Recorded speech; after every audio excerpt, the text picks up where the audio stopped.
Well, hello everybody. Welcome to part 12 of Let's Play Final Fantasy XIV, A Realm Reborn.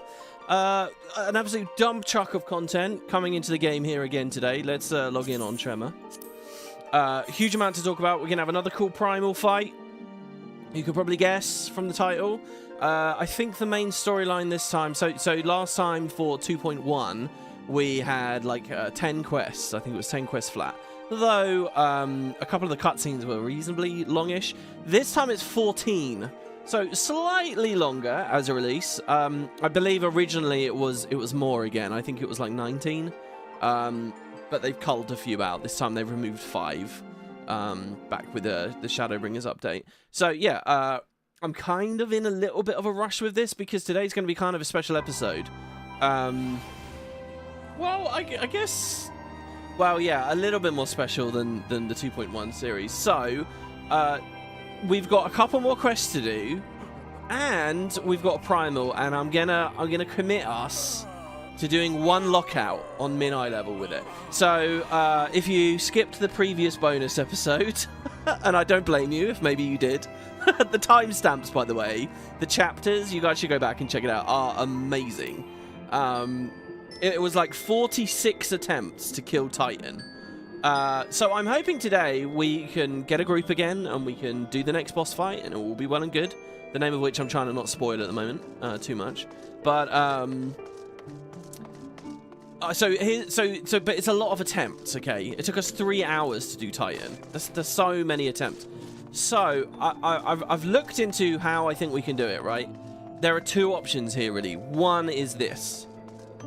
We do it on min-eye level. We have the full force of the boss, the full fight, just like we did with Titan there. And we try to kill it, but we give ourselves just one lockout, which I think is 60 or 90 minutes. I think it might be 90 minutes. Okay, so we get one lockout, and if we can't beat the boss in that lockout, then the boss wins, basically. And as we go through the Let's Play, we can track how many bosses win and how many bosses don't. And now I know what you're thinking, well, WP isn't that insane because, you know, Titan took 2 lockouts.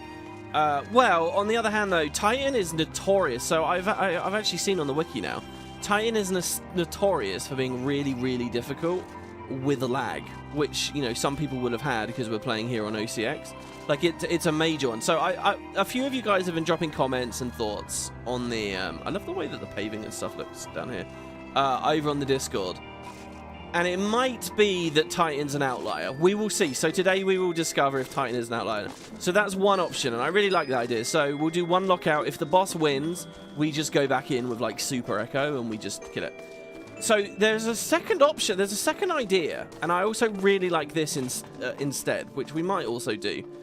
So I've learned now that so the Echo, I understood as you go in, when you wipe, it strengthens you. It gives you like 5% more damage and 5% more health for the entire team. You die, it does it again. You die, it does it again. It just overpowers you to hell, and then you just win. And the Echo can be really... Oh, somebody opened a trade. The Echo can be really, really, really strong. So, you know, that kind of takes away from it. Now, if we do a lockout and the boss wins, we'll just put Echo on and there you go. But I've learned that there's actually 2 forms of it. There's like Super Echo and there's Normal Echo. If we do normal min-eye level with Echo, it will only stack up to 25%. Oh, this is really lovely. A bunch of random minis. Thank you. We get a Koala Joey.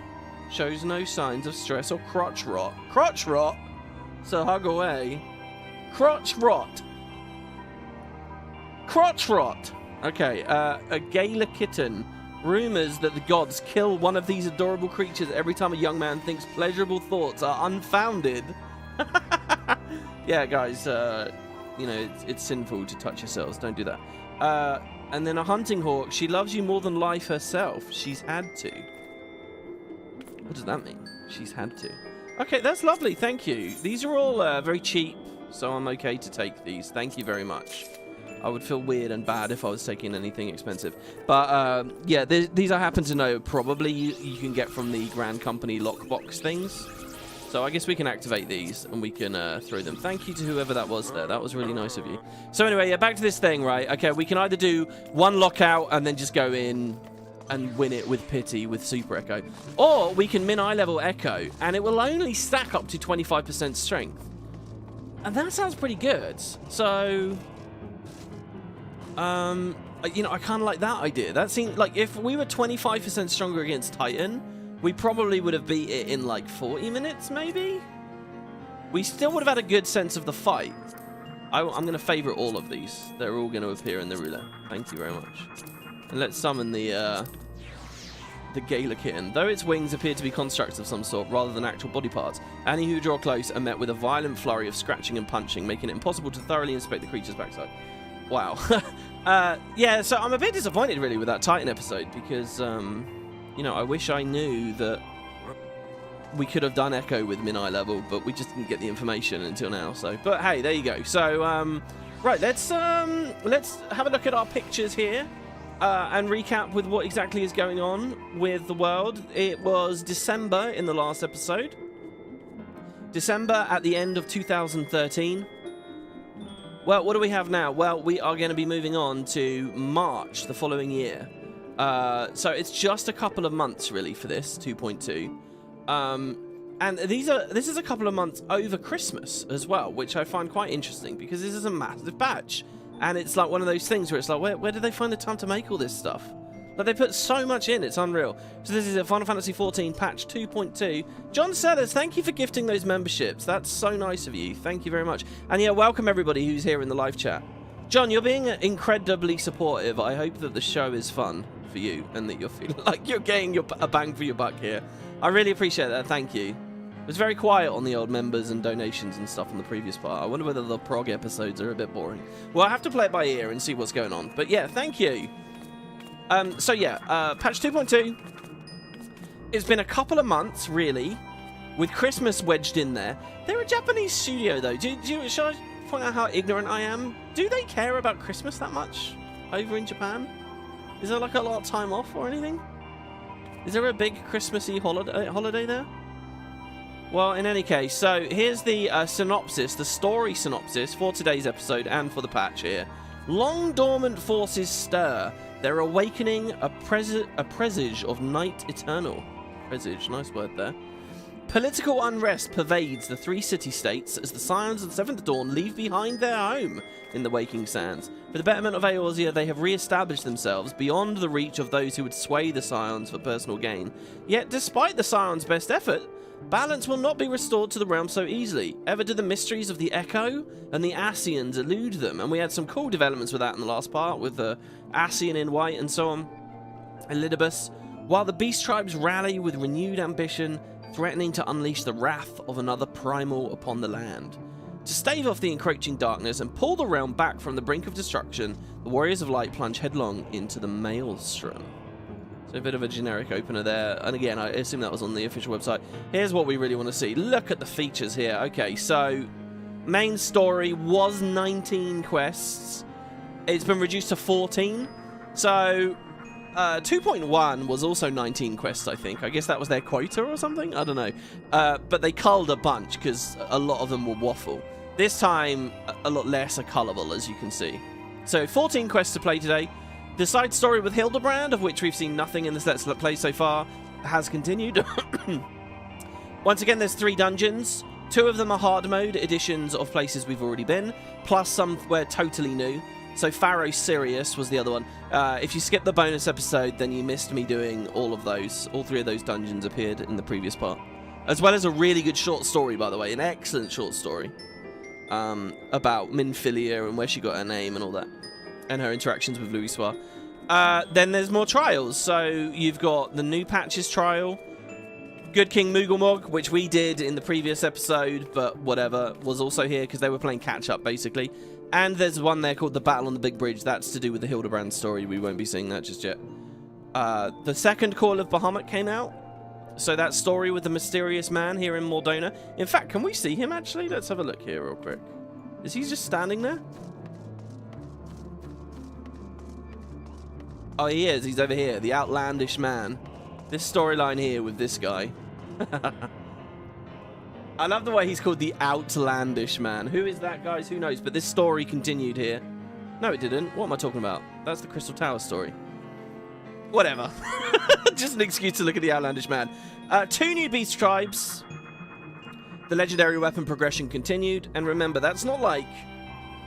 oh, people didn't have a weapon yet. They were just slowly releasing it. You get, like, multiple weapons per patch. It's unreal. So there you go. And you see they're called Zodiac weapons, which, of course, are the special weapons from FF12. And basically there they reveal to you that another name for Warriors of Light is Zodiac Brave. There's also this stuff, system updates that came in here. Glamoring was added. So in the last patch, housing was added. In this patch, gardening is added. So if you have a house, you can start gardening. Now, one of the things I want to do is to do that, but we haven't got Trema on the main server right now, so I guess we'll have to hold off there. Retainers and ventures were added. You could now roulette for the experts, so Ifrit and Garuda and Titan and the new ones that are coming in, they're all available. I've never actually, still to this day, done an expert roulette because I've never really been at level cap. The challenge log got added. Now that's quite interesting. Do I have that unlocked? The challenge log is essentially this game's log. Yeah, it's not there. Maybe we get it as a part of the main storyline. I'll have to look up where that's unlocked actually. That's essentially like this game's Wizard's Vault. That's how I'm going to describe that for the Guild Wars 2 viewers. And it's a weird, sort of strained comparison that I'm giving there. But basically, it's a weekly system that can give you bonus skill for doing random things. There was a thing called Big Fishing that was added. I haven't shown any fishing off in the LP. But like you can get small fish where it like has 1 exclamation mark on the pop-up. You can get bigger fish where it's 2. And you got to use different abilities based on the size of the fish, and you chum the waters differently and stuff. But then there's like a triple exclamation mark type of fish that you can get now. I think I've done a little bit of that before. And also, this was when it was released for PS4. So the game was originally out on PS3. And a big part of supporting on PS3 was why they stayed on the Final Fantasy 13 engine, which was crap and stuff. Anyway, PS4 support got added, and I can't remember. I think there was maybe a minor graphics update at the time. But yeah, so that's what they accomplished in just a couple of months there. To remind ourselves of where we are as opposed to Guild Wars at this point. So remember, the spreadsheet has culled... like, Battles for Lion's Arch was going on throughout December. It only appears as a single dot there on the spreadsheet. But here, we're through the Maelstrom. So for the Guild Wars players, we had just done Battle for Lion's Arch. Old LA just got destroyed. This was when Old LA got destroyed, and we were in that intermediary bit. Waiting for Season 2 to come out. And that was a long wait for Season 2. As you can see, we went from early March all the way up to the start of July. Summer, basically. The Guild Wars 2 players were waiting till summer for Season 2 to kick up. But yeah, so for Final Fantasy, we have Through the Maelstrom there. 27th of March, 2014. And that's all I've got for you for now. We'll have a few more images and fun stuff as we go forward. But I think for now, let's get into the story, shall we, guys? Also, yeah, by the way, the bonus primals that we killed on the bonus episode, I still haven't actually gone through and done on Trema just yet. We will get to that. But yeah. Okay, so Still Waters is the next episode. The next patch. And, well, what do we have? Well, let's go into the Rising Stones. Love this music. Oh, I've opened some kind of weird window to do with scene transitions. Whoopsie, didn't mean to. Now, I'm trying to deal with the temperature. I don't know why it's so unbelievably hot in here at the moment. Summer's cooling off, man. We're fully in autumn now. What is going on?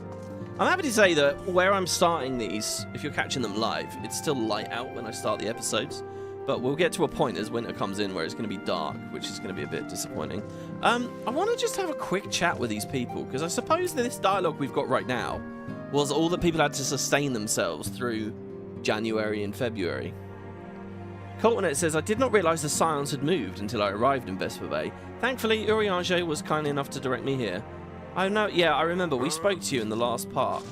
Oh, here's Flamin. I definitely didn't acknowledge this. Flamin, so this was Minfilia's adoptive mother. She had a lot of presence, I guess, in 1.0. She'd been missing. We re-recruited her, and she kind of just tends the bar here now. I think that that's kind of what she does. There are some moments coming up where she's in the story a bit more, especially after the first expansion. But yeah. Oh, you wish to help? That's very kind of you, but I can manage it on my own. Besides, you should be out having grand adventures, not withering away here with me. Well, hold on. What if I want like a bartending class or something, you know? You know, as a new gatherer or crafter, his Thancred. As ravishing as ever, perhaps for old time. Yeah, I remember. You were checking her out. So we spoke to Thancred. What was I doing? Why did I speak to 2 people but no one else? I love the smell of victory in the morning. It smells like sweat. No. Yeah, I remember this. So you guys haven't updated. Papalimo says, so here we are, completely independent and unquestionably neutral, or at least more so than before. Yeah, I remember all of this. Okay, and Hoary Boulder. There aren't many people here. This is going to be a little bit like 1.0 again. Tataru standing on the chair. Not 1.0, 2.0, where we're like building it up as we play through. I take it you've come to study these stone tomes as well. It's very, very important to broaden your knowledge, as Y'shtola says. Take me with you, Trema, please. I said I wanted to take on greater responsibilities, but I didn't expect her to heap tomes on my desk in response. She's always got her nose in her book, actually. She's a lot like Urianger. As you can see, our Charlian allies have furnished us with a wealth of new tomes. It would be prudent for you to broaden your knowledge as well. Okay. Maybe. Yeah, so I opted not to do the White Mage stuff just yet. We've got Bard to play. We've got Paladin to play. And to be honest, guys, the reason I've been scared to do White Mage is because the episode that I have White Mage finished, I, in theory, could do it in the extreme with you all. And that would be quite worrying. That would be throwing my feet at, getting my, what's the phrase? Jumping in the deep end. And I feel like I would cause us some wipes. Especially just seeing what a simple min-eye level Ultima weapon was like before. Isn't it wonderful, Trema? Nary a single presumptuous merchant has darkened our door. I know full well they'll come here in time, but for now, let us enjoy the respite. Alright, into the solar we go. This new solar is such a weird room. It becomes the site of such an interesting, like, mysterious NPC. That has, like, some extra storyline at the end of Shadowbringers, and I still haven't played. Like, you have to do all the role quests or something. Okay, Minfilia has a new assignment for us. Hello, Minfilia. Oh, challenge log gets unlocked in a quest in Limsa in the inn. Okay, I'll try to remember to grab that. Thank you for that detail there. Yes, I am going to do coils. It is in the plans for the LP. Minfilia says, truly there is no rest for the wary. Scarce had I begun to make myself at home when I received a request for assistance from Amagina and Sons mineral concern. Oh, these guys. Aren't these the guys that dug too deep and released all the giants? It would appear their storehouse in Horizon has been the target of a series of covert robberies. Minor as they seemed in isolation, occasional discrepancies in the manifests were long dismissed as clerical errors. It was only during the concern's annual audit that a pattern became apparent. Significant quantities of crystals, and only crystals, were missing. Uh-oh. Looking like a Primal issue. I need hardly tell you what that may imply. Look at how shocked Trema is. I actually looked kind of young in that shot. I don't know why. The Brass Blades, charged with investigating the thefts, believe that someone within the concern is selling crystals for profit. Alas, they have as yet been unable to identify a likely suspect, as the concern's proprietors have grown frustrated by their lack of progress. Needless to say, I would not have agreed to intervene had the stolen goods been of merely monetary value, if there is even a possibility that the thief acts not out of self-interest, but in service to a primal. We can ill afford to wait for the Blades to realise their mistake. Oh, I read a comment from one of you guys of something I need to remember and pay attention to. Remember there was that line about how people end up taking on the properties of the primal that tempers them? Apparently there's like a... We'll see something about that soon. Pray depart for Horizon at your earliest convenience. Rendezvous with Y'shtola when you arrive. She and Thancred have already begun a preliminary investigation. I have every confidence that the three of you will get to the bottom of these thefts, and I only hope that our fears prove unfounded when you do. So Y'shtola's coming in now, even though this is like a Thanalan arc and she's like the Limsa character, I guess. I suppose we've played enough now that they start breaking out of these boxes that they've been put in. And if you guys think about it, you know, as the game goes along and we move into expansions and very far-flung territories in different areas of the world, that obviously isn't going to be a huge thing.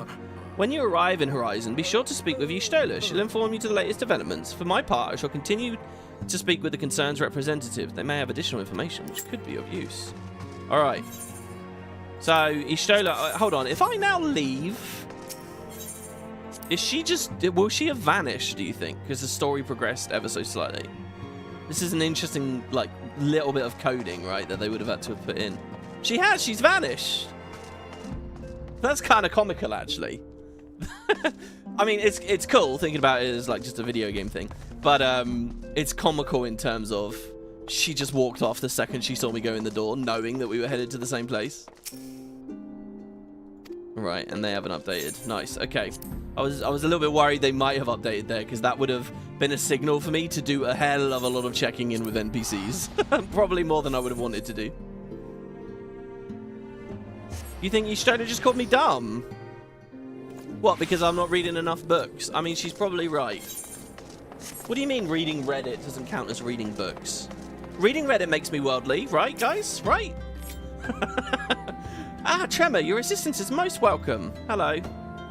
I've already spoken at length with the brass blades of the Rose, albeit to little avail. It would seem that the thieves took great pains to conceal their activities. I could go into further detail, but your time might be better spent in conversation with Fufalupa. He's the officer charged with leading the investigation, and I'd only be repeating myself. Sorry, I'd only be repeating that which he related to me. If aught eluded my attention, mayhap it will not elude yours. I like this. Everyone came into this patch knowing that it's called Through the Maelstrom. The key art is all very blue and whatnot. Oh, I never showed you guys as well, actually. Here. Here's the full-sized art. Look at it. I was very close to using that as the thumbnail today.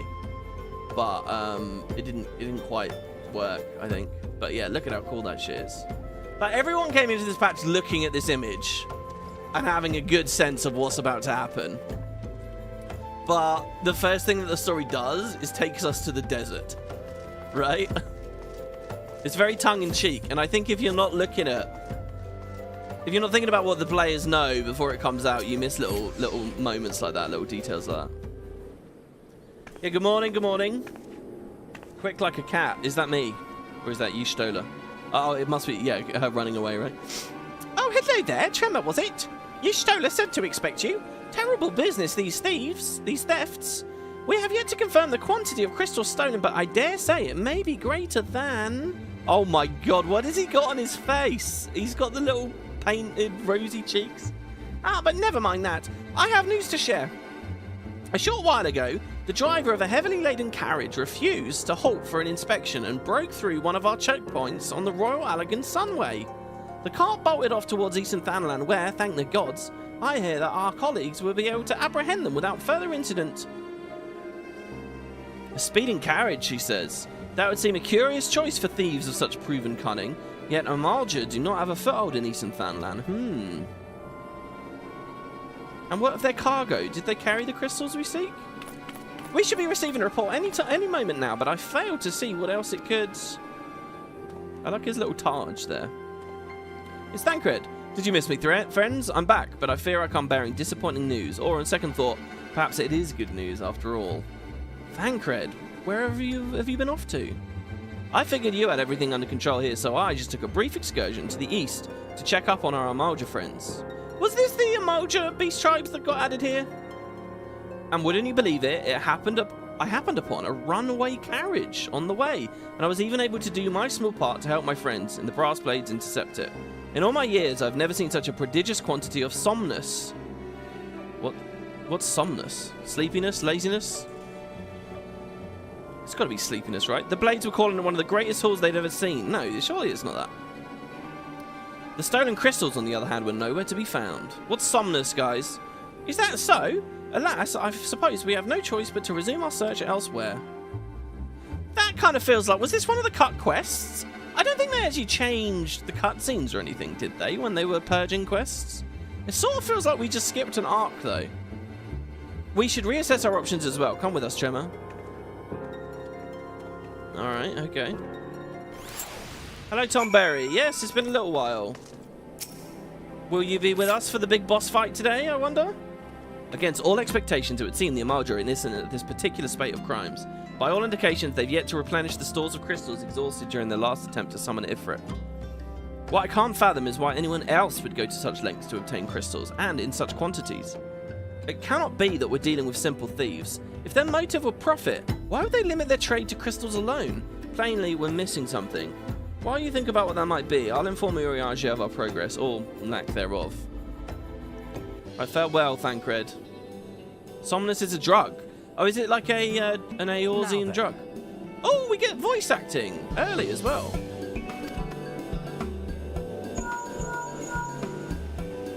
Tis I. The situation may be more complicated than we anticipated.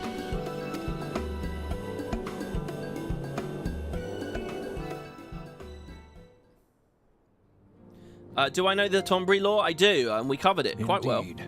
I shall remain watchful. Probably around episode 7 or 8, maybe? Only a few parts ago. Ere thou goest, another matter requireth thine attention. A young maiden, full eager to... I think Kerry told me. This guy's Balthea, right? It's the same guy. The voice actor. Wherefore inquirest thou of her fairness? Oh, very well. Be she damsel or devil, I shall direct her steps to Revenant's toll. Save thine insinuations for one given to such impropriety. Thou shalt not find me amenable. Oh, Somnus puts people into a coma. Oh, that would explain the name. Wow. From overdosing? Yeah, these are the old voices. Exactly. The voices change with the first expansion. Oh, this is a cool bit. Far across the sea from the land of Domar have we traveled. We seek audience with the ruler of these lands. Who here speaks for you? I remember this quite clearly. I think there's something about this must have captured me. Okay, so again, I'll just reiterate why I think this game's really cool with its storytelling. They set up story arcs like a long time in advance. Okay, so let's look at where we are in the plot right now. They've done the base game. They've had barely any time to transition out of the base game. The vast majority of the post-patch content is still to come. And presumably they're working on their first expansion right now, inspired by that Dragoon quest we played, alright? That's where they are. And already they're setting up characters and events in the second expansion, already. This is not relevant for a while, but they're already weaving things in and setting things up, thinking very long term. So here's this character. Well, their story will be a ways away, I think, really, but here we go. The far land of Doma. Oh, and there was Urianger in the background. I love the cloth on her head there. It looked really cool. The colours and then the gold trim on it. Oh, we get like a bit of a flash sideway to that. That's cool because she's not the only character from there that arrives on a boat in that exact area. It might be worth remembering that that's exactly where that character stepped onto Eorzean soil, because she won't be the only one. Fending, right, would be what I want, probably. Thancred wishes to discuss how to proceed. Any bright ideas? A solitary flash of insight? No? Well then, for want of a better suggestion, I say we try picking up Fufalupa's brain again. Who knows? If we work together, we may find something useful nestled away within it. Alright, so we'll just speak to the same guy again. Mayhap a more subtle approach is in order. Right, you think he knows more? What do you mean here? Oh my god, was that someone standing next to me who had a chocobo called Weepy? I'm sure that's what I just saw. Oh, but it is good to see you return. I have given some thought to the matter, and I have just hit upon a most disturbing possibility. How could I have been so blind? Calm yourself, Fufalupa. What is this disturbing possibility of which you speak? I was contemplating as to how the thieves' activities escaped our notice for so long, and then it came to me, what if there is someone among our own ranks conspiring with them? A traitor in our own midst? It would be most unfortunate if your fears proved well-founded, Fufalupa. Indeed, if for reasons of security the concern decided to transfer the remaining crystals stored in Horizon to another location, their plans would be discovered the moment the Brass Blades were informed. Ah, but such a shipment would surely be well guarded. Would thieves as wily as ours risk open confrontation? Mayhap not, but neither would the concern be eager to present them with such an obvious target. Nay, they might instead elect to carry out the transfer in secret, To ensure the goods to, let us say, a lone Makote miner traveling without escorts so as to not attract undue attention. But who? Ah, I see. Yes, the concern may well elect to do that, but to travel with so much cargo would be such a strenuous task indeed, and this miner would certainly need to rest upon the way, mayhap north of the bridge to Hammerlea. Is that High Bridge he's talking about? A fine spot for a rest. Would you not agree, Trema? You lie in wait to the north, and I shall do the same to the south. Ahem, forgive me, my friends, but I have received new orders. I must inform my men at once. This is quite cool. This is like an echo of what we did in the base game.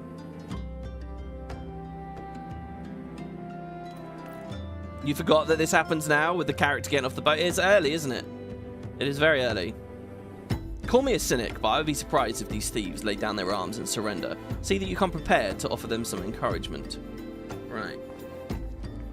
So don't go without armor and arms. Arms and armor. It's funny, he actually has a quest as well, just a regular-ass quest. It requires my aid in apprehending a thief. Now, the gardening thing, by the way, guys. Where are we? Are we in Western Thanalan? We are. There's a quest here. A yellow quest called something Seeds. Yeah, this one here. Seeds of Change. This is a quest to do with gardening, but it's not a blue quest. It's not actually required, but this was introduced right here, right now, so you could go and you could grab that. And I guess it gives you some of the fundamentals about gardening. But yeah, basically what happens, right, is they do housing, then gardening, and then like farming in your garden to raise your chocobo and getting the chocobo stables and stuff in the next part. So every single patch had like some kind of meaningful and cool expansion to the housing ecosystem, or whatever we want to call it. Right, let's have a look around. We're absolutely nowhere near High Bridge. I don't know what I was talking about. It's nice to get some quests in here though, so we haven't seen much of this in the LP yet. Oh, we got the Moorball. We have quite a few minions now. I really thought we'd get a new one. Movement in the distance catches my eye. Does it? Oh shit, these guys. Well, they're clearly Rogadin. Unknown Ravagers. Let's get some AoEs going. We can AoE together. Wow, what's this button? Bulwark? I don't remember this. When did I unlock this? Bulwark. Block incoming attacks. Wait, what does that mean? Block? There's a blocking system? The other tanks didn't have a thing like this. Oh wow, it reduces some proportion of the damage that I would otherwise be taking. Holy shit. That's crazy. Why don't... Oh, well, maybe Gunbreaker has something like that, but that's cool. So that's a 90-second mitigation. Right.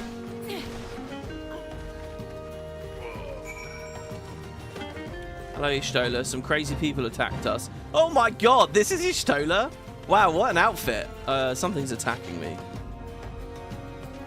No, it's not. We've got venomous bite on us. Do we have an antidote? Oh my god, will that cure it? Oh, that would have been so good if that worked. I'd love an excuse to have an antidote. I had no memory of this. Look at this. This is Y'shtola in, like, mining gear. She looks great as well. See, this is the thing with this game. You get so many, like, close-up camera angles and stuff with the characters in the cutscenes. My god, will that poison please leave. The clothes they wear feels like it has a bit more impact. Stubborn to the last, as expected. You are unharmed? Look at that giant lantern she's got with her. A gang of seawolf thieves, and in Thanalan, no less. I suppose there's a first time for everything. They're seawolves, are they? Yeah, I'm not sure I remember. The Ravagers are what? They're a kind of pirate, are they? Can anyone fill me in chat? Seawolves? All of them? Aye, and all with the same taste in facial tattoos. Blue, in case you were wondering. Our thieves are a long way from home. There we go. We're getting a little bit of a connection to Limsa now. You have a minor Y'shtola retainer in that outfit. Very cute. Oh, really? You have a retainer that's made to look exactly like her here, right? Is that what you're saying? I remember my main was wearing this gear not too long ago. In fact, I have a Lalafell in this gear, I think, at the moment, and I showed it to you guys in this Let's Play.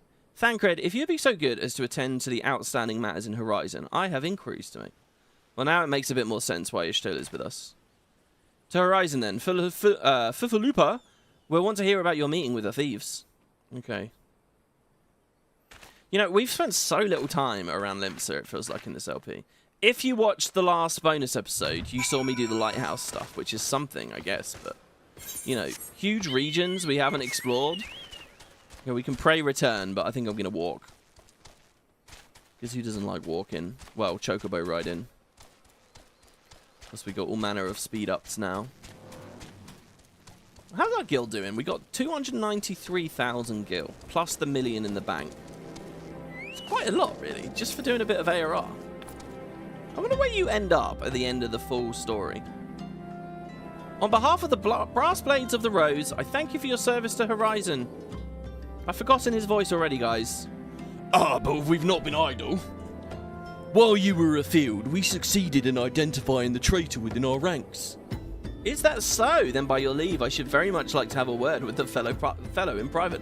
No, I'm afraid that will not be possible. Regrettably, he, managed to subdue the unit of blades dispatched to detain him and make good his escape. Oh, for the love of... And how did he manage that exactly? Your men haven't been sampling that Somnus we confiscated, have they? Or was he a giant in disguise? This is weird. Why? The Somnus thing. Should I know about... When did I learn about Somnus? We never did we? Final Fantasy does this in another spot near the end of the first expansion, like in a really bad way, where it's like something you need to learn that isn't told to you in the main story. Yeah, this is weird. This is ringing some bells now, actually. Isn't there quite a lot about this Somnus stuff? Or is that later? Is that leading into Shadowbringers? Can't remember. No, but he was quite strong. A sea wolf, Laminson. Born and raised, I believe, but do not worry, we will find him. You have my word on that. I see. Pray keep me apprised of any developments. Yeah, this guy's got a cooler voice now, wouldn't you all agree? I'm sure you would. Yes, he's standing next to me. Understood. I feel our time together is an end, my friend. Your services are required elsewhere. Awfully disappointing, I know, but one must follow where duty leads. You might try to look a little disappointed. Or do you mean to give me another one of your stoic nods? You do, don't you? Here we go. Yeah! Brilliant. They didn't cut to a close-up of it. That was just one of the many little referential moments that they'll have, I'm sure. It might be the introduction to the Somnus stuff now. Well, yeah, I guess so. But what I guess I'm trying to say is they were very offhanded about it, weren't they? All right, Thancred. Well, I don't know whether we just skipped some quests after the Shadowbringers culling, but it was good to hang out, at least for a moment there, dude. Thancred has information on my next assignment, the Mother of Exiles. The antecedent bid me tell you to make for Vesper Bay, where young Alphanud awaits your coming most eagerly. It was he who requested your assistance. Some commotion or incident? I'm not privy to the details. While you do whatever it is that Alphanud has planned for you, I shall endeavour to track down our traitorous brass blade, and when I do, you may rest assured that we will have our answers. Yeah, the Let's Play's gone on long enough now that I like to imagine someone who's just stumbled across this on YouTube, listened to me doing a little bit of the voicing, heard me say the word Alphanud, and immediately tuned out. Yeah, I'm gonna walk again, guys. Gives me an excuse to drink some coffee. I actually had a mug about an hour and a half ago, and as I was making it, I was thinking, I'm gonna want one for while I'm recording. But is it too early? Is it too late? And it was, really. I don't really even particularly want this, but it's here now, so may as well drink up. The mining helmet looks weirdly adorable with the cat ears. Yeah, I noticed her fringe. I didn't really look at the cat ears. Do they poke out of the helmet? Like I say, there's a really cool Penumbra mod that will give you cool headpieces even on the classes that shouldn't wear them, because Square Enix themselves never supported it. And look, this guy's got a blue chocobo. And so like that's huge for Vieira, because your big bunny ears can pop out. Here, look, this guy gives us some seeds, some Lenossian seeds, some lowland grape seeds. Following a trying sea voyage to Tarfu, not to Taru, but to Tarfu, could use an adventurer, a mop, and a bath, in that order. I'm going to say no to that, because we don't own a house anyway. But for those of you who are playing along with me, definitely one to pick up there. Ah, so here's the boat. Was this here the whole time? I don't know whether this is just like coming. Oh my god, look at the sun shining through the sail there. I don't know whether this has just appeared here now or what. You're late. You are late. No matter. I know where our... What's his voice? I know where our visitors are headed. From what I have been able to gather, this vessel belongs to a band of Domans who seek an audience with the Sultana. You are familiar with Doma, yes? In Orthard? Well, like the rest of the nations of the Eastern Continent, it is ruled by the Garlean Empire. Given our visitors' unannounced arrival, as well as the state of their ship, I suspect they did not leave their homeland under the best circumstances. Needless to say, I should be very interested to hear their tale, and more importantly, what they know of the current state of affairs in the Empire. Such information could prove most useful. We would be fools not to pursue this opportunity, do you not think? Come with me to Eldar, Trema.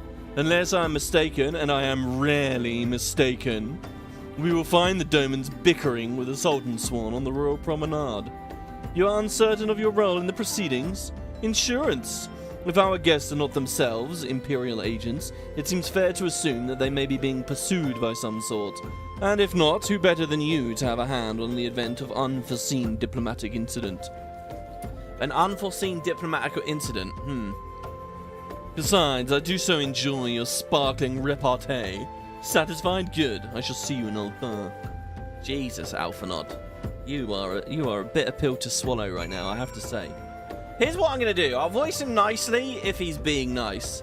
If he's if he says something a little bit off, I'll turn him into a caricature. It's like that thing where you read a comment on the internet and you just put a tone on it that's not actually there. That's what I'm gonna do.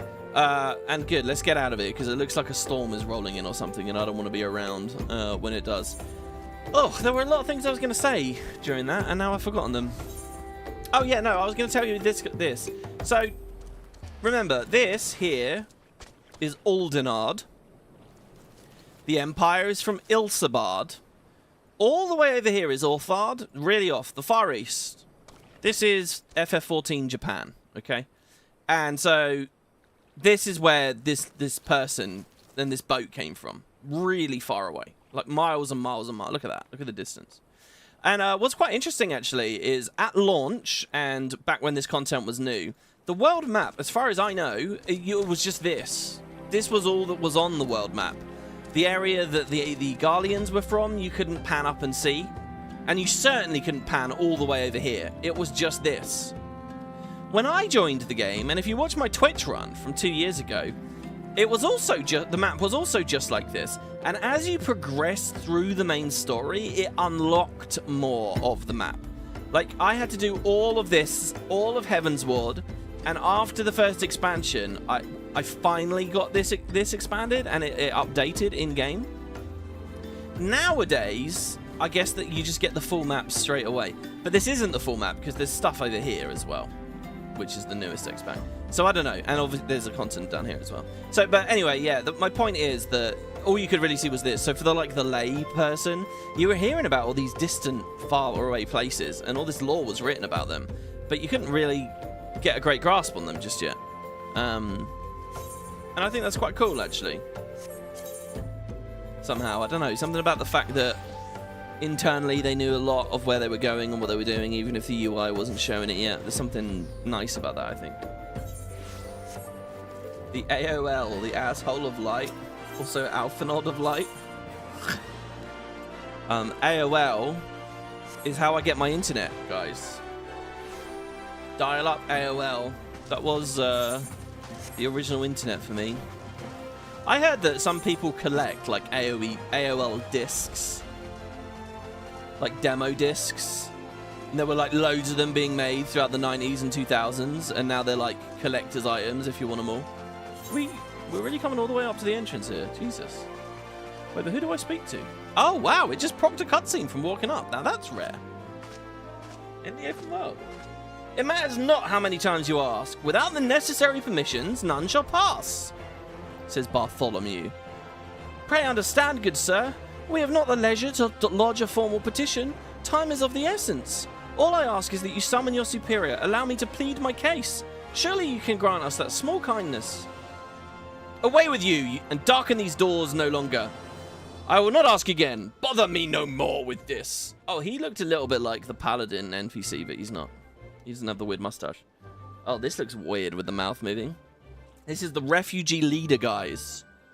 Now, I'm gonna do... This is my best attempt at an androgynous voice. Because we don't know whether... We don't know the sex of this person, right? So here we go, ready? You know not what you do.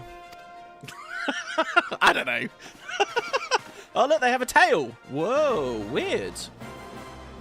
But it's like a scaly tail. It's not like a normal tail, like a Makote. Like a sexy Makote tail. Wait, what?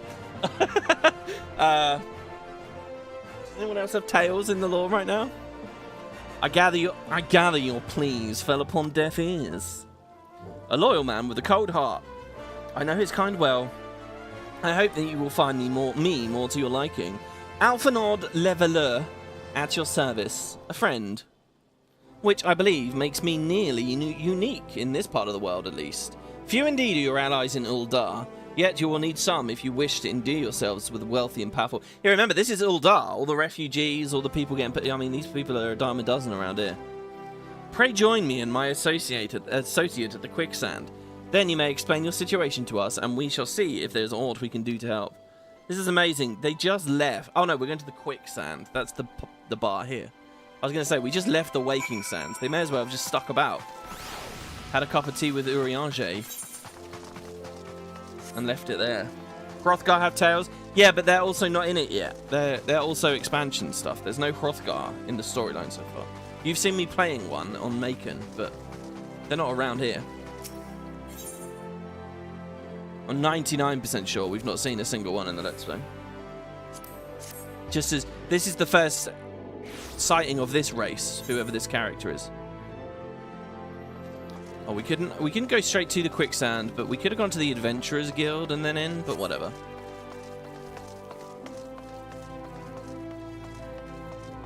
Maybe they're a Sphinx, a hairless Makote. Okay, 1, that's an amazing idea. 2, is that real? Is that a thing in the lore? Oh my god, it's Halloween! Wow. Do you know what? This reminds me of my Guild Wars 1 Let's Play. When I first got to Jock's Forge in the Guild Wars 1 Let's Play, it was Halloween. And the decorations were up. Wow, I've never played Halloween in this game. Never.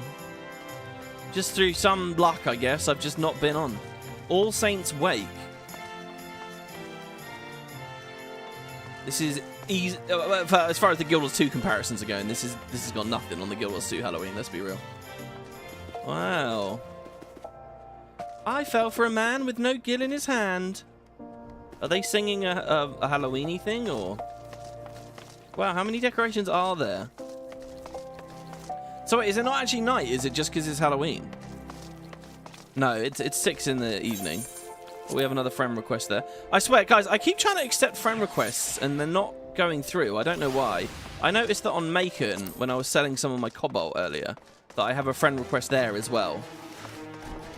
Weird. Well, anyway, hello, Alphanod, and the refugee leader. In fact, all the refugees here, I didn't even realise. We've got the photo-bombing bomb here. Master Alphano's associate, yes? She'd said assistant. That would have been brilliant. We've been waiting for you. I trust you're ready to begin? We'd be most grateful for any assistance you and Master Alphano can offer. It's been ever so long since we last set foot on dry land. I truly hope this marks the end of our journey. It's weird. I remember this scene very closely. This is one of the moments, again. A very sharp memory. Wouldn't it be weird if it was because, like, you ate different food on that day or something and you just retained memories a bit better? We have traveled some several thousand miles across the sea from the nation of Doma in hopes that we might find sanctuary in these lands. Yeah, and they're not joking, right? That's a long way away on the world map. Sanctuary, Lady Yugiri? Yugiri! There you go, that's her name. Aye. Lying within Othard, Doma was under the dominion of the Garlean Empire, as I'm sure you are aware. When the War of Succession broke out in Garlemald, We espied an opportunity to free ourselves from the yoke of imperial oppression and took up arms.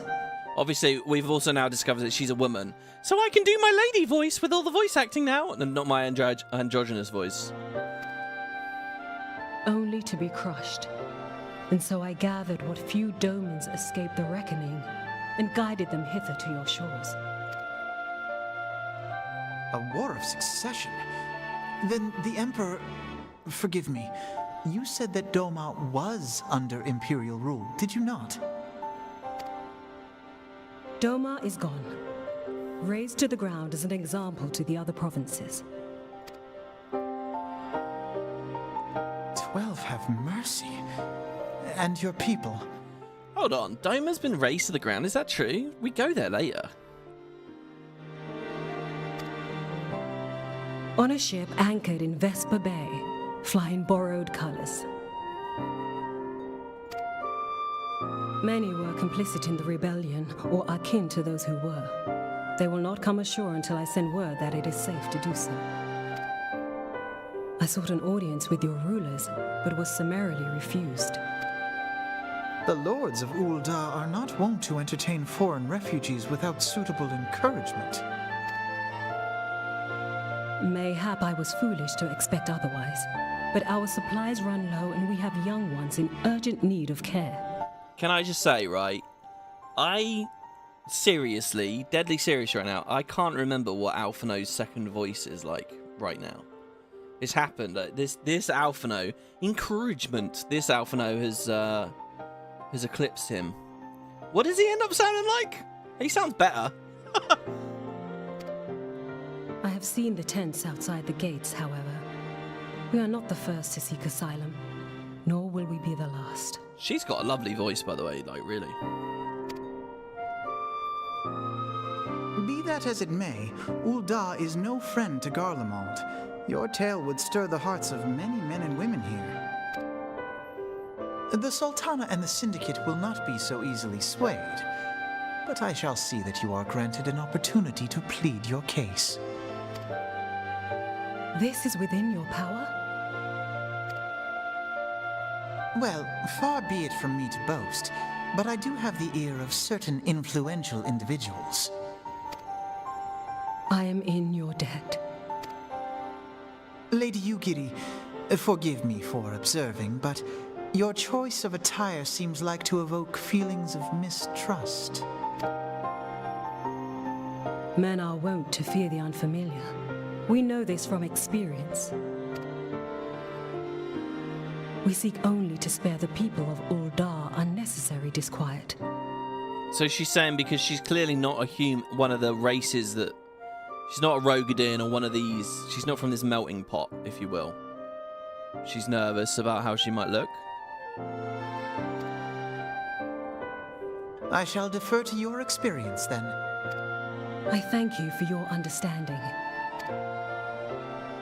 It seems I have urgent business with the Flame General. I leave our guests in your capable hands. And so, if this isn't obvious so far, and I'm realizing now it might not be, she is an embodiment of one of the races you'll be able to... A new race that you'll be able to play in the first expansion. Which is a weird one, by the way, because this race has nothing to do with the first expansion, except in a superficial way, I guess. I don't know. I'm not very good with the lore, actually, on it. I guess we'll circle back to this when we can talk more specifically. If I may, sir, as I said earlier, we have been at sea for some several moons, and our supplies are all but spent. I've not the heart to repeat the tale of our tribulations, nor would it please you to listen to them, I think. Suffice it to say, however, sacrifices have been made. Though it shames me to beg for more when you have already offered so much, desperation compels me. Gentle sir, if you or your associates could spare any provisions, anything at all, it would go a long way to lessen the suffering of my people. Okay, what do you want me to do?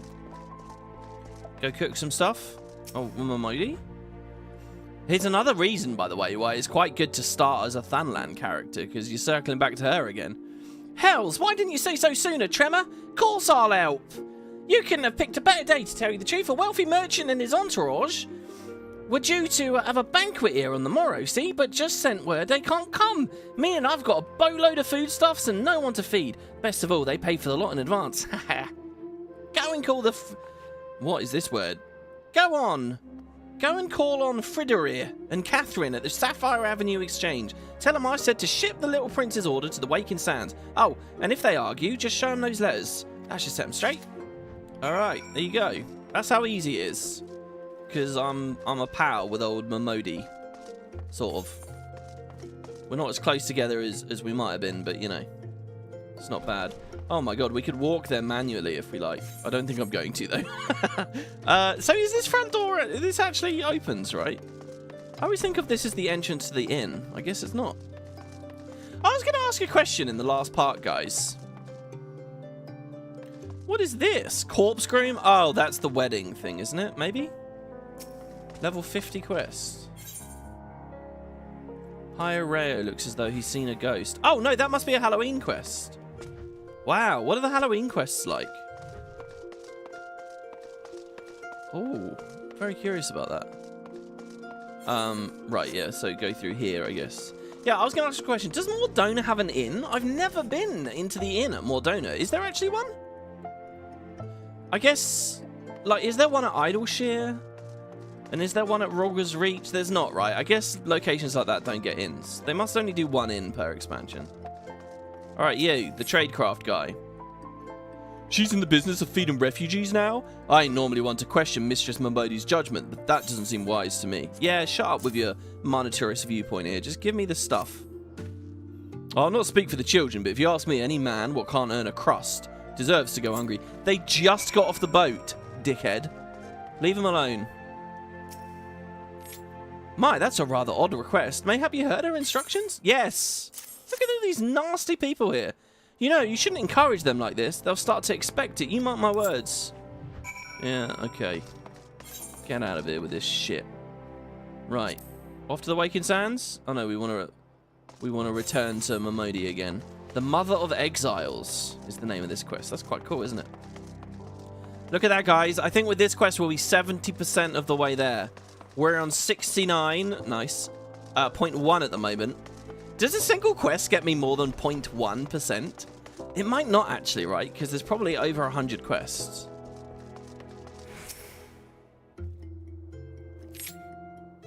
They didn't give you any trouble, did they? Good. Now go and tell Lady Ugiri it's all in hand. I mean, she could have done this herself, to be honest, but, you know, whatever. I dared not hope for such magnanimity, much less expect it. Mistress Momodi is generous indeed. I shall be sure to thank her most humbly. Oh, it's not a Halloween thing? It's a dungeon? Do a bonus episode on Halloween? Oh, the bonus episodes just keep going, don't they? They just keep... Well, I don't want these playlists to look too long. Maybe that's really silly of me. But look, I like the idea that you beat the base game in 10 episodes and then the post game in 5 or 6. Done. But with all the bonus episodes we could be doing, I mean, Jesus, we could easily extend this thing up to, like, I'm not joking, 25, 30.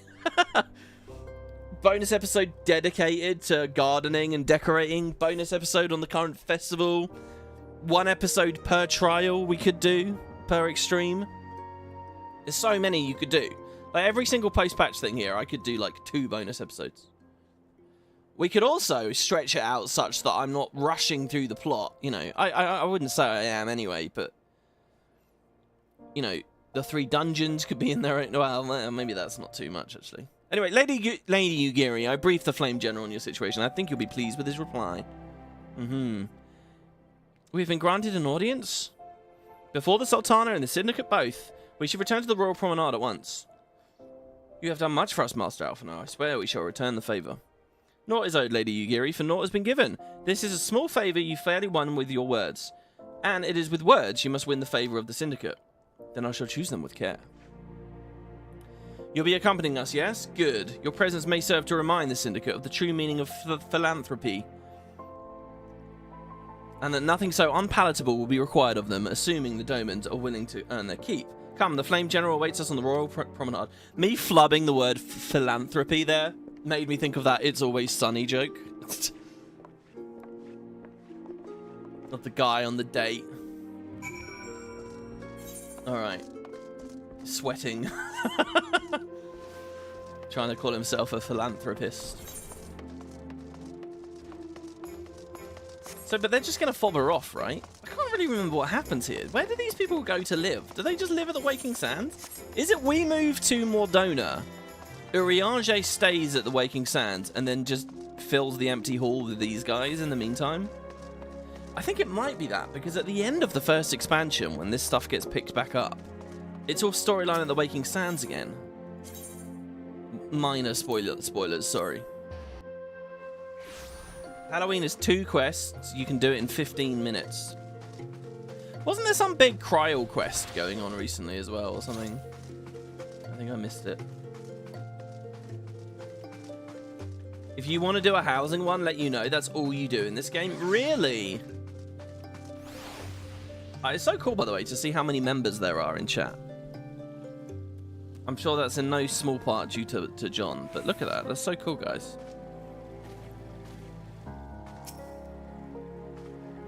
We must take pains to illustrate how accepting the Domans would benefit Uldar. Only then might the Syndicate be swayed.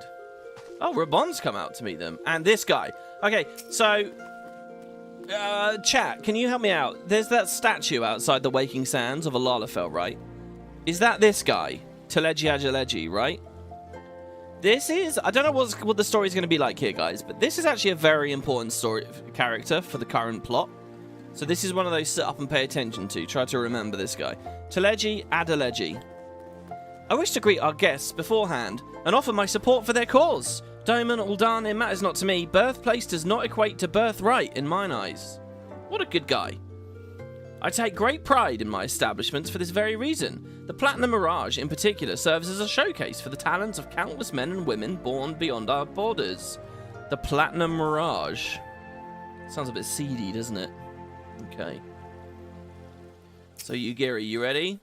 Bards sing of wars which decide the fate of nations, but a single word spoken within a council chamber is more than like to decide that of mine own. Rabon, are you alright? A pleasure, Trema. The others are already inside. Let us not keep them waiting. You like this Teleji guy? Yeah, he seemed alright there, didn't he? I agree with him there. Oh god, the giant hat.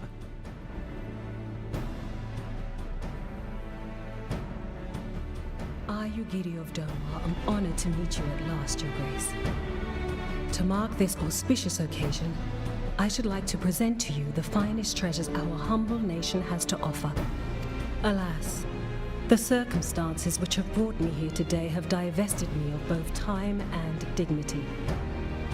I come before you as a pauper in direst need of aid, to request that you grant my people asylum.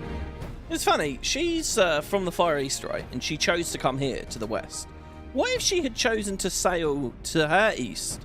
What's over there? Is it a globe? Would we finally swap around to the Dawn Trail area, or what? I, Nanamo, 17th in the line of Ul, welcome you to our city.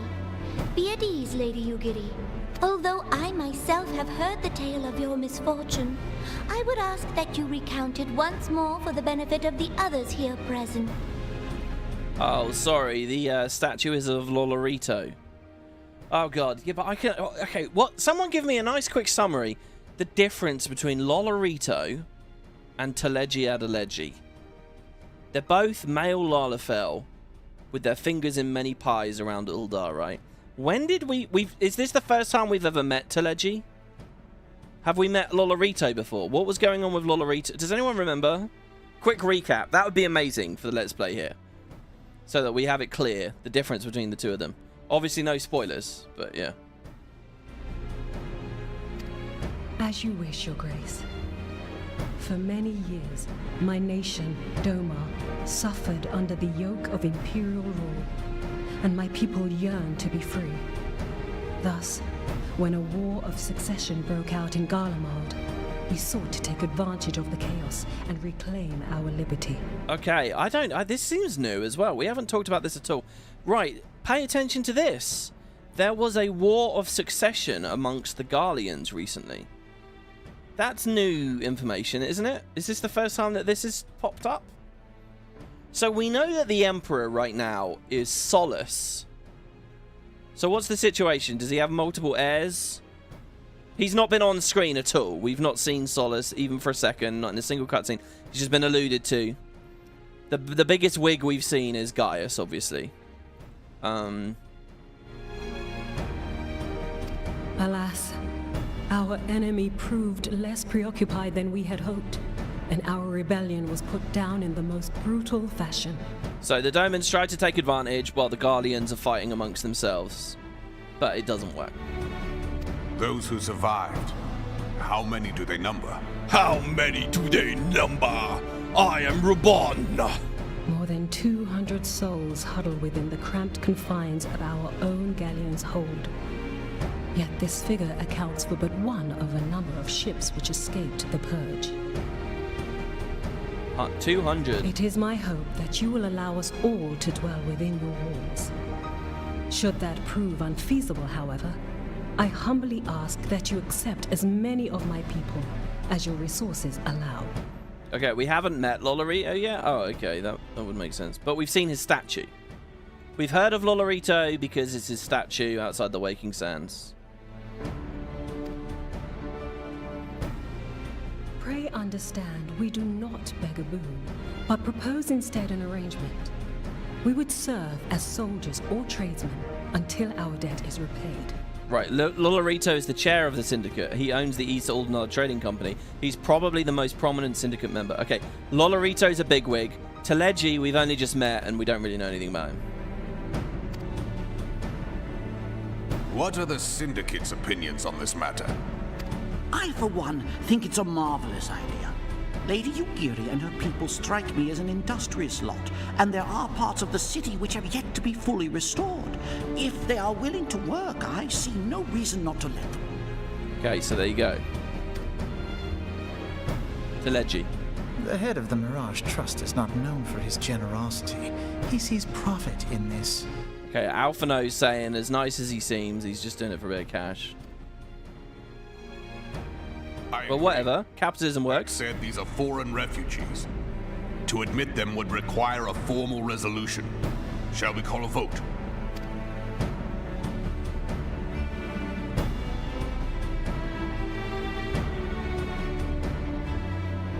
The law is the law.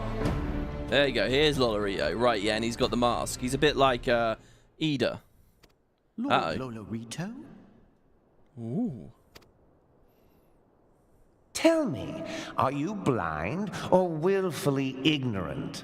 Even now, our streets are choked with the displaced victims of the Calamity and Alamigan refugees. I love that they very specifically point out that these are the two events that a lot of refugees are coming from. And we're well familiar with that now at this point.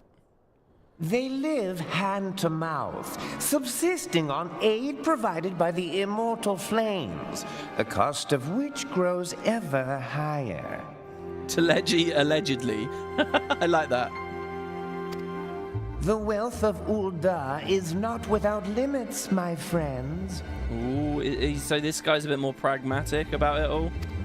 And need I remind you that these refugees are prone to violence and criminal activity? You have all read the reports, I think. I like it. The most dry, like, sober, fucking, like, adult commerce shit in this game features the characters that look like toddlers. Without homes or employment, it is only a matter of time before men grow desperate and take that which they imagine has been unjustly denied them. Yet, knowing this, you would have us swell their ranks. Mayhap you think the brass blades and the flames are not hard-pressed enough? Yeah, but he's judging these guys, the Domans, without knowing anything about them. He doesn't know what caliber of people they are. Some say the chairman of the East Aldenard Trading Company passes Gil thrice daily. This may explain how he came to be the wealthiest man in Ul'dah. Or it may simply be that he's ruthless beyond reckoning. Wait, Alphanod, you said he passes Gil thrice daily. Oh, we're saying he shits gold, is that what we're saying? 3 times a day? 3 times a day, guys! Surely the Sultanate can support the few hundred domins Lady Ugiri represents. That our resources have been taxed, I do not deny. But we are hardly in danger of financial collapse. Show this scene to someone without any context. Even with context, it's pretty ridiculous, right? I mean... I move that an exception be made. An exception, Your Grace? I am suddenly reminded of a similar debate some years ago regarding a number of Alamigan refugees, if memory serves. What were your words that day? Yes. The law is the law, and so our visitors remained in Little Alamigo. Mayhap our wise and benevolent Sultana would be so good as to enlighten us as to which other of our laws should not be upheld. Mind your tongue, Whorleater. Yeah, get in there, Raban. Fuck him My up. lord, I share your concern for the welfare of our great nation, but we must endeavor to take a longer view. You know as well as I that people can be a resource still more precious than gil. Yeah, good job, Teleji.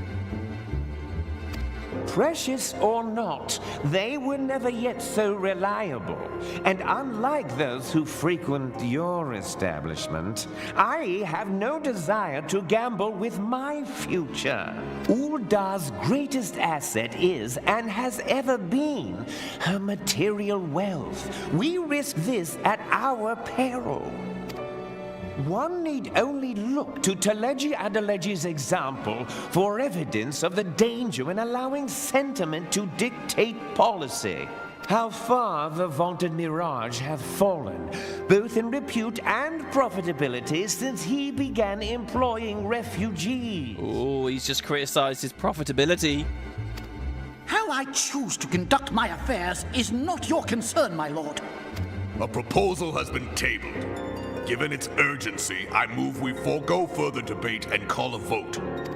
To accept the Doman refugees or not. Those in favor, I bid you remain. Those opposed, I bid you leave. Oh, I like this. You leave if you're opposed. Right.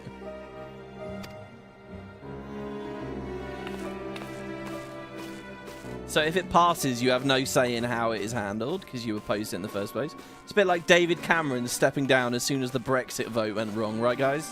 Right, everybody? That's quite a lot of people leaving.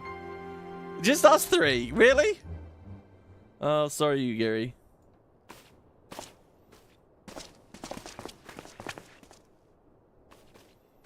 Would that it were within my power to welcome you and your people, Lady Yugiri.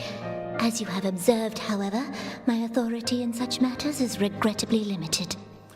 What kind of queen are you? Or wait, what is actually... Is her title queen? It's Sultana, right? But is that essentially a synonym for Without the consent of the Syndicate, I cannot act. There's a good little bit of music going on in the background right now. I understand, Your Grace. And I appreciate all that you have done on our behalf.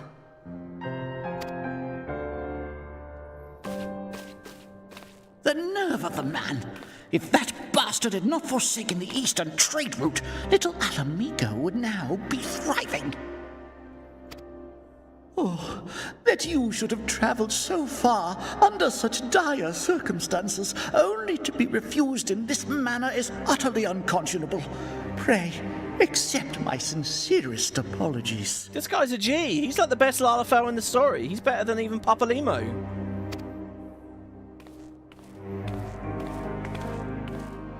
Now that the Empire no longer poses an immediate threat, they see little reason to maintain the pretense of unity. The Monitorists have grown especially defiant of late. Lord Whorleater most of all. But this is neither the time nor place for that discussion.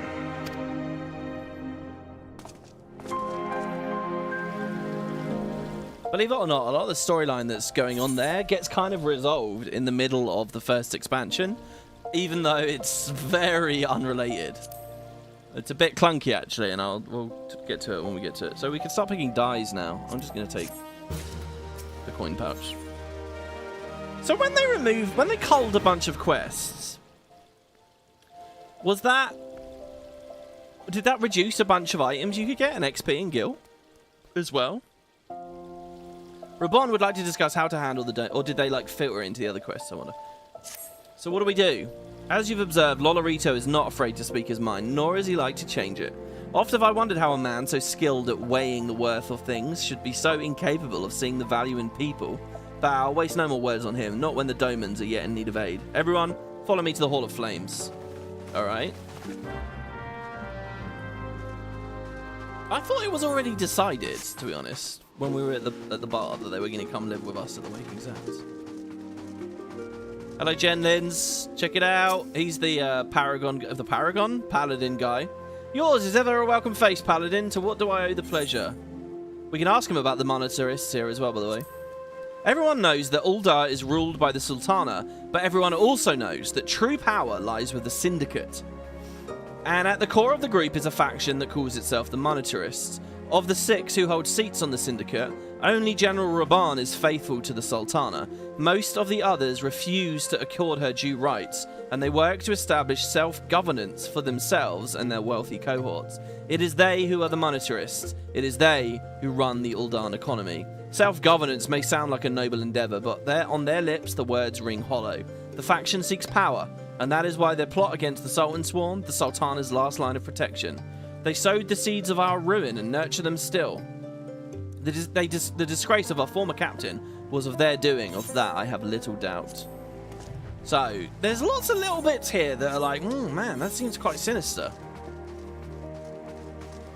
I'm sure nothing will happen and it will be fine. Raban, of course, though, is loyal to the Queen, and this is a story I told you guys before. He was fighting in the gladiator pits. She lifted him out of them, essentially, after his prowess, and he is truly loyal to her.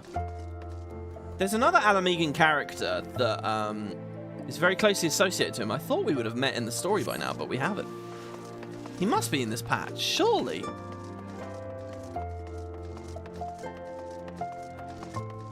You may be the first person to say this guy's a G about to legend. Look at him, he's so good. It's really nice. Alphino casts some aspersions, but I mean, fuck Alphanod. Alphanod's nasty. We don't really like him at all. He called us like the assistant. He clearly doesn't know what he's talking about. Hello, everyone. Speaking of which, let's chat with him here. Mayhap I should have considered the likelihood of failure more deeply beforehand. A galleon is no place for my people, for any people to call home. This cannot continue.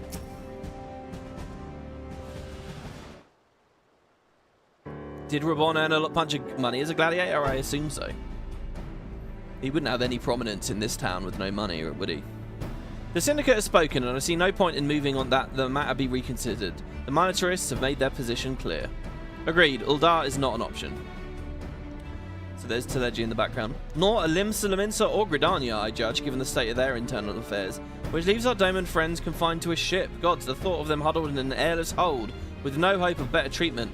Would that I had more time to find an alternative, a place not bound by the concerns of the great nations. You gonna come to Mordona? But how are we feeding everyone in Mordona? How much infrastructure is there? Minfilia? That is precisely what I wish to discuss. Yeah, he's thinking Mordona, he's just rang her. I understand the Syndicate's decision, I do. We all wish to preserve that which is ours, especially when we believe it to be under siege. But I cannot meekly accept this judgment, not while my people suffer. Would it be out of the question for the Sultanate to accept us for a limited time? A week, mayhap, or even just a few days? Excellent, I shall keep you informed, says Alphino. Lady Ugiri, I have a proposal, if you would hear it. Be our mercenaries. Out with it, Master Alphino! The headquarters of my order, the Sirens of the Seventh Dawn, stands in a place called the Revenant's Toll, an outpost in Mordona. Like most outposts, it is frequented by mercenaries and other men of action, and lacks the comforts of more well-established settlements. However, the leaders of Revenant's Toll have been doing their utmost to change that. To that end, they have need of able-bodied individuals willing to work as frontier hands, hard labour lest you doubt, with naught save food and shelter by way of reward. Terms not unlike those which you yourself proposed, Lady Ugiri. Though I will not hear a word said against our beloved Ul'dah, Revenant's Toll would offer certain advantages, the absence of unhelpful bureaucracy being the most obvious.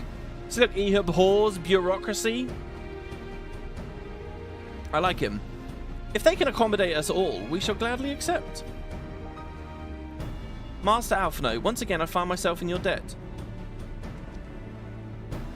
Pray do not thank me, my lady. The life of your people go to is one of hard labour and few comforts, as I told you. And before that, there remains the matter of how they may safely be born to Revenant's soul, which will be no small feat considering the distance and their present condition. Mayhap the Uldan Adventurers Guild can be of assistance? Look for me there anon, Trema. Okay, we're just... This is weird. Our role in this story is literally just standing there nodding at people. Lady Ugiri, if you and your people would accompany me, we may discuss what aid the immortal flames can provide. Yeah, so like, why did we come here at all to the flames? I guess they're getting a little bit of help. Right. Promises to keep. Back to the inn now. Jesus, this has been quite the arc, and it's basically just wandering around in Uldar. 7th, where are we? We're in the 7th Astral Era main scenario quest. Sorry, I'm on Wiki at the moment. Just trying to check exactly where we are. Because we've been playing for an hour and a half, and I feel like we're only at the start of the patch. Let's see here. Yeah, that's 2.1. Where are we? Promise it. Ooh. Well, let's finish this quest, I guess, here first.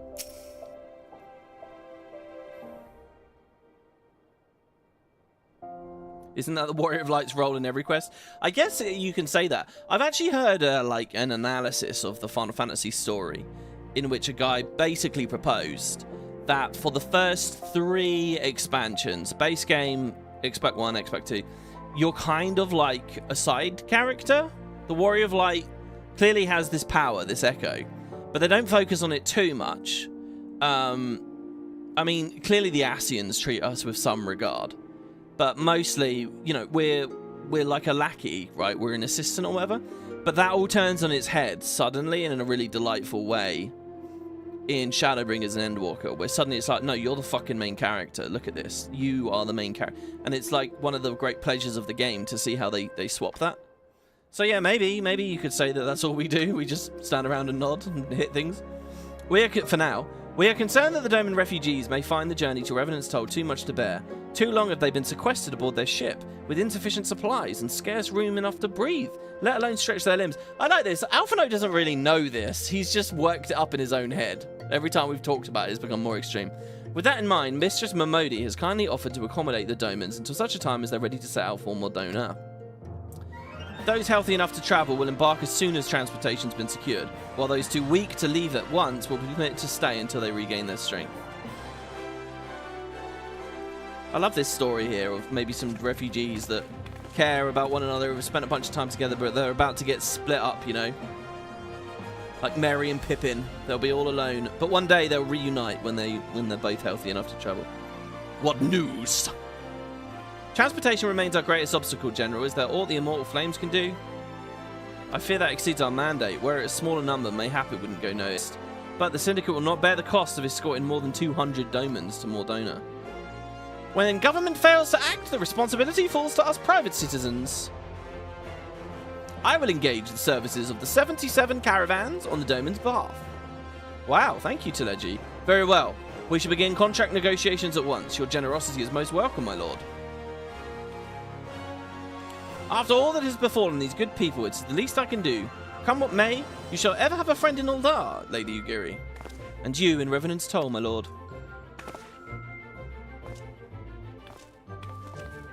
And off they go. Well, it sounds like we all have work to do. Lady Ugiri, let's put our heads together and settle the details of our arrangement, shall we?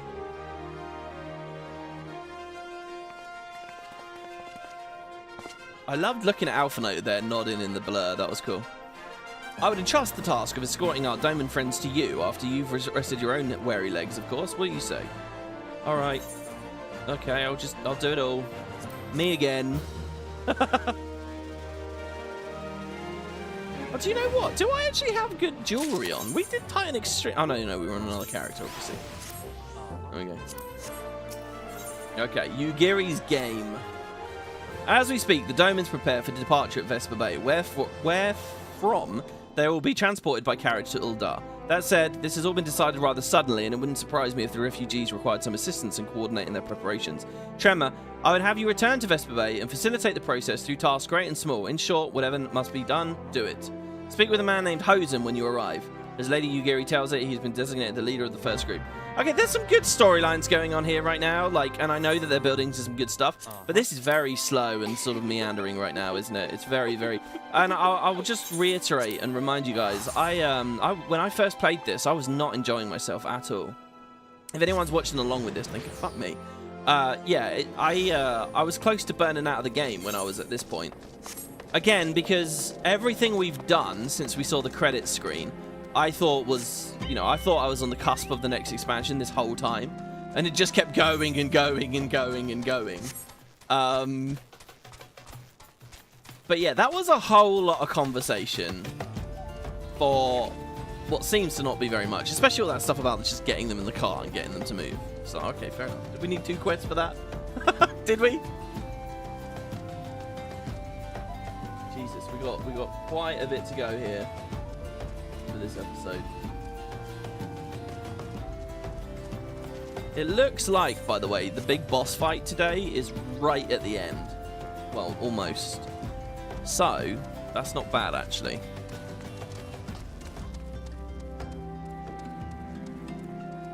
What I'd mostly be worried about is it taking ages to get to the boss, and then we cannot beat it, or we can't get a party, or whatever. And then there's a bunch afterwards as well, but that's not how it's structured, so it's not too bad.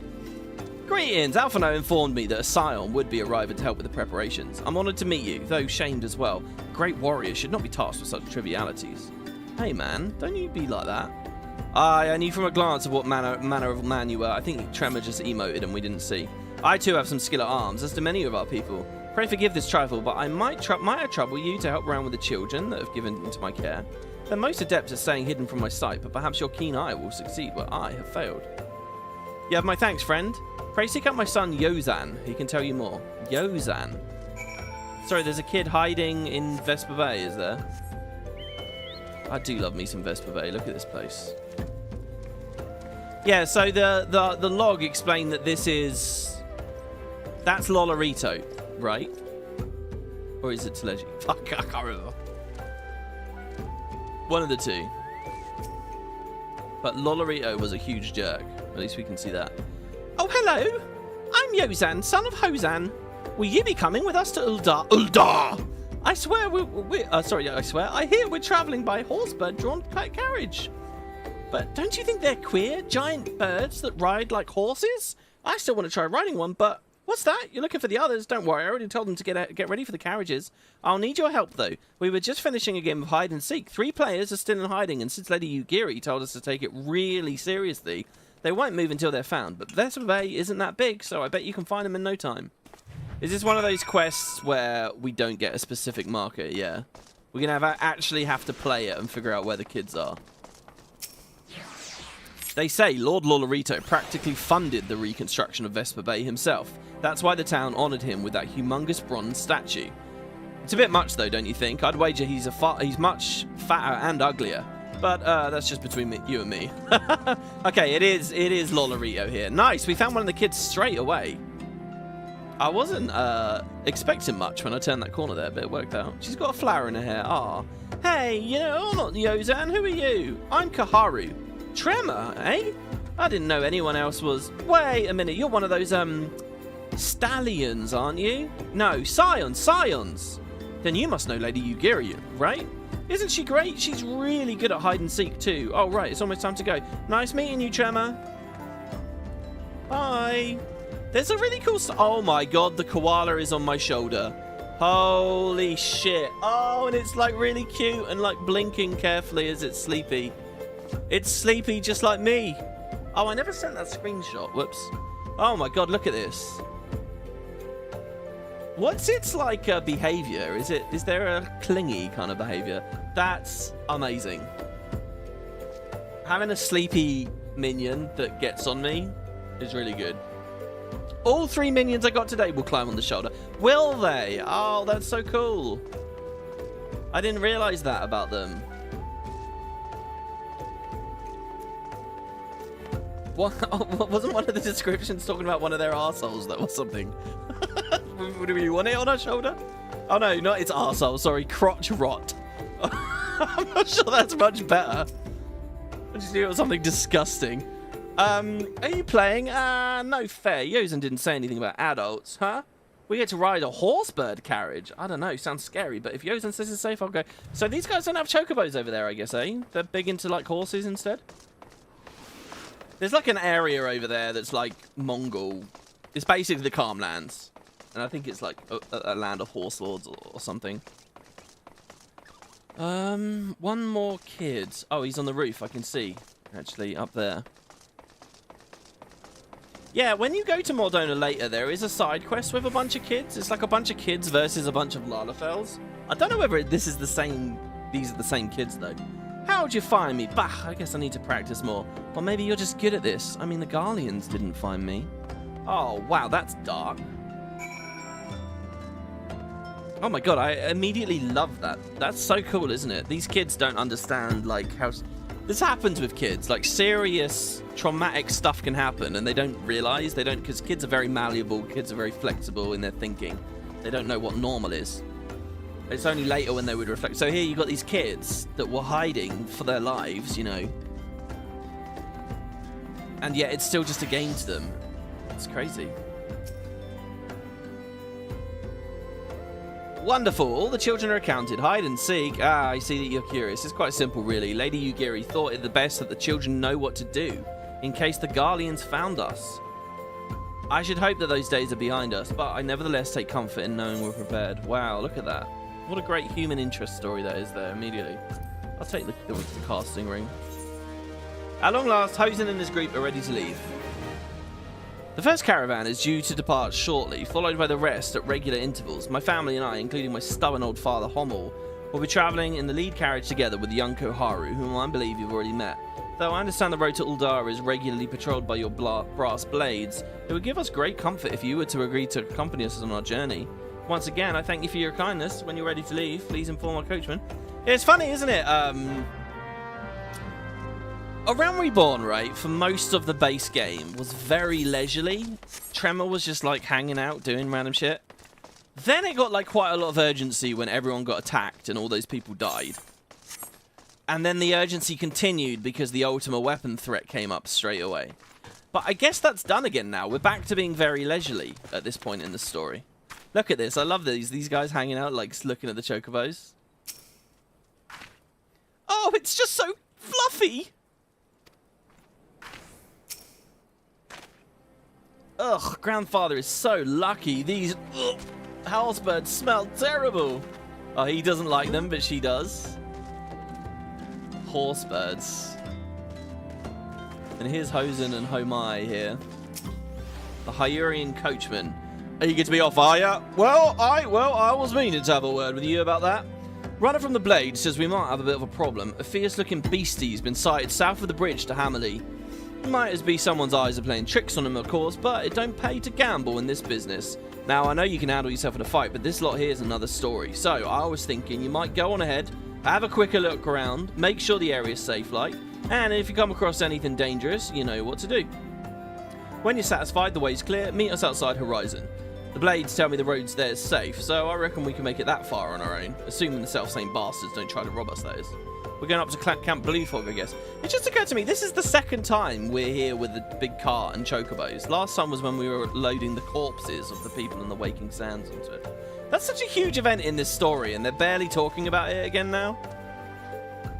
Right, well, there's no Aetherite. There is one here, I guess.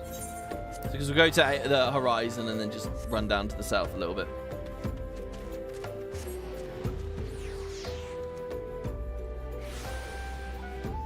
Crazy, isn't it? We're about 5 quests, I think. 5, maybe 6, away from the big boss fight, with a significant water theme, and yet nothing so far has even remotely come close to whatever that is all about.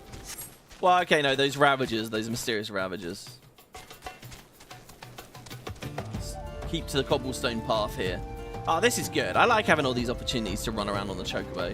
Yes, I could be flying, and yes, it'd be quicker right now. But I don't really want to do much of that since it wasn't implemented when this was current. And I feel like as soon as you're just spamming fly around in the ARR maps, they lose a certain something. Alright, so let's survey around. Anything? I feel an eye upon me. It's a wandering eye. Literally an eye upon me. Oh, he casts stone. So I was told with these eyeball mechanics where they're paired with a cone, you can stand in the cone, but you must look away. So it's sort of like a double telegraph in a way. There's two ways to avoid it. Get out or avoid. This is such a weird ability, Bulwark. Does that not work against magic damage? Blocking attacks. I assume I can't reduce magic damage with it. It's sort of a reverse of Dark Mind, right? Are we happy? Ooh. Yes, Trema. I think we are happy. It's funny to think that this area of the road needs patrolling, because this is right next to Uldar. Look at it. Uldar's right there. This always makes me feel like Midgar, looking at Midgar in the distance or something. Or a little bit like looking at Divinity's Reach from a distance in Queensdale, right? Imagine if Queensdale was desert-y. Very similar experience, right? Because you can see Divinity's Reach from so much of Queensdale. But yeah, they're like, this is an early game area, very built-up, populous place. And yet, here we are needing to escort. This is cool, though. We step away, and the whole carriage moves. Look, the kids have moved and everything. If they have wings... Sorry, they have wings, so does that mean they can fly? And does that mean we can fly if we can ride one? Which do you think would win a race? A horse? Or a horse bird? It's called a chocobo. I've had enough of this horse bird stuff. What are the adults thinking and talking about? Must say, that was a surprisingly pleasant ride. Mayhap the journey to Revenant's Toll won't be so bad after all. Yeah, it's like a floating carriage, right? It's a magically floating carriage. It pleases me to see you well. Come, let the coachman know we can continue onward to Uldar. Yeah, it's all good. We killed the fly eye. So there was a beastie! Was being the operative word, eh? Ha ha! Yeah, I dealt with it. No, you can block magic. You couldn't when this patch content was current, I think.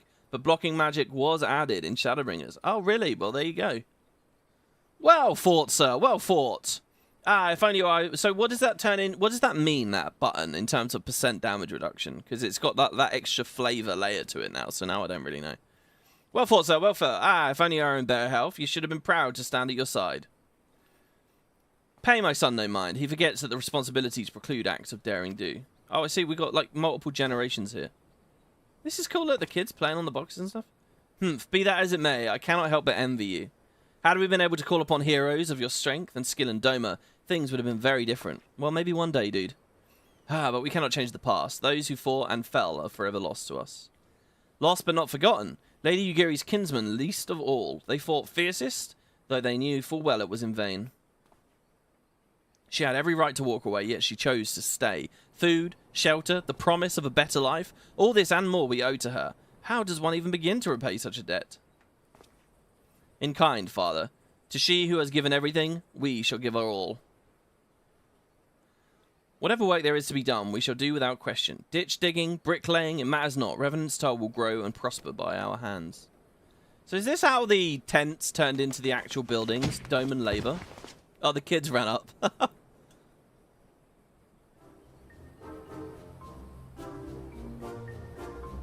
Hey, Mr. Trema! Kaharu and I want to know why you became an adventurer. To gain power, to win glory, to amass a fortune, to go whither the wild rose blooms. We were asked this before, right? And it's exactly the same responses. What was the wild rose thing? It was a password or something, right? Well, didn't we say that at the entrance of the Waking Sands? I'm going to say the wild rose one. And hold on, didn't the guy, the Brinderblubber guy on the cart at the beginning of the game ask us that? So, he's going to take this literally. So, you like roses? I think I understand. I mean, they're nice and everything, but they don't grow in a lot of places. Don't they grow in a lot of places? It's my turn now. Excuse me, Mr. Trema, but I've got a question. What's Revenant's Toll like? Is it pretty? It is a bustling outpost frequented by countless adventurers. It is a bastion of civilization in a harsh and unforgiving wilderness. It is home to the Scions of the Seventh Dawn. Or it is a stone's throw from an imperial castrum. Well, hold on. Didn't we invade that castrum? We dealt with the castrum. I'm going to say the top one, because I don't want to break the little girl's heart. No, let's do it. Let's break her heart. God, I regret it. I feel bad. Ha! You can't fool me. No one would ever live that close to a castrum. Liar, liar. Breach is on fire. All right, good. We didn't upset her. Enough Kahara, it's my turn again. Mr. Trema, when I'm older, I want to be strong like you. What do I have to do? Oh my god, what is all this? What is the best way to become more powerful? Fight ferocious beasts, seek out new experiences and adventures, train every day, buy weapons and armor from Rowena. Well, the truth is the bottom one. Seek out new experiences and adventures. That's what we should all be doing, guys. Of course, to be a better adventurer, you need to go adventuring. Alright. That's enough questions for Mr. Trema. Oh, these kids are cute. What happens to them? That's not fair. Why does Yozan get to ask 2 questions? I want to know about adventuring just as much as he does. Just one more, please. Oh, he's going to get a 3rd in. Do you think I could be an adventurer like you one day? Oh, should we be encouraging people to do this? No. Get a nice stable job where you don't have to fight monsters. Really? Then I will. Thanks for the advice, Mr. Trema. I won't forget it. I'm going to be an adventurer too. When we get to the Revenant's Toll, let's make Adventurers Guild for Domans. We'll protect our friends, punish the wicked, just like Mr. Trema and Lady Ugiri. Yeah, I think there is a quest for these kids, isn't there? Yeah, just like Mr. Trema and Lady Ugiri. We can talk more about it on the carriage on the way. Will you be joining us?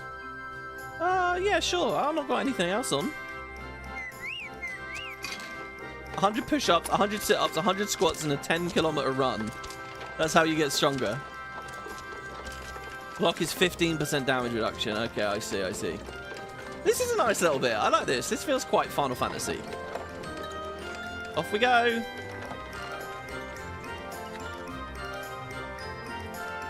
These kids have a question. Yeah, there's more kids that join them as well, right? As the story goes along, by the time you unlock the quest. Wow, we didn't get very fucking far, did we? Oh my god, we're still just by Uldar. Mind letting Master Alphino know we're here. I need to stay with the birds. I bet they could keep an entire legion out with those walls. Well, maybe. Oh, my weapon would have just wrecked the place, though. Let's be real. Would you look at that? How many steps are there? 100? I'm going to count.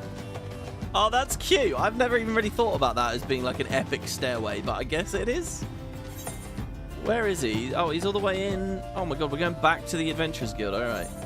It's a bit like in Skyrim, right? You climb the, what is it, High Hrothgar?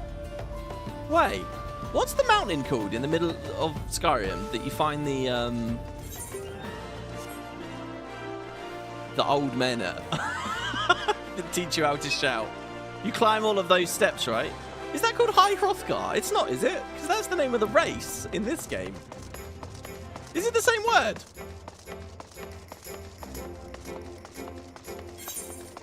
Maybe they're both based on the same thing? Yeah, these guys can come and have fun and play in Halloween as long as they got a bit of coin jingling in their pocket. Ah, Trema, I take it the first group's arrived? Excellent. Is there aught else? No, I have matters well in hand here. You and Lady Ugiri should travel to the Revenant's Toll forthwith. Why we adventure? Aiming, fending. Let's get the fending one. It is called High Hrothgar. Yeah, it's the same word. Oh yeah, and the throat of the world. That's crazy. So what is Hrothgar IRL that they've both drawn from? Alphino would like a word. It is past time Lady Ugiri met with the guild representatives in the Revenant's Toll. Since I do not foresee any further matters arising here in Thanalan which might require your personal attention, I would instead have you serve as an escort to the Doman delegation for the duration of the journey. Speak first with Slathborn upon your arrival. He's the one with whom the Domans will be working most closely, I should think. Afterwards, introduce Lady Ugiri to Minfilia and the guild emissary. If both meetings go well, the resulting tide should stand the Domans in good stead for that which is to come. Safe travels, Trema. Alright, look at all the NPCs we can speak to every second of this. We're ready to depart at your earliest convenience, but say the word and we shall follow. I hope this proves to be the final leg of our journey. The Marms have taken their toll. Yeah, you guys have come a long way. Many great and terrible beasts roam the wastes of Mordona, yes? Then we must needs keep a closer eye on the children. Yeah, well, it's not that bad. I mean, it's pretty bad. But we've domesticated it. We've sorted it out a bit. Casham on the left. And by the way, the whole way through this Let's Play, we still haven't really explored any of this area north of Silvertear Lakes. I've shown you a little bit and the wreck of the Agrius. But not too much else. Okay, Slathborn. Oh, the kitten's on our shoulder. Oh my god. Is that going to be there in the cutscene? Oh, that's a shame. It culls your minion away in the cutscene. That would make a good plug-in. And this must be the esteemed Lady Ugiri and her associates. I greet you all as friends and bid you a welcome to the toll. It's weird that they have quite a lot of questing just to get through the one map, and then we just sprint through all this. I hope you do not find our dearth of fineries off-putting. Poor though we may seem, we have a wealth of spirit and camaraderie to spare. You see, race and creed don't enter into it here. We welcome all sorts, provided they're willing to earn their keep, of course. So are you going to take the mask off? We are no strangers to hard work, Master Slathborn. You may rest assured that we will carry out your orders with due diligence. Oh, not for a moment did I doubt your commitment, my lady. Pray understand, I give the same speech to all new arrivals, and you needn't bow your head or call me master either. We are both frontier hands as far as I'm concerned. As you wish, Slathborn. May this meeting mark the beginning of a long and faithful relationship.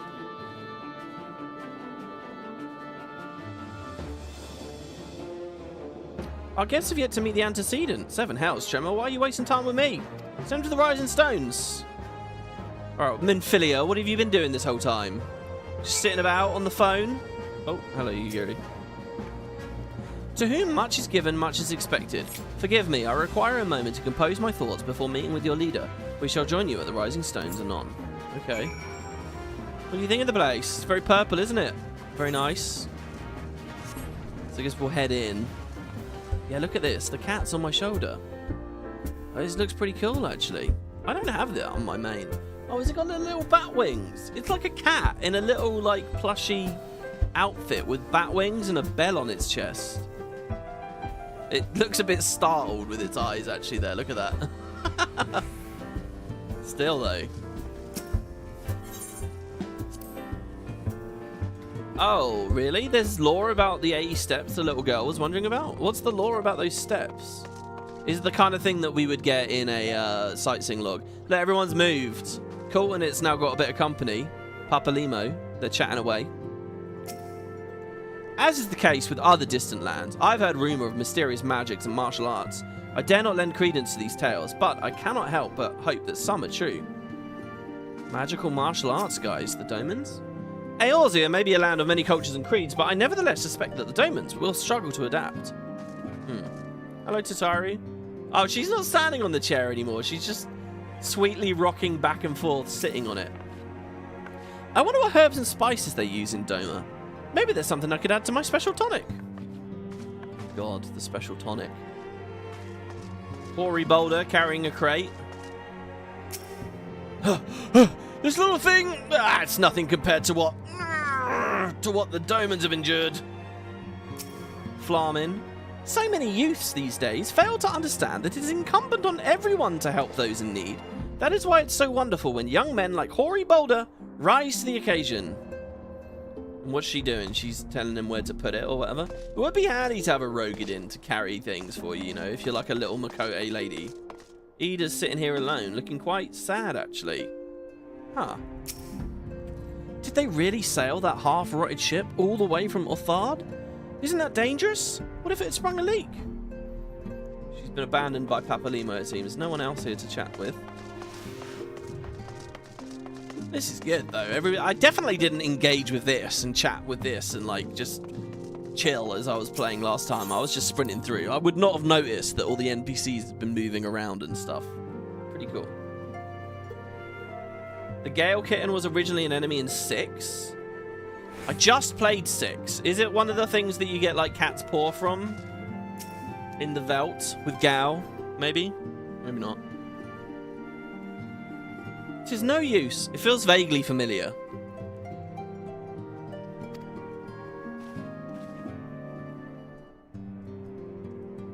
Our attempts to reach the students of Baldizian continue to meet with failure. Uriange... Oh, right. So remember, there's this B plot going on right now. There's this other scion called Kryl. She's off on this island, and the island's disappeared. Or no one... Oh, wait. Sorry. Did that... that might be a spoiler. It's okay. The people are no longer responding to us on the island. Uriange has explored other avenues of inquiry, but they too have yielded naught. We will persevere, of course, yet within our hearts the truth is clear. We are but awaiting confirmation of that which we already know. That they're dead, they're all gone. How fare the Domans? I am given to understand you were kept quite busy in the Vesper Bay.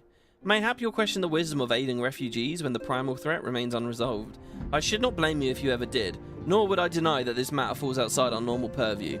Be that as may, I could not ignore this plight of these refugees, not when it was within our power to help them. Just a little spoiler as a treat. Yeah, I do view a lot of little spoilers as treats, actually. You know, sometimes it's just an interesting, tantalizing glimpse into the future. It doesn't mean you've experienced the story, you know. It's all about the delivery, after all. Lady Ugiri is here. Please, show her in. I should very much like to meet her. My stance with spoilers, I've said this many, many times in many videos, but it's a lot more lax. I think that most people on the internet are too hysterical about spoilers. Mostly, I think spoilers matter for twists. And not all stories are trying to give you a twist. I think that's quite a... there's a lot of, like, media literacy around that. People think that everything has to be a shock, has to be a twist, has to be a surprise. That's not the only worthwhile storytelling.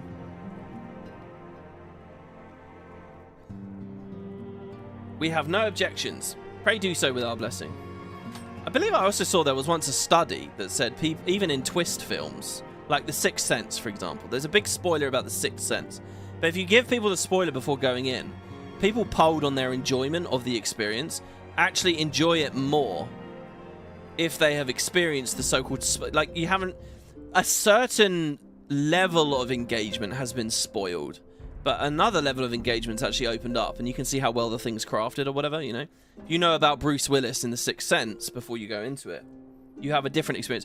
And there is kind of like this very purist view that, like, people should be allowed to have the totally blind experience first. Like, because all you're ever doing is taking that away from them by giving them that information early. And so, yeah, I do believe in spoilers with twist storytelling.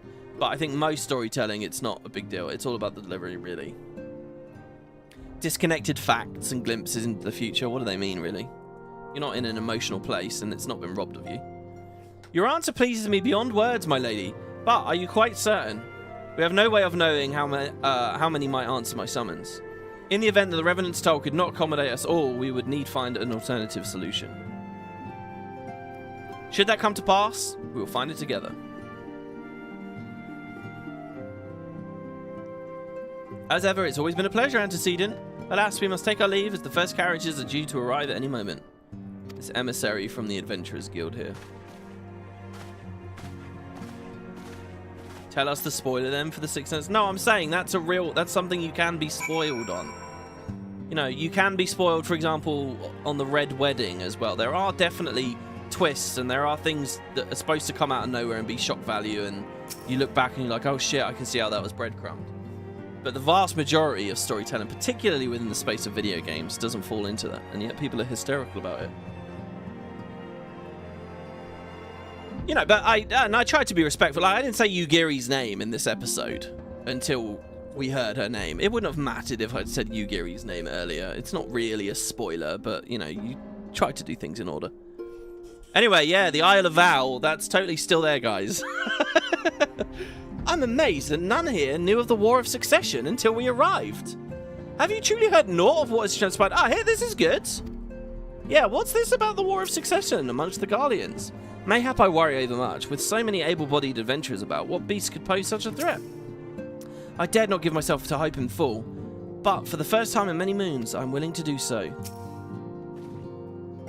Larmin and I will make the necessary... Look at that, she dropped the F. I love that. We'll make the necessary preparations to ensure that our Doman friends feel at home upon their arrival, though I must admit I am still troubled about the matter of the missing crystals. Yeah, it feels like that's just bubbling away in the background and we're doing very little about it. By the way, guys, you know I said that I burned the shit out of my hand, like on episode 3 or something? It just today is finally healing up a bit. This might be a bit gross, but I've just managed to... Not just now, before I was recording it today. The last bit of scabbing has fallen away. And I have very red, very raw skin all over my fingernail. But nonetheless, it's sort of healed up. So yeah, I feel that was quite a quick recovery as well, actually. But be careful, guys. Be careful with microwaves. Big tips. Ishtola should be returning anon with a field report from a field. Mayhap you could wait here and speak with her upon her arrival? Sure.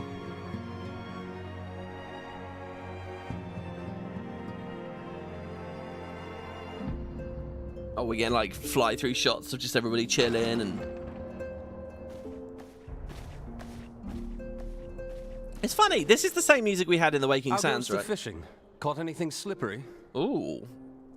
They could have given us a new song for Mordona, but hey. Aye, our suspicions were well founded. The Serpent Reavers are indeed the culprits. The plot thickens. So, Ishtola's figured stuff out. Has there been any movement in Thanalan? It has been blessedly quiet, which is to say the Amalja are being no more or less of a nuisance than usual, summoning Ifrit with such crystals as they have hoarded. Urianger, too, reports not out of the ordinary. Then we have our explanation.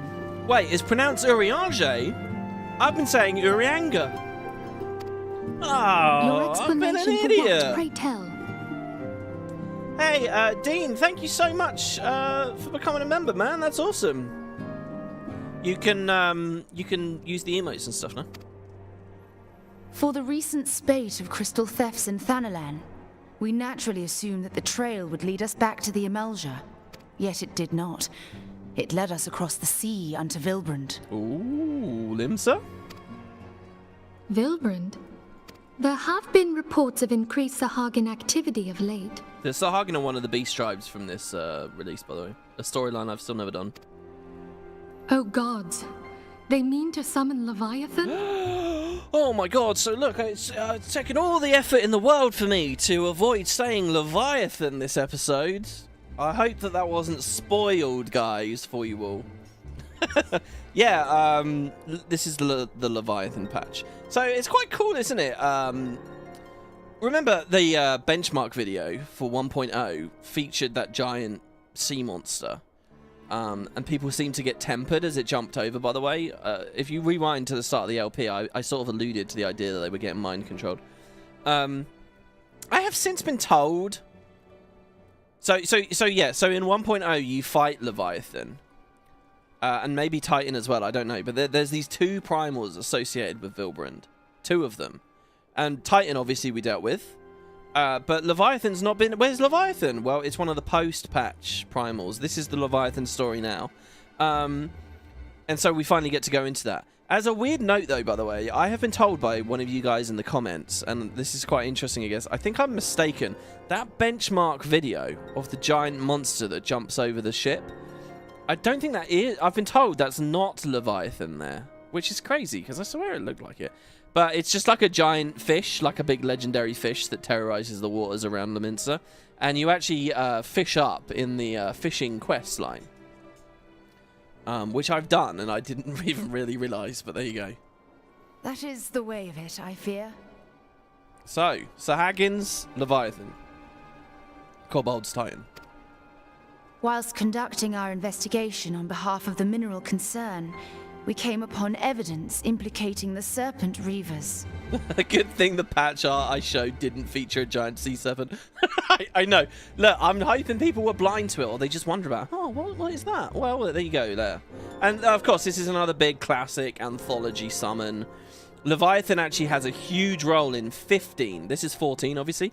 The next main series game, Leviathan's like a big deal in that one. It's a really, really, really cool event. And a big city that's kind of like fantasy Venice. Super, super cool. I don't know whether he's been in 16. With the aid of the Maelstrom, I was able to verify our suspicions. 'Tis only a matter of time before Leviathan returns to harrow the seas. But there is more. One of the Sahagin, an elder by my judgment, spoke of attaining the gift and knowledge of eternity. Oh, you okay, Memphilia? Oh, we're getting the echo. She seemed to enjoy getting the echo there, didn't she? I'm sorry. Such a disturbance in the ether. If I did not know better, I should think this device defective.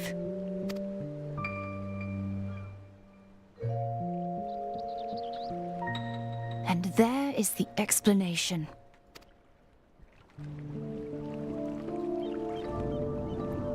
We haven't really looked at the Sahagin yet, have we? Soon it shall begin. Our Lord shall rise mid surging waves to wash away the finless one. Oh, this is good. He's got a lisp. I haven't voiced anyone with a lisp for a while. Look at him. Look at the giant conch on his head, though. Absolutely crazy. In chat, Darrakan says the whole time you thought I was intentionally mispronouncing Urianger. I was. It was intentional. I was being sarcastic and also quoting Homer Simpson a little bit with that outburst a second ago. And I shall be granted the gift and knowledge of eternity, and with the emissary stand equal. Then shall I know no cessation, no oblivion. It's a cool hat. Is it a hat or is it a part of him?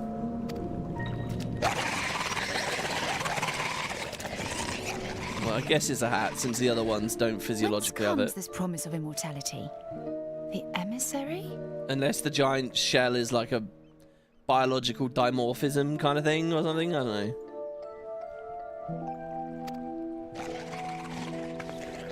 We have outstayed our welcome.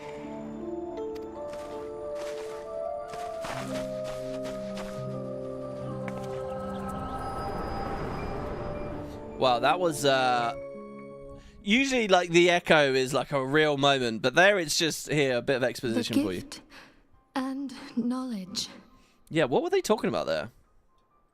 Are the two of you quite well? You shared that vision, did you not? Joint echo, yeah. Even before the Sahagin made mention of the emissary, I recognized Leviabeetus' words. He is behind this. Ascian sowing chaos. But hold on, I thought he was just an emissary. No, he's actively stirring the pot and getting primals to get made. How is that just an emissary? Surely it is not within his power to grant the echo. Wait, I'm missing something. They suggested that the Sahagin got given the echo here? Sorry, I was talking about so much nonsense there. What did he say? It was a truth bomb, this echo, this vision. You can give people the echo? This is ringing real bells for me right now, by the way. Let's see here. Oh, I don't think I... Oh, no, we do. There wasn't much dialogue here. Oh, this is like a major scene, isn't it? What? I've got a weird bit of deja vu here right now. Right, the priest says, soon it shall begin. Our Lord shall rise mid surging waves to wash away the finless ones. And I shall be granted the gift and knowledge of eternity. And with the emissary stand equal. Then I shall know no cessation, no oblivion. Yeah, it sounds like... So, the emissary word there. So, it sounds like Leviabeetus came to the Sahagin and told them that he can give them the gift and knowledge of eternity. That sounds a bit like Echo, right? The gift. So, Minfilia is now wondering about that. What on earth is this? Ascians can give people echo? Unless we act swiftly, Leviathan will rise again. The Admiral has already requested that we intervene to prevent this. Failing that, we are to attend to the Primal's extermination. I feel like this is a really major thing that's happening, right? I think they talk about this again, like, way later. Oh, God. She will have our full cooperation. Let us make haste to Limsa Lominsa. I feel like in my playthrough on Twitch, when I was in Shadowbringers, we like came back to this cutscene and like analysed this cutscene for some reason. I mean to play a part in this mission. Tataru, pray, take charge in my absence. My lady, are you sure this is wise? I am aware of the risks, but there is something I must see with mine own eyes. The true nature of the Echo. Okay. Oh, I've got no idea what's going on there. I shall not stand in your way. On the condition that you permit me to accompany you as bodyguard. Your company is ever welcome, Thancred. I take it something ill is afoot. Aye. A Primal is about to be loosed upon Eorzea. Primal? Oh, do these guys not know about primals? A godlike being whose very existence is a bane upon the land. We scions of the Seventh Dawn are sworn to put an end to their kind. Again, the big thumbs up from Papalimo. I see. Know then that I am learned in the arts of war. In return for the kindness you have shown my people, I would lend you my blade. It would be most welcome. When contending with a Primal, one can never have too many able allies. If you crave a more intimate understanding of the problems facing Eorzea, this experience is like to provide it. Be sure to come well prepared. All right. Let's see what she can do. All due respect complete. Hey, do you ever think about continuing Guild Wars lore videos? You enjoyed it so much? I mean, yes, I'm going to keep making Guild Wars videos. If you're asking specifically about like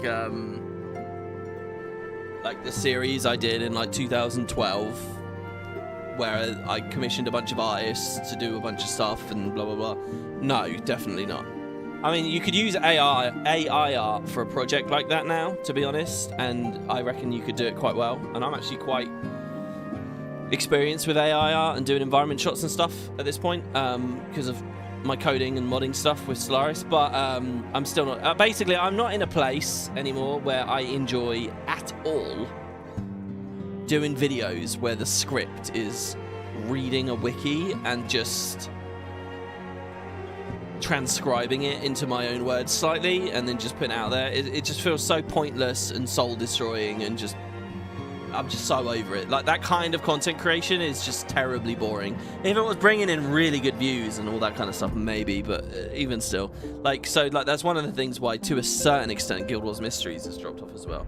This thing where it's just like knowledge, information that I've known for years and you could have known for years, and it's just on the wiki. You don't need a YouTube video to read you a wiki. Like, I'm so done with it. It's such a boring, circular, empty fucking process. I really, really don't like making videos like that anymore at all. Not to mention the fact as well, when I got into the scene and I used to do a lot of stuff like that, it's because no one was making videos like that. But nowadays, you know, lore regurgitation, shit like that is a dime a dozen. I mean, you could have ChatGPT write you scripts like that. You really could. So, yeah, I'm not interested in stuff like that. But speculation and discussion and playthroughs and all that kind of stuff, yes, I'm still covering the game. There was a huge amount of it in Janthir Wilds, which was really, really cool. And that was just last month. A matter of weeks ago, in fact. You can see it here on the channel. Minfilia wishes to share some final words on the coming mission prior to departing for Limsa Lominsa. The sea rises. Plainly, should the worst come to pass and Leviathan is summoned, our only recourse will be to face him in battle. Given past experience, you may very well think that... what was that? Given past experience, you may think that very well eventuality inevitable. Yet, so long as there is even a chance that the Primal's return might be prevented, we must needs bend all our efforts towards achieving that goal. Before we do all else, let's hasten to Limsa Lominsa and meet with the Admiral. She will not have been idle in the intervening time and will doubtless have valuable information to share. Yeah, it seems pretty clear. I like that little line there, because as the player, you are going to be expecting to fight it, right? So long as there's even a chance, yeah, okay. So, what does Melvib have for us? I've got to pronounce it with a V. Oh god, it's in this upstairs area. I think I can handle it, though. I don't think I'll get too lost.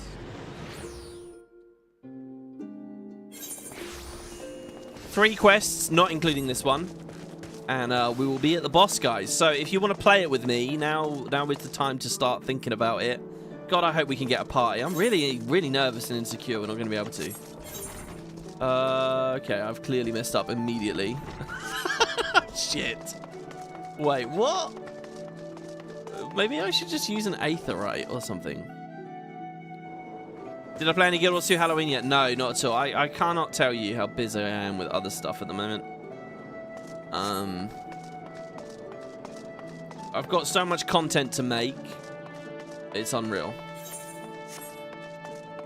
Because it's sort of sink or swim, really. If I can't get a lot of other good content out, yeah, whatever. You're expected. Pray take this lift to the commander room. Up we go.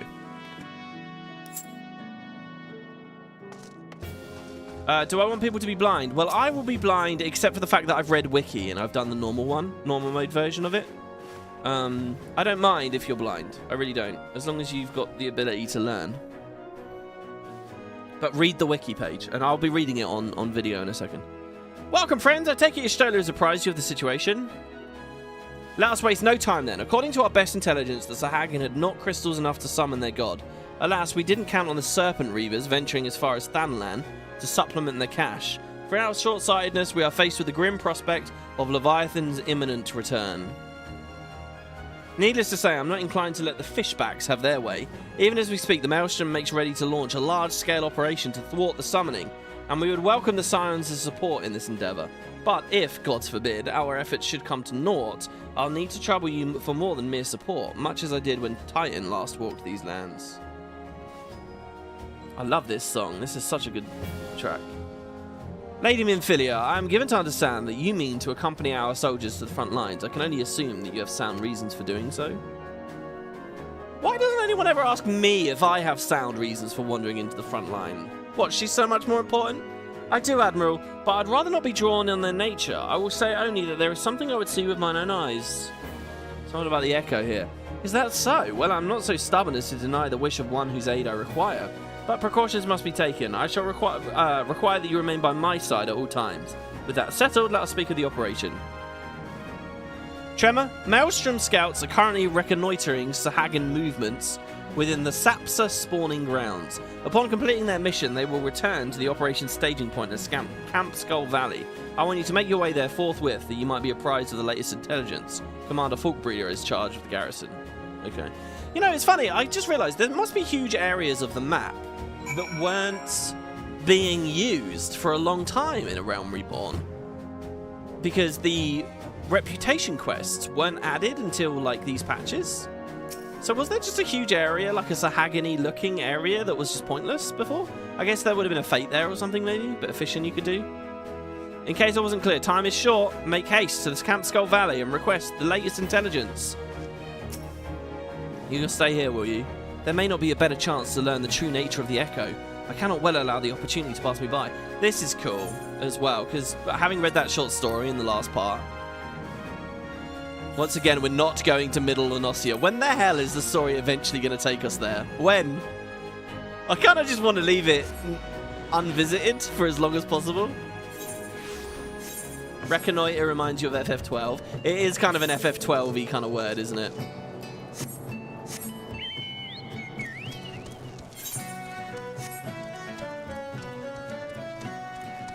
Okay. And I keep using the big map when I should just put the mini map on. There's 10 people other than me online in the link shell right now. It will be fine at least. Yeah, but okay, fair enough. Maybe that's a way of seeing it. But you never know. Maybe people. Yeah, maybe it'll be a while before we get to the boss. Maybe people are in the middle of other things. I just don't want to take anything for granted. I've been expecting you, Scion of the Seventh Dawn. On behalf of the men and women here, I thank you for your cooperation. The safety of our citizens is paramount. With your aid, we'll prevent Leviathan's return. Alright. How do you aim to do that?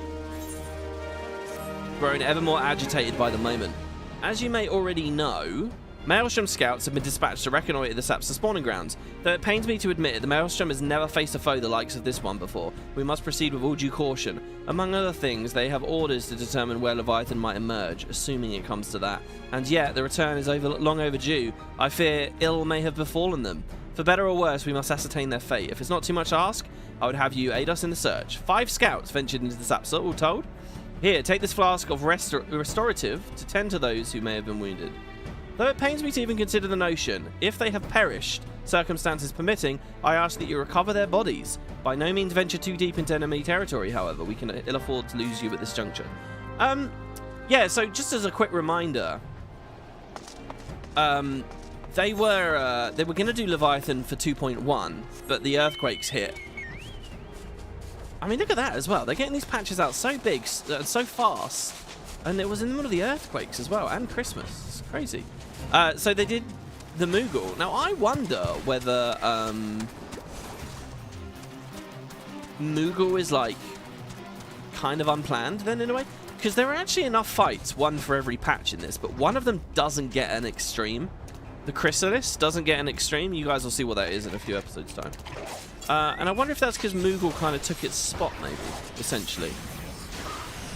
Because patch 1 was going to be Leviathan, and so on and so on and so on. Also, do you know what's a bit of a shame? That when I mount, the kitten disappears. It'd be cool to have the kitten on me while mounted as well. Hey, Private, how you doing? Help, somebody, of all the times to forget the restorative. Ugh. Well, look, I got one here. The fast-acting concoction temporarily imbues strength while suppressing pain, allowing wounded soldiers to make their way to safety.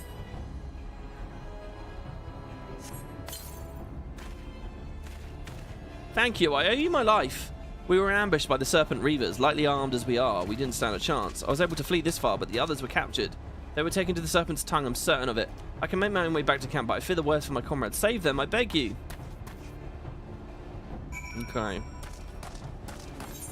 Oh god, all the way up here now.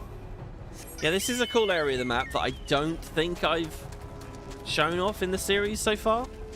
This is a little bit extra grim right now, considering it's nighttime. You get all these nasty coral kind of like corridors and stuff. This place is usually pretty tough. This Fate, when you sink to it, obviously, you're going to go down to level 45, and there's so much over aggro here. This place is always a bit bonkers. But a lot of hunting logs, like, take you here. Oh god, 2 people dead. Looky here, lads. Fresh meat for the larder. Really now? Are you sure about that? Look how strong we are. Oh my god, dude. We just absolutely destroyed them. You gonna run away? Mercy! Nope. Oh, that's cool. He actually dropped his, like, monk weapons. Something's hitting me. Oh no, it's just more poison. I'm not gonna go first person while we're poisoned because the flashing red effect is, like, huge. Oh, we're collecting the corpses. Ah, the mutilated corpse of a Maelstrom soldier. Oh, that's sad. I'm very interested if the other players' quest progression can get me tagged and then interrupt my thing. I guess not. Man, we've been poisoned for so long here. What is the quickest way back, I wonder? Probably to Aetherite, to Aleport, right? And then fly there, maybe? I mean, we could fly from here as well. You might want to consider adding a 3rd skill bar using shift with the commands. Yeah, don't worry, I always play with 3 skill bars, but we're very early game at the moment, so I was planning on putting the 3rd skill bar on after A Realm Reborn with the credits. I'm thinking now, though, I'll actually do it at the start of Heavensward. That'll be quite cool. That way, A Realm Reborn kind of has this sort of early game flavor of only having 2 skill bars. But yeah, I always play with 3 usually. 3 is kind of like the sweet spot. Oh, hello, Thancred. I didn't realize you were here. This area has been altered beyond recognition. 'Tis sad indeed when the places of your past may only be visited in memory. Wait, what memories do you have of this? Some kind of a 1.0 moment? Nope, not through that door. We want to go upstairs.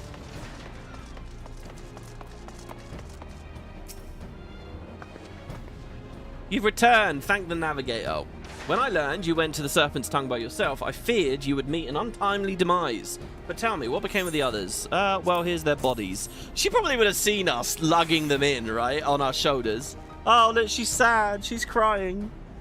Dear gods, these wounds were not intended to kill, but to torture and maim. Does their savagery know no bounds? Enemies or no, they go too far. I dread to think what may have become of the 2 who remained unaccounted for. I pray that they haven't suffered the same evil fate. At the very least, one of my men came back alive. And for that, I owe you my thanks. Yeah, the guy we gave the potion to. The price we paid was dear, but we have intelligence we need. Even as we speak, the Admiral finalizes the details of the operation. The war horns will sound any moment now. Be ready to sally forth when they do. Sally forth. Love that phrase. I'm collecting all these rings, the fending things, and there's no point to because I have... oh, no, there is. Never mind then. Trema slowly getting stronger and stronger.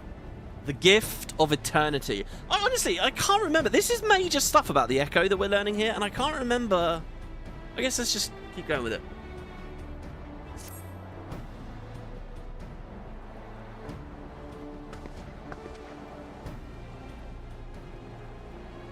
Thrice damned fishback bastards. I'll kill them slowly and then chase their rotten souls through all 7 hells.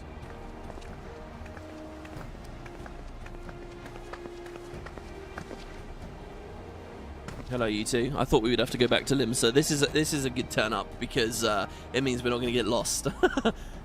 Peace, Commander. We're here for a purpose, and vengeance is not it. If I want your mind on the task at hand. Savvy? My apologies, Admiral. You can count on me to keep a clear head. Good. Now, according to our sole surviving scout, the Sahagin and their thralls have already begun amassing an aetheryte in the depths of Sapsa. If we're to act, we must be now. The men are ready, but we await your orders, Admiral. As predicted, the Sahagin have tightened security in and around the spawning grounds. A frontal assault is like to be met with fierce resistance. Ah, but we are not so artless as that, Commander. We shall divide our forces and strike them hard and fast at key locations. Remember, our ultimate objective is to take the Sapsa aetheryte and eliminate the Sahagin priest presiding over the summoning. We're not here to kill them all. Yeah, like at no point do we treat these as real citizens or humans, you know. The Maelstrom shall engage and distract the Sahagin's legion of the drowned pirates at the Serpent's Tongue. Commander, you have charge over this effort. Be mindful that the lay of the land there is devilish for attacking forces. Let the foreign levy spearhead the assault and have subsequent units fan out to cover their flanks. At the self-same moment, a diversionary squadron formed of galleons from the Crimson Fleet shall harry the enemy from offshore. In likewise, says Minfilia, we Sartans shall form smaller units in hopes of confusing the Sahagin defensive effort. Trema and Y'shtola, the two of you are to make your way to the site of the summoning ritual. The Admiral's diversions should serve to thin the enemy's defences, rendering your path less perilous. A small party, I believe, should be able to win through without drawing unwanted attention. I like that this is all staged at night at the moment as well. It feels like we are preparing for a big operation, you know, at dawn. Thancred and Ugiri, your mission is to lure as many Sahagin as possible out of the spawning grounds. Having done so, take to your heels to circle round to join the infiltration unit of Y'shtola and Trema. When all has been set in motion, I myself shall cut a path to the aetheryte, accompanied by Lady Minfilia, as was agreed. Well, don't keep me, don't let me keep you friends to battle. Okay. This is a very wordy patch, isn't it? When did we last fight side by side, Trema? Too long ago, I warrant. But come, let us away. Look at that line. That's amazing, isn't it, really? We're here at 2.1. 2.1, and Y'shtola is already, like, reminiscing about how long ago we were last fighting. I mean, Jesus Christ. I guess it makes sense, because in the original release timeline, it's been 8 months since the launch of the game. 8 months, you know, and if you were a diehard paying a subscription fee for all 8 months, it might have felt like, yeah, it was a long time ago. But, Jesus. I mean, we are just at the start of the story here, really. And already, you know, lines like this are coming up. This is like what I mentioned the other day about, they're like, oh, you've bested a great many opponents already, you know, when we'd only done 2. WP, you can sell the rings for company seals. That's a good idea, yeah. How many seals do I have, by the way? I have 2,000. I think when I get 3 or 4, I can probably buy my next rank. Even with the diversions, the path to the aetheryte is bound to be fraught with danger. Be on constant guard. Once everything's been set in motion, I too shall make my way to the aetheryte. As previously agreed, Lady Minfilia will be with me. Okay, we've had a message here. Link shall invite? Yeah, certainly, if you're standing here with me. Is it you? No, it's not you. I can't link shell invite people unless they are physically next to me. I don't know why. Oh, sorry. I'm blind. You are physically next to me. And you look quite cool as well. There you go. There's a link shell invite for you. I like these male Makote, man. Look at these guys. So there you have it. Invite sent. Okay. Oh god, are we nearly there, guys? I think we are. The Gift of Eternity. I'm going to fly this time. We'll go like an overland route.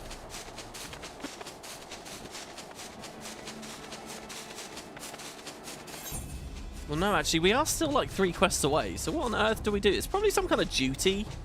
Like solo duty. So if I go up here, can we hop back down underneath? Yeah, there you go. I don't think it's particularly cool or fun flying through all that sort of stuff. But in the interest of showing it off, I mean, when else are we going to? I'll do it.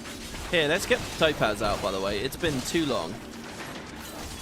One of these rare open world moments where we can actually do that. How many targets is this? Just 2.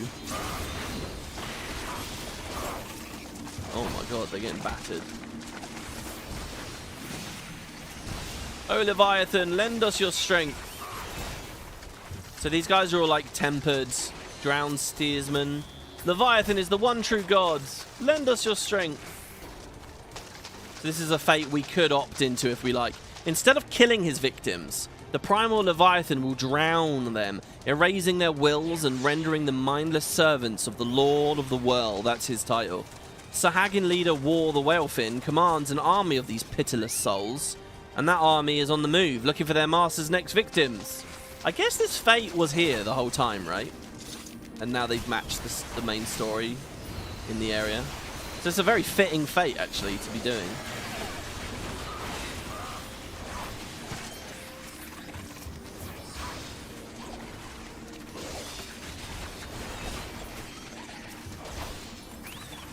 Very nice. So we've got 2 waves to deal with this time. Shelf Claw Guard. If there was a way I could yank them together a bit, I'd probably AoE. In fact, we can AoE all 3 here and help this other player out. Oh, that was cool. We smashed him with the Circle of Scorn and finished him off with that. Nice. You remember doing this pre-flight? Running through the camp was hell. Yeah, like all these enemies here, they're all aggroable. All of them.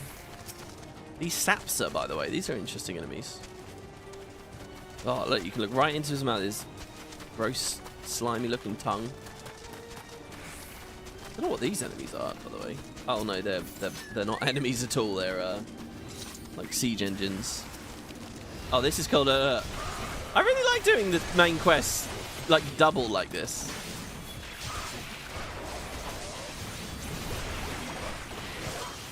It gives me an excuse to use the AoEs when I might not otherwise. Because, you know, so often with the big boss fights, you're not using the AoEs. You're using the single target chains. And that brings me on to as well, by the way. Dungeons are obviously another place you do a lot of AoEs. I had a really cool message from one of you guys that basically said, I think this was T.S. Bulmer again, but pointed out that, like, dungeons are kind of dangerous in a way, but what they do is they test your throughput, you know? Meanwhile, like, the boss fights test your mechanics. And I think that's a really good way of describing this game, actually. And the difference between the 2 formats. But like I've said before, I think dungeons are really fun. I like them a lot. Jesus Christ, that was a lot of things to kill there. Another axolotl there. Aggro this guy. Jeez, look how much bigger Topaz is as a chocobo than this other guy's. Weepy is tiny. Y'shtola! Oh, she's injured. You okay? I'm healing her by putting my hand out. It's okay, we're using paladin magic. Pray do not concern yourself. 'Twas but a glancing blow. Come, the Aetheryte is close at hand. Let us press on.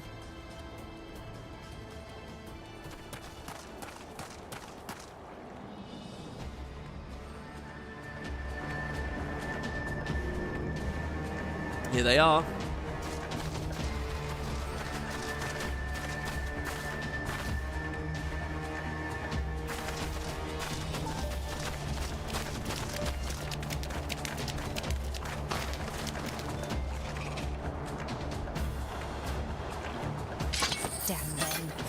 They have made thralls of soldiers and civilians both. Uh-oh.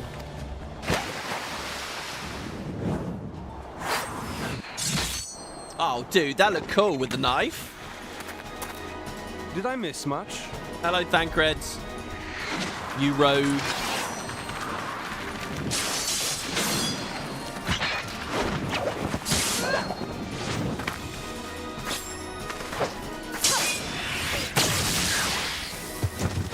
Dude, that's cool. Is that an ability we get?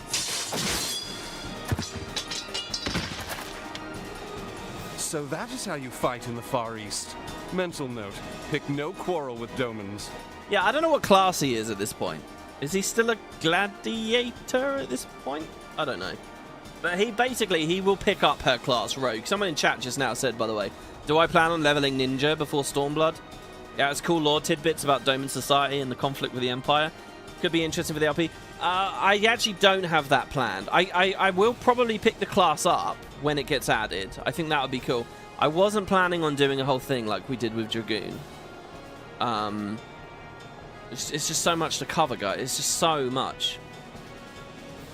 And I've never played that before at all, so I don't really know whether to trust. It's really amazing.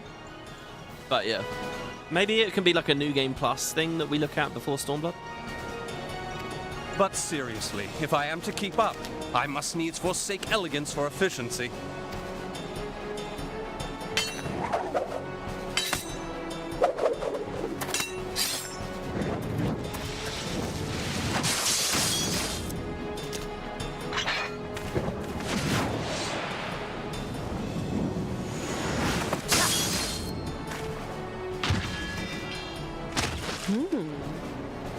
Wait. This is the cutscene I watched in the Twitch playthrough? Oh, is it really? You've watched it like 5 times? You've watched my Twitch run 5 times? Dude, if that's true, you know my experience with this game better than I do. Also, that is the coolest fucking thing I've ever heard. Seriously, I tend to assume that stuff that goes up on WP2 is just kind of like lost to the aether a little bit. And I'm really hoping that these videos are in the live tab on YouTube, right? I'm hoping that that's not the case with this project 3. But damn, 5 times? Wow. Is it like your comfort series? Like, I definitely do that with Let's Plays, where I'll like have them on a loop. Oh, you watched the cutscene 5 times. Okay, I see. Or I did. Well, look, Thancred's a natural. To the Aetherite!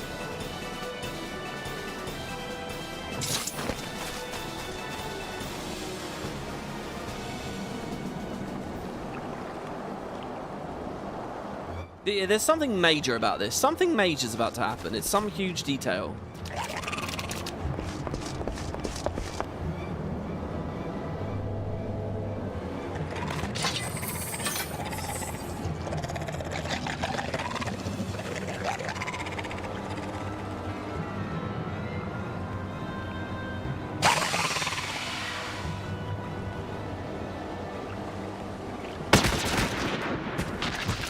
Damn! That's Melvib, I think. Oh! You'll forgive me my lateness. What a fucking baller. Here, I think, by the way, what's going on here is Yugiri's showing off Rogue, which is one of the classes that was getting added in these patches. She's showing off the other one, like the gunner one, Musketeer. But Musketeer never ended up getting added. But that's kind of what's going on here. I've been something of a liability of late, I know. 'Tis high time I set about making amends. Like Square Enix were planning on adding all this stuff across these patches.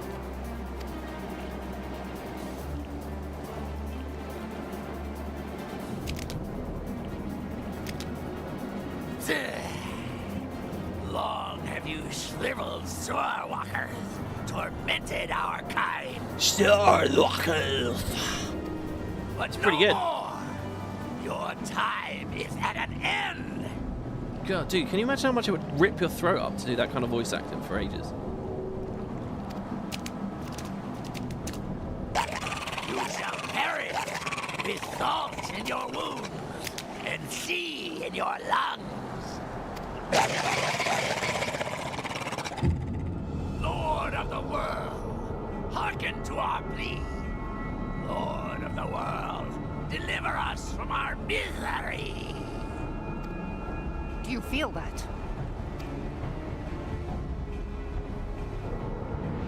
What is this? Is it a thing about tempering? Oh, we're getting echo. We're getting a headache. So's Minfilia. I know this sensation. It's the echo. What?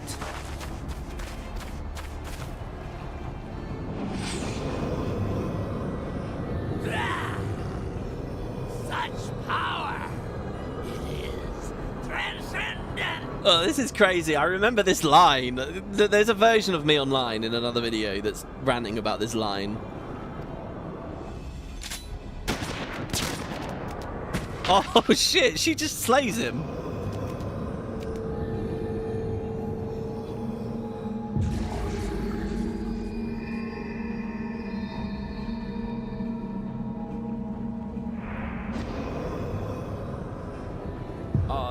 It's this thing, right? Yeah. Okay, it died, and now it's the leader. 7 hells. Okay, alright, okay. So what did we learn there? The echo can move from one body to another? Is that what we learned? Right?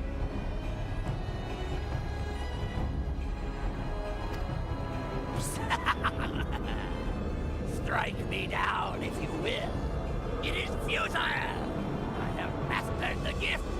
I am eternal. So mastering the echo means you're immortal. This is what is this? Okay. Endwalker will explain, maybe. I don't know. So he had the echo. He got shot. The glowing ball moved into another Sahagin, and all of a sudden, like the headdress popped up. And boom. It's just like he could overwrite the other Sahagin's soul or something. I don't know what happened to the guy that was here beforehand, you know. There's a character in the story that does this later, that's why we watched it. Ruler of the seas, born of waters primordial, I offer unto you this frail flesh, that you might grant your faithful servants deliverance. Oh, I think you're right. A character does it later. Isn't there a huge this? Again, I'll try not to spoil or whatever. Isn't there a really major villain that comes back via this mechanism? Is that what it is? I think maybe. Anyway, I beseech you, come forth.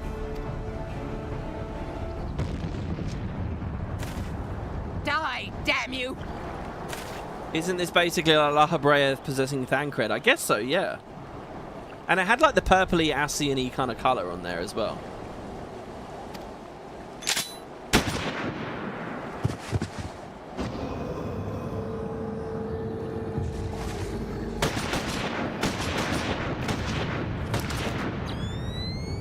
Foolish shorewalker! You cannot kill that which is eternal! Dude, I'll never get over that Sam Fisher Splinter Cell noise with Ishtola's goggles.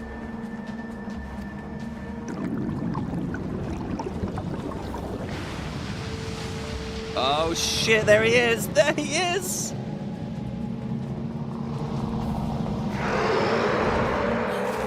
Heavens fulfilled.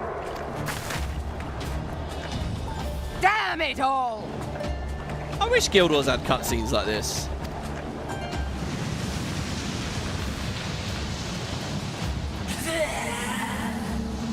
My being ebbs away.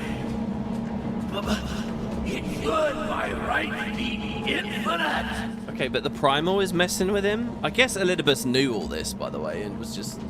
Am I not immortal? Curse you, emissary! You promised me everlasting.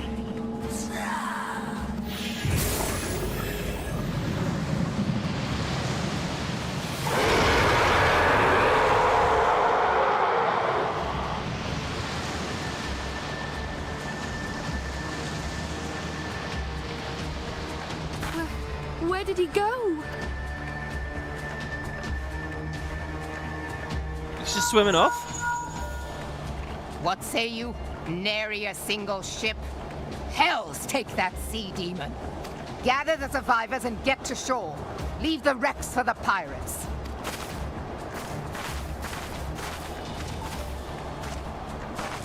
Leviathan wastes no time. The diversionary squadron is lost. Souls is just Aether in the end. Primal's consume Aether. Plot relevant later. That's a good description there. For a mercy, 'twould seem the Primal now makes for open sea. But why does he not press his advantage? Unless... God save us. He means to unleash a tidal wave.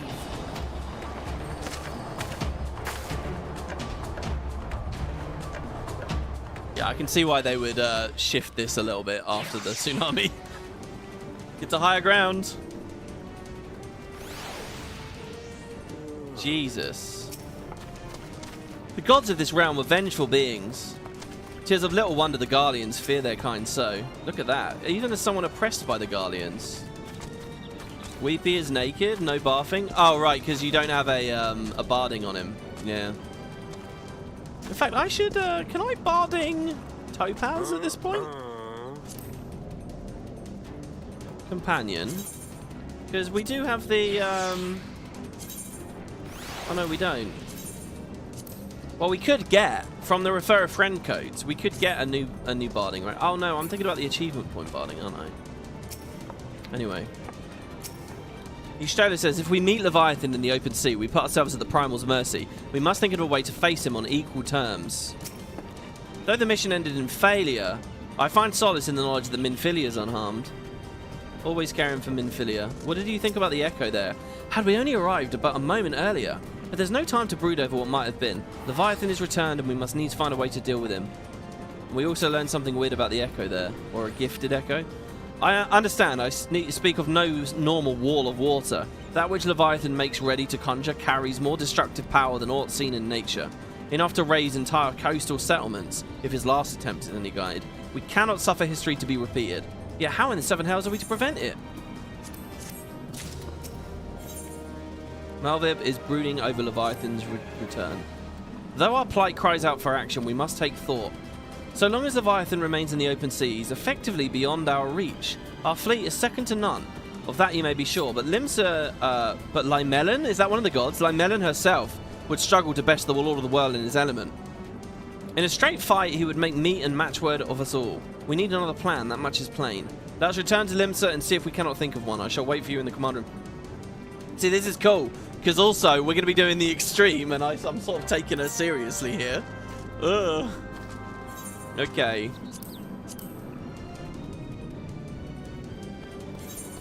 Back to Limsa. Music in here is pretty epic, pretty intense.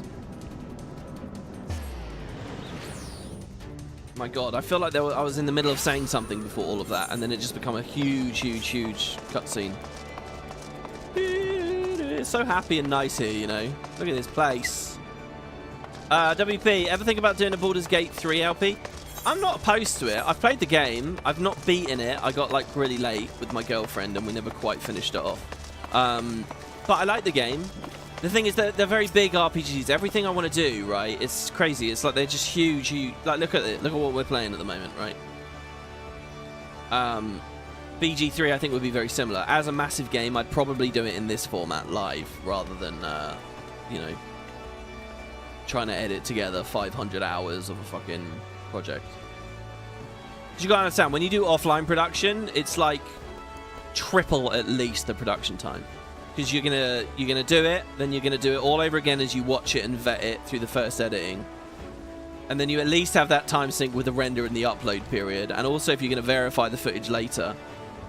Not to mention, if you're gonna try and do it informed, you've got to play it first. So you play it, then you record it, then you watch it back. So it's like 3-4 times the amount. So, you know, when you're in 100 hours plus games, it becomes huge, as opposed to just hitting go live and playing a game. You can see why streaming has become more popular over the years, because it's by far the easier thing to do, less time sinky thing to do.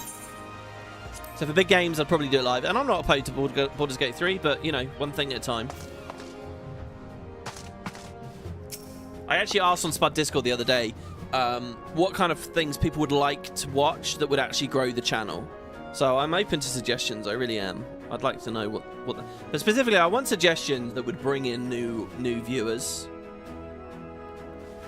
That's what's really important to me. I don't know whether we're actually accomplishing that with this at the moment, but, you know, when we get to Door Trail. Ishtola, to confront the Lord of the World in his watery domain is far from ideal, yet he's not like to come to us. Would that he lacked the means to strike us from afar. When I saw Leviathan's rise from the death, I cannot well describe what I felt. No words could prepare one for such a sight. Yeah, he is cool. He's easily one of my favourite primals. Being the observant adventurer that you are, you will doubtless have noticed my dagger work back at Sapsa. You know me, Trema. I like to dabble in a bit of this and a bit of that. Yeah, I think... Okay, I swear I heard Thancred was a gladiator. No, doesn't he have like 3 classes? Didn't he have 2 classes in 1.0? That's what he's alluding to here with the dabble in this and that. And now he's going to become a rogue, and that... Oh, no. I think he goes gladiator, rogue, and later doesn't he become a gunbreaker in the 3rd expansion? I don't know. We'll see as we play. The Sahagin Elder claimed to have become eternal, yet he was summarily consumed by Leviathan. What might this imply? Primals eat Echo users? What does that mean, though? Primals can... There used to be a hamlet beyond South Tidegate in western Lanosha. Hearthstone, 'twas called. Hold on, does that mean that a Primal could kill an Ascian for good? Hearthstone. She just said Lanosha, by the way. But she's pronounced a lot of things weird. Prior to the Maelstrom's founding, Leviathan rose from the briny depths and set about unleashing watery hell upon us. On that occasion, the company of heroes put him down before he could do too much damage. But when the bastard came next, this time in the wake of the Calamity, we were not so fortunate. Weary of ravaging our shoreline, he summoned a tidal wave which fair leveled Hearthstone and washed the soil away for good measure. Oh, there was a Leviathan summoning between 1.0 and 2.0, right? In the wake of the Calamity did it, when we couldn't play. The area was subsequently occupied by the Sahagin. Aye, the thrice-damned creatures transformed it into a spawning ground for their brood. Dude, I much prefer the way she said that there. Sahagin. That sounds way cooler than Sahagin.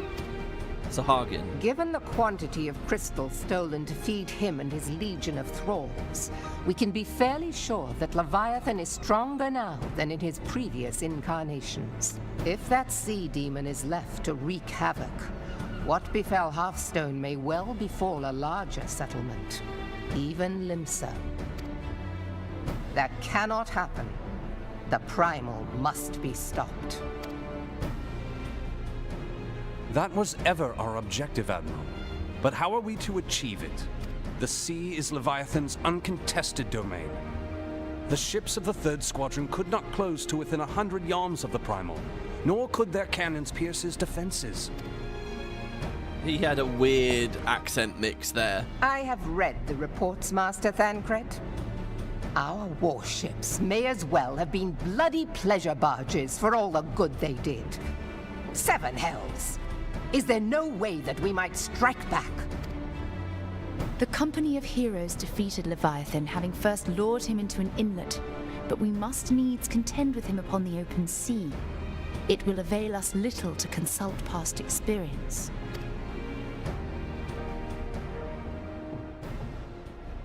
Admiral, if I may. Speak freely, Marshal. By all accounts, Leviathan's most formidable weapon is the very sea itself. Waves and whirlpools, tides and currents, all these things are his to command. The key to victory, I believe, lies in disarming our foe. This is Sid's voice actor. You can really hear it. This, in effect, is what the company of heroes achieved with their ruse. We cannot lure Leviathan from the sea a second time. But what if we could weaken his hold upon the element of water? I have heard of devices capable of such wonders. They draw upon the power of corrupted crystals, I am told. It's quite ironic, because this is what we did with Sid to get through the vortex, the Maelstrom vortex with Maelstrom vortex. The with Garuda, the giant windstorm. This is the same thing. If mounted upon a ship, such a device might be used to prevent Leviathan from bringing the full force of the sea to bear against us, rendering him no more dangerous than any other sea serpent. Leviathan. There's something weird about the way he's speaking. Yeah, you can picture him saying, "You're too bloody useful." Yeah. Of course! Sid built a similar device to grant the Enterprise safe passage through Garuda's Tempest, did he not? Now, if you guys go back to that episode and you listen to me talking about it, I said we use this technology a lot. So here's count 2. Begging your pardon, my lady, but to give credit where it's due, this is something I heard from an old arcanist friend of mine. It makes little difference who thought of it first, so long as it works. Beg the specifications of this device from your friend, and I shall pass them on to our people at Naldek and Vermelis. So obviously Arcanist is one of the classes you can get here in Limsa, but maybe that's a reference to the Arcanist class quest? But before we proceed any further, I would voice one concern. Piercing Garuda's defenses is one thing. Suppressing Leviathan's attacks, quite another. In matters of science, I am as a babbling babe, but I cannot well imagine that such a feat would be possible without a veritable mountain of corrupted crystals. The question being, do we have a ship big enough to bear such a burden? Mayhap not, Admiral, but 2 might. Recall you the tale of Mistbeard's greatest haul? It is said that he lashed 2 ships together, side by side, the better to bear his plunder. By your leave, we might attempt to repeat the trick. The gods know it would be quicker than building a new vessel. Building? Mistbeard did this. Truly, Marshal, upon the subject of the Pirate King, you are as a scholar. Now, from what I have gleaned of these matters, the device will need to be in close and constant proximity to the target. To wit, we must lash our twin vessel to Leviathan. This in itself will be no small feat. Ramming speed will be required, but given the weight of the cargo, that will only be attainable with the aid of a towing vessel. I feel like there's a lot they're talking about with the boat here that we're going to do the fight on. Maybe some of the quests that they culled out was a mini arc building the boat and setting the boat up.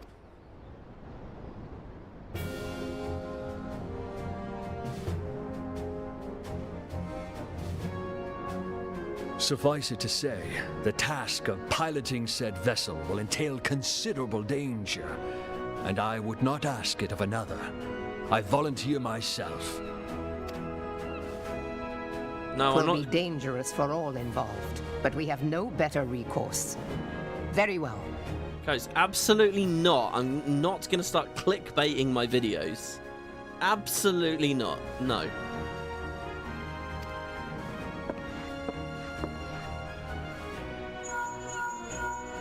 Commodore, assemble the remnants of the fleet at Morabee Bay. Give priority to our soundest vessels. The repairs can wait.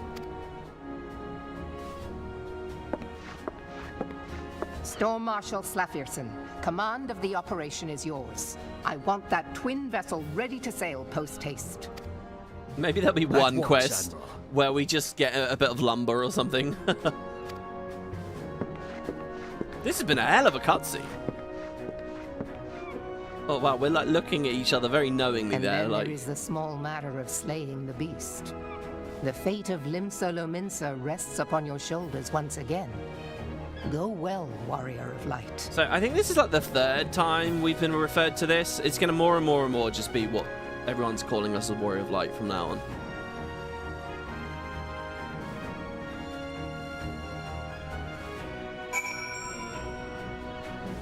Alright. Yeah, the spud thumbnail thing I don't like already, so yeah. The Sahagin Elder claimed to have become eternal, yet he was summarily consumed by Leviathan. What might this imply? Yeah, we already said that to her. Gary, you gonna help us out here? Wow, but cutscene 1, straight into cutscene 2 here. Being held as gods also exists in what you call the Far East. Here we go, let's hear what primals are there. Legends tell us that they walked among us in days of yore, but I confess that I never truly believed them. That I should live to behold one is humbling and horrifying in equal measure. Now that I've come face to face with a primal, I do begin to understand why the Garleans fear them so. What is it? A message, Admiral. I judged it be delivered at once. I'm listening. According to the Yellow Jackets, a man has appeared who claims to have defeated Leviathan. Whoa! Yeah, guys, this was all a big trick. There is no Leviathan Extreme. I've just been lying this whole time. There is no fight. One of the company of heroes? The details are yet hazy, Admiral. We've dispatched one of our own to question the individual. I'm disinclined to put any store by this claim. And even should it be true, it is as Y'shtola said, none save the company of heroes has bested Leviathan, and we know how they went about it. If this man is of their number, what could he tell us we do not already know? And yet, having wagered limited survival on 2 ships, some rope, and a pile of crystals, can we afford to ignore this man? If his testimony could yield us any manner of advantage, should we not hear it? Damn it all. The twin vessel will soon be ready, but we have no time for the Maelstrom's report on the supposed Primal Slayer's claims. Trema, seek him out, learn what he knows. At the very least, I'll spare you the torment of waiting the reckoning in idleness.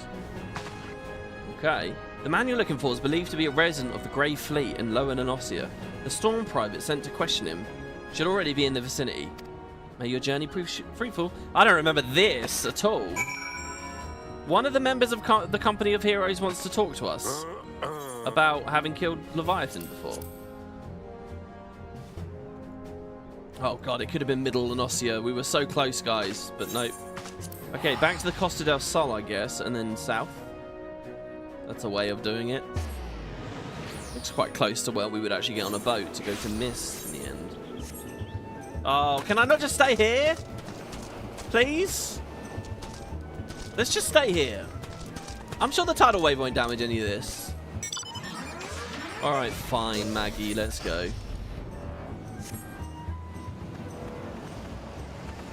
Is this the liar again? Oh, is it? Is it the guy? No. How did that story end? He lied about being in the Company of Heroes, and then he got set right. But mind you, it looks like it's in a similar place, isn't it? Maybe it is the liar again. What a weird quest. What a weird moment. If this is just for a bit of comic relief. I think it is. This is the same place. This is the same guy. This is the guy that lied to us before. Oh, this is hilarious. Oh, no. Okay, the private is standing next to him. Yeah, it is. This guy's the phony. Now, look here, you. You'll have your bloody story right after you carry those sacks of grain over to the mill. It is. It's this guy. But, sir, that's what you said before you had me pick those oranges for you. And before I mucked out the chocobo stables. And before I rolled that millstone over to the mill. And also before... Look, he's not even wearing pants. What is this? Gods, man. I've worked 3 days straight without a wink of sleep. 3 days! And you hear me complaining? Bah, I suppose some of us just ain't made of the rougher stuff. Alright, I'll give you what you want. Never let it be said that old Tractoon ain't a generous soul.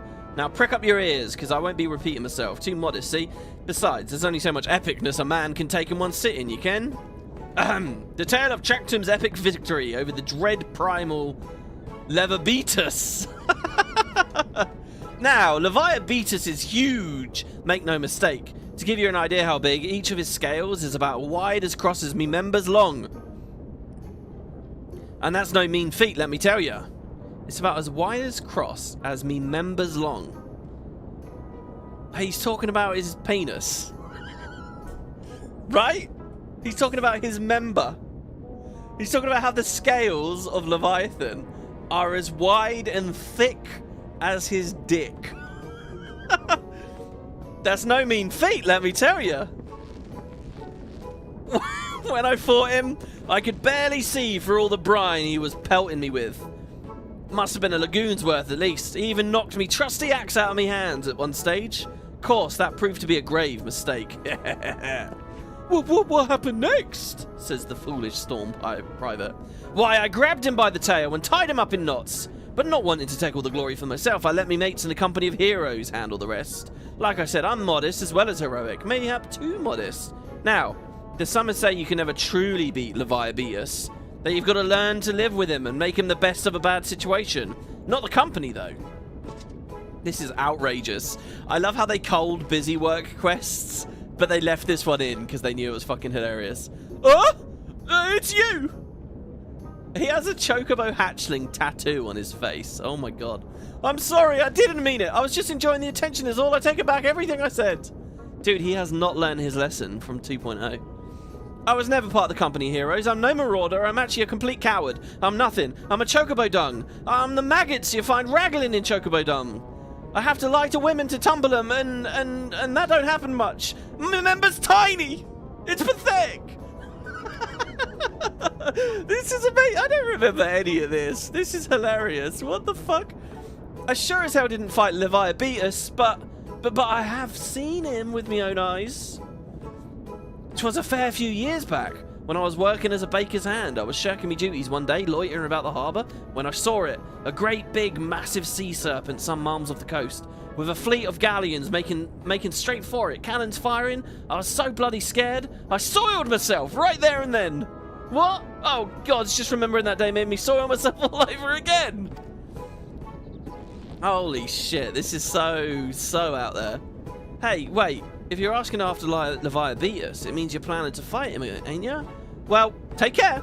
He really is terrible. Dreadful, I tell you. If you're not careful, you'll end up in his gullet or at the bottom of the sea. You might wonder if that's going to be a mechanic in the fight. It's not, but there is a mechanic like that in this season. Storm Private says, why, you worthless, lying Whoreson? I can't believe you made me handle chocobo dung.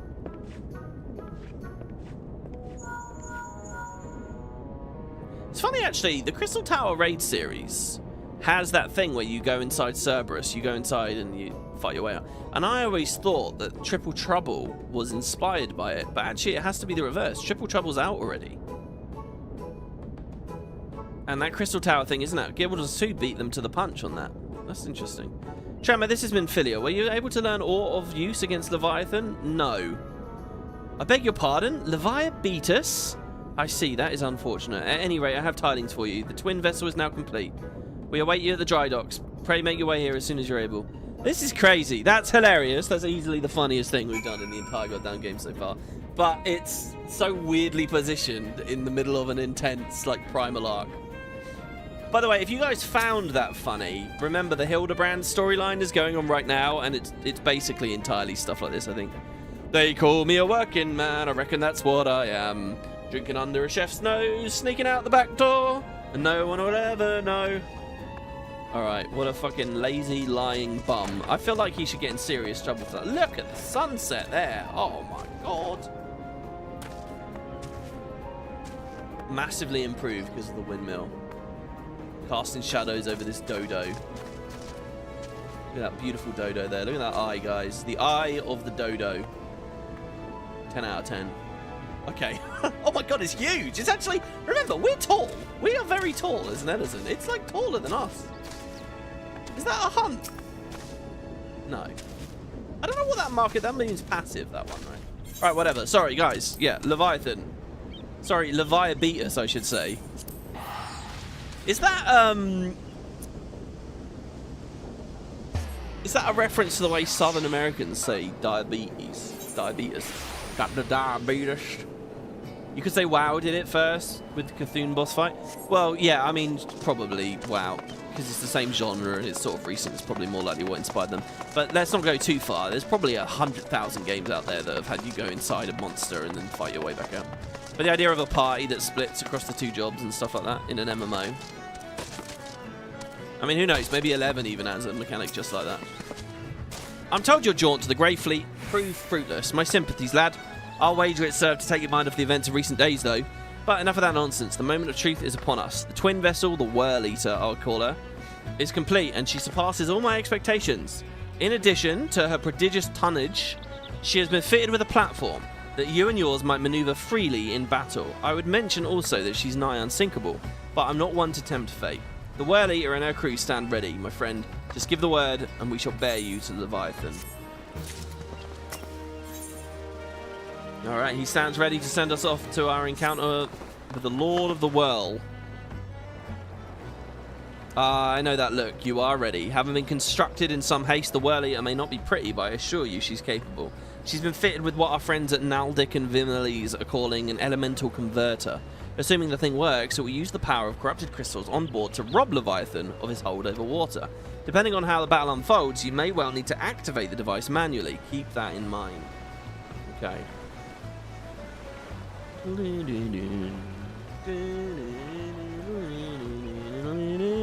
It is expected that the Sahagin and their thralls will attempt to come upon Leviathan's defense.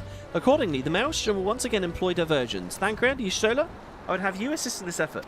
Yeah, there'll be Sahagin in this fight, and we have to kill them quick. Or they start dropping like massive puddles of water everywhere and ruin your day. If it's to fulfill its purpose, your diversionary force may not want numbers. But by your leave, I too would volunteer my blade, says Yugiri. We would welcome it, says Melvin. Having seen you fight in Sapsar, I dare say the fishbacks will find your presence highly diverting. Thancred and Y'shtola, if you would join the 3rd Levy, and Lady Yugiri the 5th.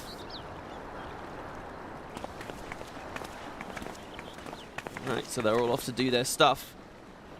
But what words have I for the man who has made a sport of slaying gods? Only these. Go warily, for the sea is an unforgiving place to wage war.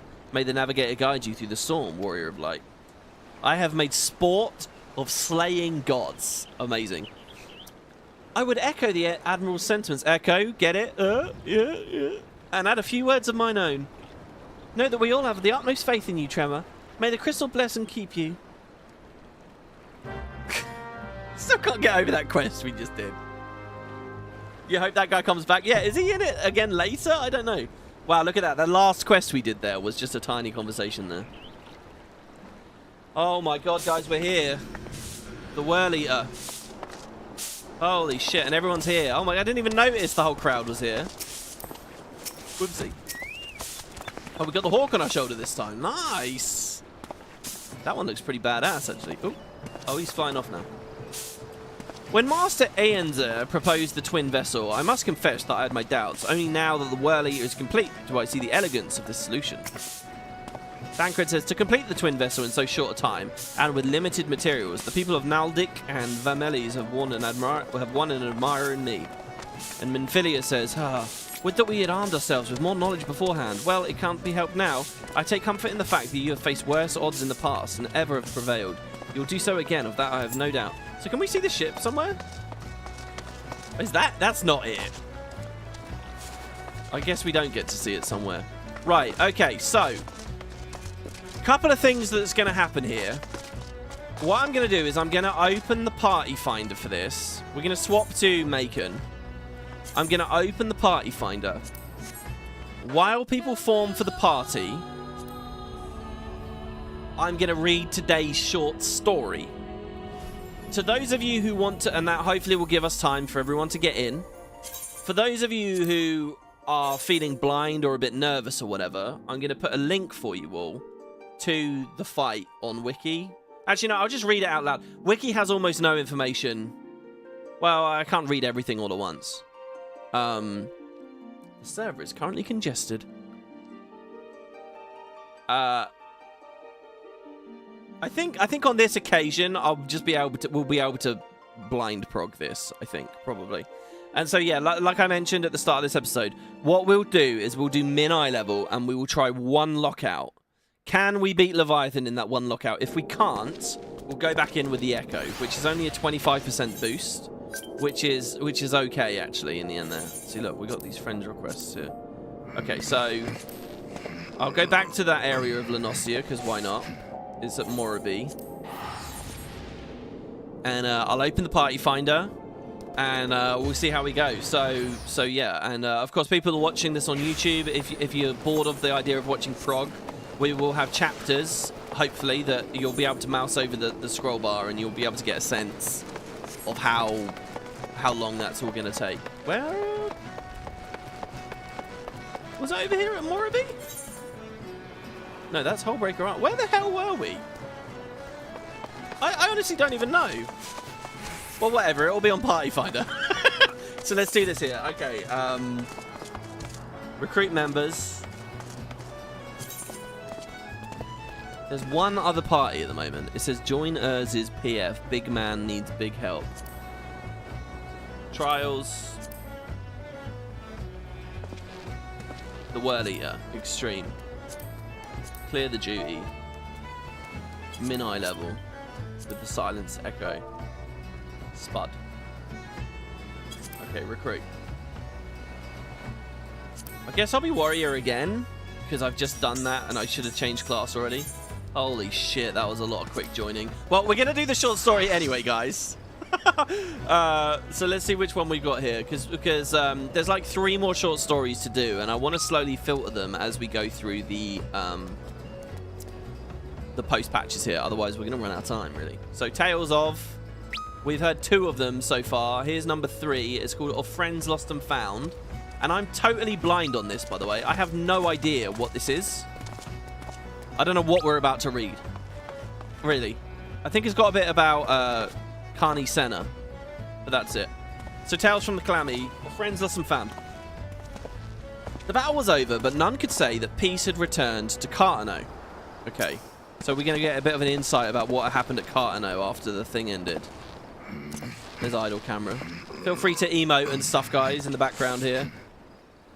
The battle was over, but none could say that the peace had returned to Cartano. The Lesser Moon and the winged abomination that burst from its belly had visited devastation on the once fertile flats, leaving naught but a scarred wasteland as far as the eye could see. Matron, have mercy, I have died and gone to the 7th hell. Elder Seedseer, come quickly! Carney Senna turned with a start, the sudden cry rousing her from a moment's reverie. She forced her eyes to focus on the speaker, a young serpent, his armor caked with dirt and gore, beckoning with a bloody hand. My lady, there's something trapped beneath the steel beast. Mustering her strength... I lost my place there. Carney Senna joined the youth beside a fallen Magitech Reaper. From beneath the wreckage, she could make out the anguished groans of one tenuously clinging to life. And here we get a screenshot of it. Nice little picture. Following the devastation of Cartano. I love the thought of the dev that was capturing these pictures of this stuff here. One of our own? Crushed by the armor of a fallen foe? At the Elder Seedseer's command, 5 soldiers joined their strength and slowly raising the battered hulk to free the unfortunate soul caught beneath. Even as the ponderous man rolled aside, however, it became clear that the survivor had sworn no oath of allegiance to the Twin Adder, nor any company of the Eorzean Alliance.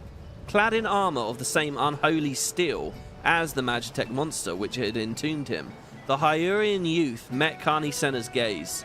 Not yet a man groaned, there he lay, bloodied and battered on this god's-forsaken battlefield.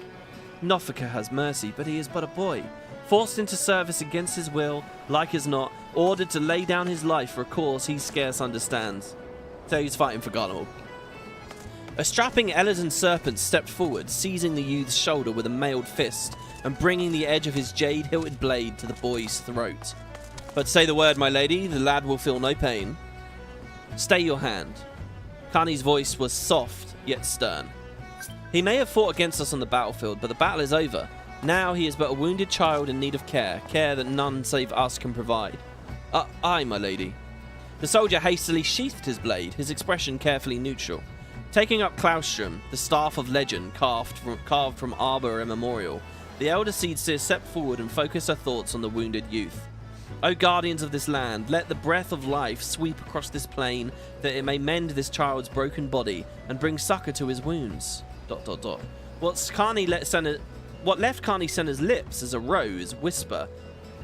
What's this? What left Carney Senna's lips as a rose whisper to echo across the flats? A gentle breeze broke the eerie stillness in the air, whistling as it swirled about the spot where the boy lay still. The tortured grimace on the youth's face slowly loosened.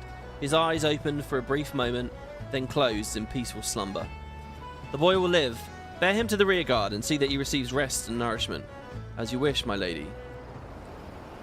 For the next few bells, mayhap a full turn of the sun, she could not say, Carney Senna walked the battlefield, tending to the wounded. Eorzean, Garlean, friend or foe, it mattered not. These people cried out to me to ease their pain. Threading her way through the carnage, she waved the incantations that would close wounds and ease anguish, bringing solace to the suffering. She's like Yuna doing the sending, right? And for every one that she saved, countless scores were beyond saving. Looking out upon the bodies of the fallen, the Elder Seedsteer proclaimed, they gave their lives in the name of hope. And hope forsook them, she thought, came the silent reply. They would never have come here if not for me. Wait, what? She blames herself? As a leader of Gridania, a nation barely a stone's throw from Garlean-held territory, it was Carney Senna who first reached out to her comrades in Uldar and Limsa Lominsa, setting in motion the events which would lead to the reformation of the Eorzean Alliance. Oh, I see. She's saying her fallen dead allies. It's her fault that Limsa Lominsans died here. It's her fault that Uldarns died here. A seeker of harmony in all things, the Elder Seedsteer never had any wish to lead her people into a bloody conflict. Serenity, purity, sanctity, the virtues she held so dear were nowhere to be found on the desolate fields of Cartano. Yet what other choice was there to be had? The prophesied calamity could not simply be ignored, not if Eorzea was to have any hope of a peaceful tomorrow. If there was even a chance that it could be averted, was it not her duty to try? Alas, the task had proven beyond her. Dalamud had fallen, unleashing Bahamut's terrible vengeance upon the land, and now the 7th Umbral era was upon them. Despite her best efforts, Eorzea's dream of hope had given way to a waking nightmare. And that was screen 4. Carney remained in Cartano for several days, seeking out what few survivors remained and saving those that could be saved. Staring out over the rack and ruin, she would often think about the decisions that she made prior to that calamitous day. Was their suffering and sacrifice inevitable? Was there truly no other way? She couldn't say for sure. Nor was her uncertainty limited to past events. By tarrying so long in Cartano, was she not failing her people? Was her place not with them back in Gridania? They too are suffering. On more than one occasion, she resolved to return to the Twelveswood, only to reconsider. Oh yeah, do you remember this? I remember actually it mentioned that she was away from the Twelveswood for ages. Her siblings and fellow Seedseers, Arun and Rhea O, had stayed behind to watch over the forest. Those are the White Mage NPCs. As did many skilled and compassionate hearers. I trusted them then, I must trust them now. To those who sacrificed themselves on the battlefield had done so at her command. Until I have done all that I can for them, my place is here. She pressed on, scarcely stopping to eat or sleep. In the faces of the men and women she saved from death and suffering, she found the strength to carry on. The sun rose and set, and one day blurred into the next. But toward the close of the first week, the search parties had begun to return empty-handed. Among the soldiers who had stayed behind to assist in the relief effort, morale was low. They had seen the corpse of too many of their comrades, and their thoughts turned inevitably to the friends and loved ones awaiting their return home. The next day... Wait, did I just skip a page? Here we go. I have asked enough of them. It is time. Summoning her most senior officers to her tent, Carney gave the long-awaited order. Begin preparations for withdrawal. We're going home. After her men had dispersed, the Elder Seedseer stepped out onto the ravaged plain one last time. My work here is not yet done. It had always been there, in the corner of her mind, but she had been too absorbed in the healing of the wounded to act upon it until now. Tracing the tatters of her memory and the etheric currents in the air, Carney Senna scoured the battlefield. Minutes became hours, her search yielding naught but devastation. I know it is here. Is she looking for evidence of the 1.0 player? Oh no, I think she's looking for Louis Soir's staff. Archon Louis Soir, show me the way. The words were still on her lips when she saw it. There, nestled in the lee of a blackened crag, rested the shattered remains of a staff. Tup Samati. By the way, there's been a lot of fuss made about Tup Samati here. There is a very cool story that happens with Tup Samati, so don't you guys worry. Carney recognized the great staff at once. Even lying there in pieces, its power was plain. She could feel the etheric energies which radiated from it as keenly as one might the warmth of the sun. Quite how she had known that the staff had survived the Elder Primal's fury, she could not say. Standing there, it almost seemed as if the Archon's benevolent hand had guided her. The thought served to lift her spirits, and she forgot her aching legs. Your death shall not be in vain, my friend. Though Louisoir's great wisdom was lost to Eorzea forever, at least those destined to carry on his legacy would have his most cherished relic. You notice they don't find his body, by the way.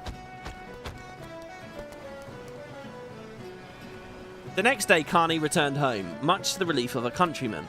Gridania had not been spared Bahamut's wrath, and the return of the Elder Seedseer was a source of much comfort to all as they struggled to pick up the pieces of their shattered lives. Strong they are in the face of such adversity, but the road ahead will not be easy.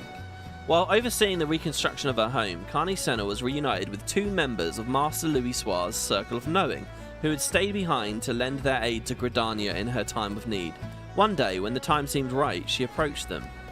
Ida, Papalimo, my friends. Kani Senna searched for the right words, but they would not come.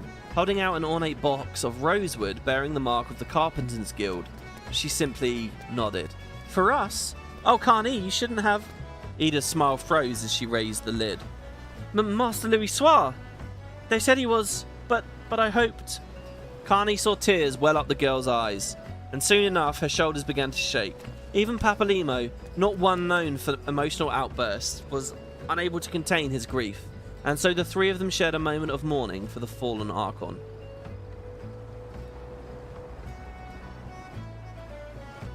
Just 2 more pages after this one, guys.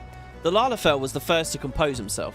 Clearing his throat, he proceeded to expound upon the relic and its origins, as much as Kani suspected, to distract as to enlighten. Tube Samati, he explained, was fashioned from stone engraved with ancient incantations and a treasured horn of bone passed down from antiquity. As his late master told it, the staff was the beacon that would summon the 12 down from the heavens and bring about Eorzea's delivery. You have done us a great kindness, Elder Seedseer, Papalimo continued. Though none save Master Louisoir possesses the power to wield Tube Samati, I shudder to think what might have resulted had it fallen into the wrong hands. You may rest assured that we will keep it safe. See there, remember that scene with the Ascian before they had removed it? I don't know, I don't have when Minfilia met Elidibus. It wasn't on the wall, it had already been packed up and moved.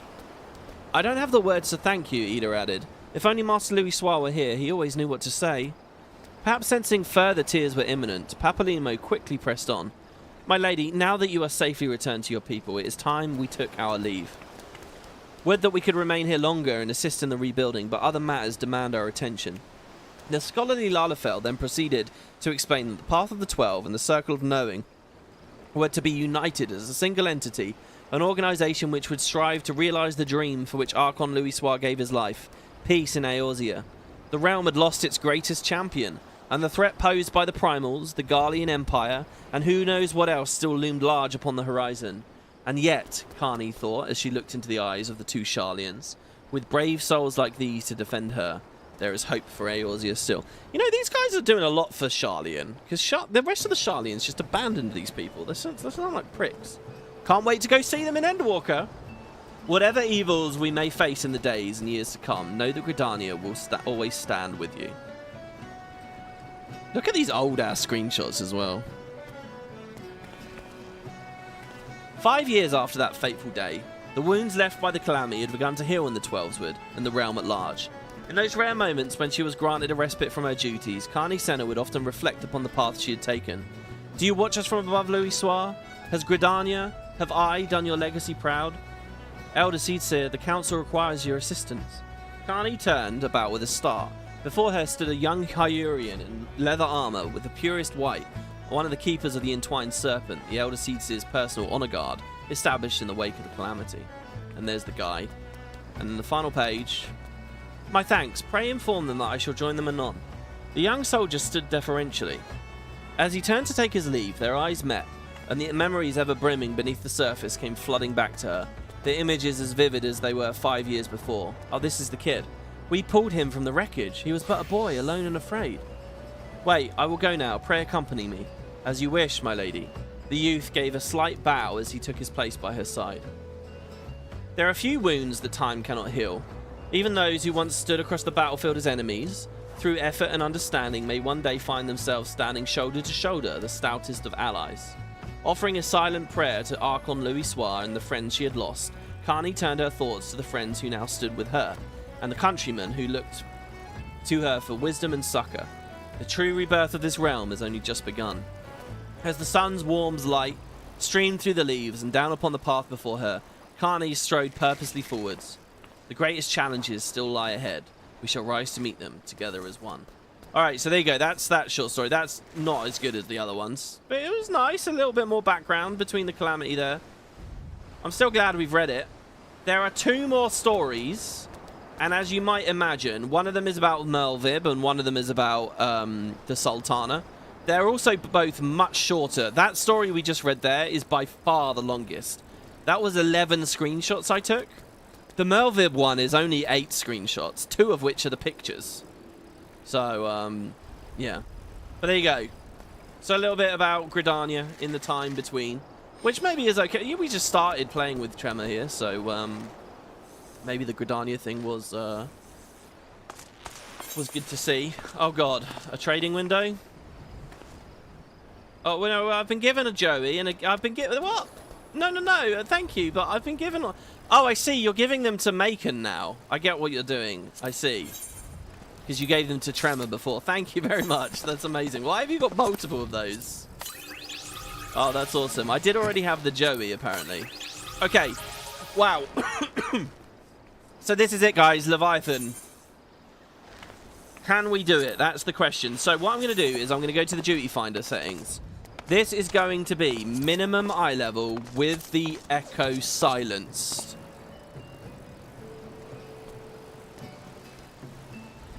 But I can't sync unless I do unrestricted like that. So whatever. But okay, so we are going to try, guys, to do this in one lockout. Titan went on and on and on. We can't do it for that long. So this is it, really. Ready? I hope you guys are. I'm quite nervous about this. Right, that's dungeons. What are you doing? A Realm Reborn. The Whorleater. And you'll see there's only 2 other extremes after this. Though their beloved god was slain at the hands of the Warrior of Light, the Sahagin have wasted little time in mourning his... Oh, wait. No, we don't want to read that one. This one here.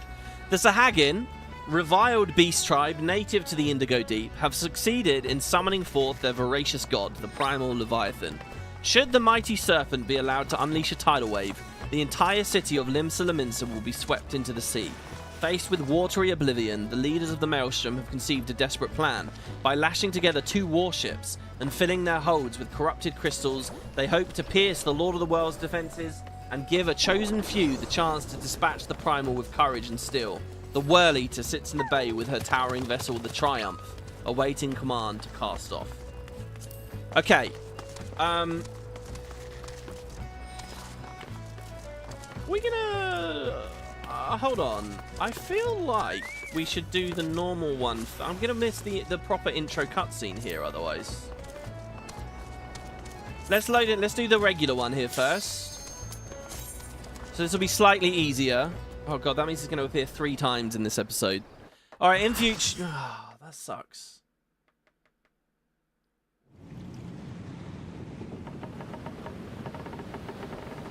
Oh, I could have done it another way. It's fine, whatever. Here we go.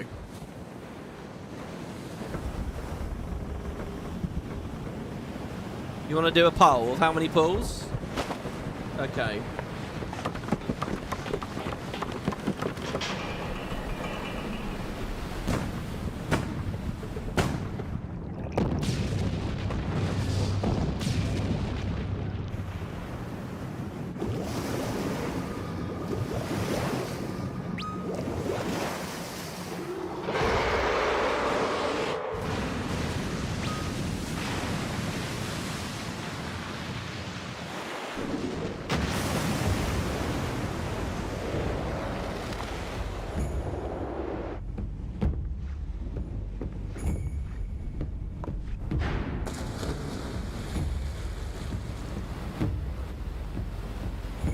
Off we go.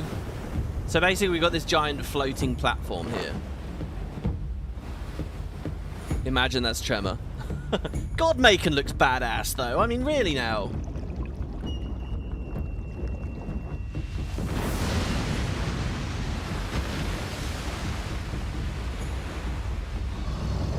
You want to be a believer, but you remember this fight being a nightmare? Oh god, how are people voting? Oh, 75% of you think that we will make it.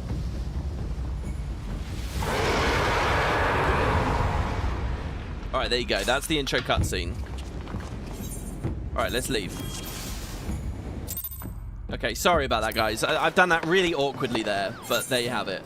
That's I didn't know if there was going to be a bunch of dialogue and story and stuff in that cutscene, so I wanted to do that first. I guess I didn't want to miss it, but I was just being stupid, really. All right. So here we go. We're gonna do extreme now. By the way, oh, someone is bound by another duty. I think they're still leaving the old instance. Food. If you guys have food, eat the food. Oh, and repair your stuff as well. Repair your gear, eat the food. To give ourselves the best chance possible here. And I'll explain what I know as the pulls go along here. Okay, the Whorleater. Okay, we can join it now. You voted yes, but you also voted that I'd beat Titan in 5 pulls? Oh god, yeah, I don't know. You guys might be a bit optimistic here. What I will do is I'll just talk about what I see. Okay, what I'm going to say first of all is... There is this a different cutscene, I wonder? There is a... It would be good to know if it's the same cutscene. It looks similar.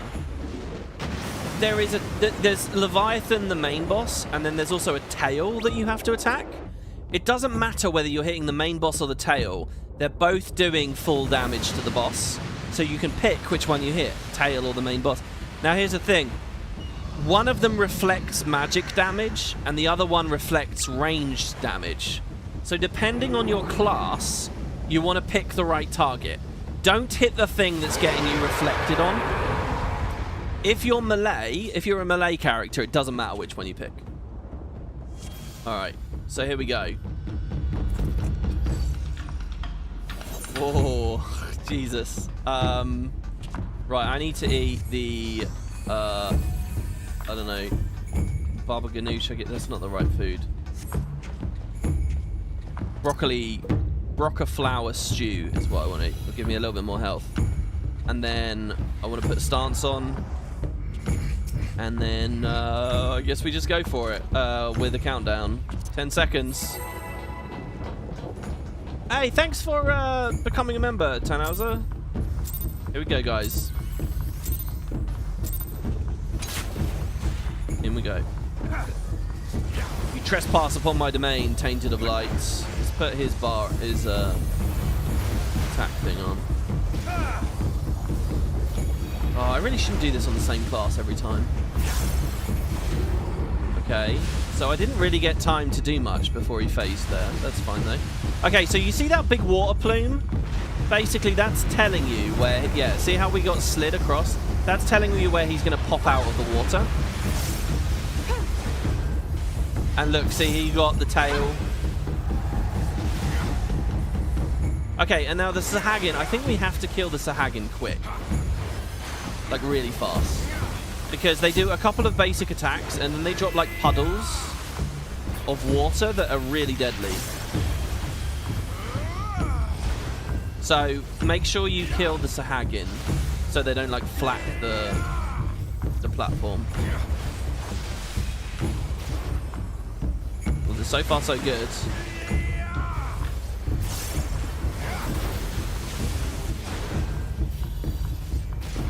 I don't know what's coming next. There, that puddle there, for example, I think, is one of the things we kind of want to avoid. Then he's going to do a mega attack soon, I think, where we have to activate, like, the generator in the middle to disable all of his aether. Drink Seep of the D's Bitter Draft. These Gaia spumes? I don't know what these do. I'll hit it, I guess. God, I'm getting hit hard. I'm not even mitigating, actually. This has been really chill compared to Titan. Should I kill the spume? Oh, they seem to explode when they die. Oh, I think I know what these do. There's like a health bar. Here, let me turn this on. Right, this bar in the middle, on the top right, sorry, the elemental conversion bar. that, I think we're dead. Are we dead?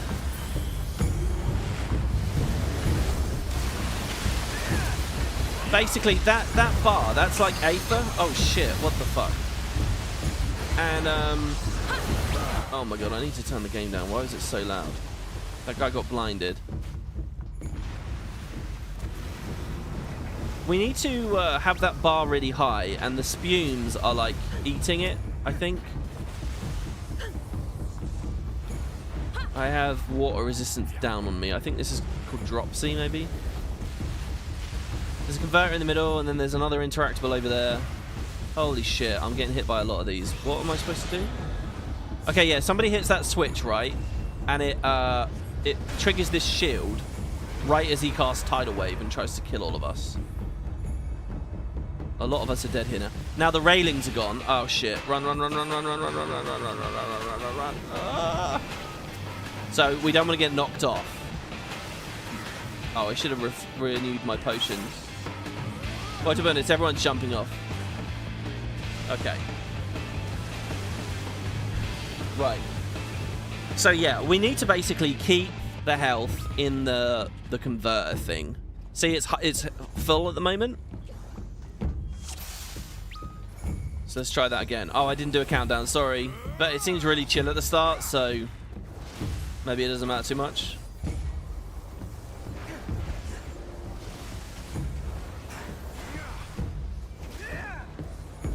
He looks cool though, doesn't he? Yeah, I'm going to stop berserking there. There's absolutely no point in doing it. Maybe I can berserk earlier. Right, so he's going to jump down. He's going to slam the platform there. Throw us in. Oh, I managed to spend 2 procs. That's something at least. Now, I think where he shows up is random. There wasn't much random about Titan, but we have to, like, keep an eye on things and solve them as they come on this one. So, again, the Sahagin, I really think we need to kill them, like, quick. I don't know as the tank whether I should aggro one. I guess I can. And stop hitting Leviathan there. Maybe one tank can grab both and then can use AoEs. It's overall a damage gain. I'm not sure. Look at how gross the floor looks. Jesus Christ. It's all like Aetherium nasty. Yeah, you see how the tail has now got like that spinning water there? I think the Sahagin are casting that. I wonder if they can be like stunned or something. Holy shit, Dread Tide. I don't think there's anything I can do about that. I'm just meant to be getting hit by some of this.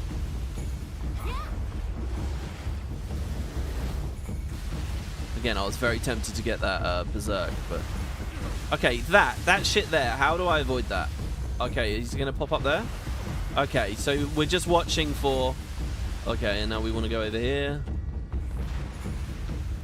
Wherever there's like a water spout.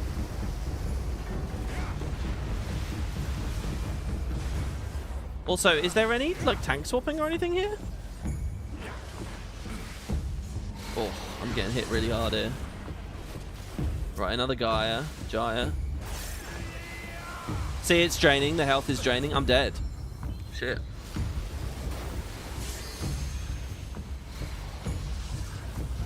To be fair, we had one healer down in that situation.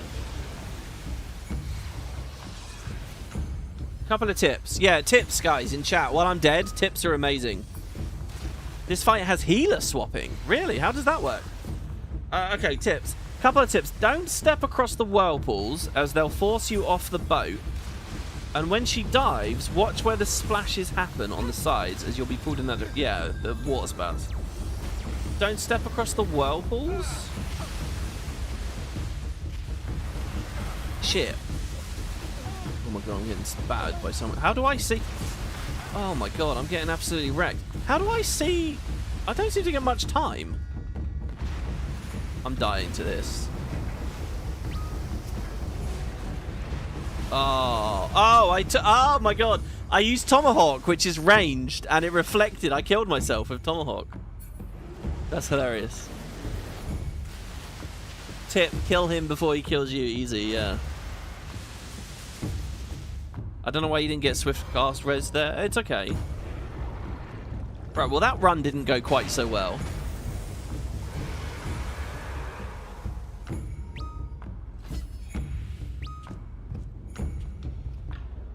Oh, man, you ordered groceries and it says delivered, but you have no picture. Oh, my God, so they've just screwed you over it, right? One tank has the debuff that stacks on the healer that heals the tank. If you get too many stacks, you can't heal anymore. So the healers need to juggle. Here, I'm gonna do this. Maybe something like that. Still haven't spent all my stacks. I need to spend the first Berserk with Storm's Eye, I think.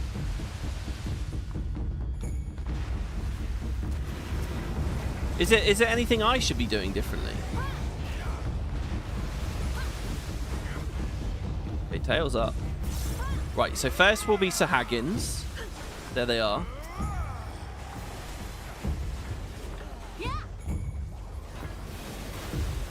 Holy shit.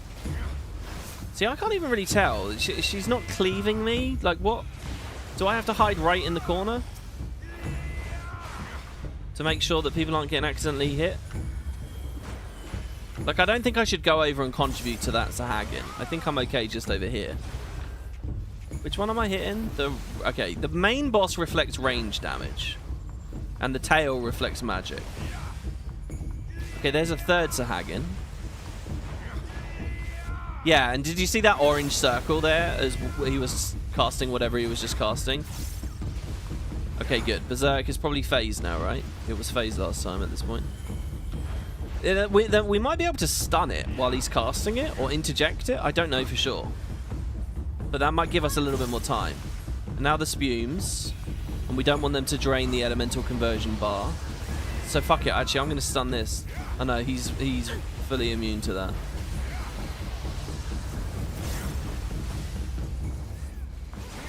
Feels like the healers have got quite a lot to learn here, actually. We're a lot healthier this time, though.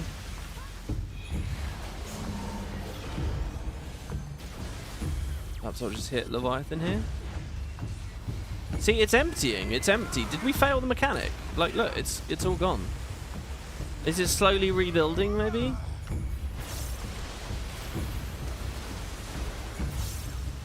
We obviously don't want to kill him too quick. Oh god, I just wasted that thriller battle. Okay. So, keep an eye out now. Right, not in the middle. How am I supposed to know? You get all... Okay, not over there. Oh, that's a long one though, isn't it? It's horrible not having a thing to jump, really. Also, I've got to get used to not tomahawking at all. Okay, we can do a couple of hits. Not this side. Oh, fucking hell. I think I need to stay sort of in the middle because I'm not going to get time otherwise to move. I really don't want to get water resist down because that's going to make it so dangerous later. Nice! We survived really healthily there, guys. Wow, under the shield. You challenged me with trickery, he says. Oh, here we go. Now we actually get the music. Yeah, that was just the intro. Alright, and now there's no railings, so it's going to be a bit Titan-esque. Whenever you see Leviathan leaves... Holy shit, the lightning and everything. Oh, wow, somebody added that as well. Which is, like, perfect. Okay. Oh, why? I'm trying to retarget. It's not letting me.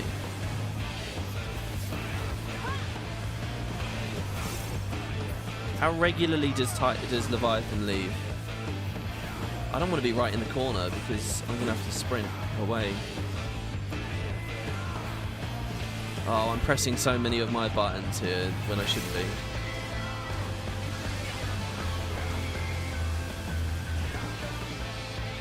I wonder what they're singing about in the lyrics of this one. Alright, he's leaving, he's leaving, he's leaving.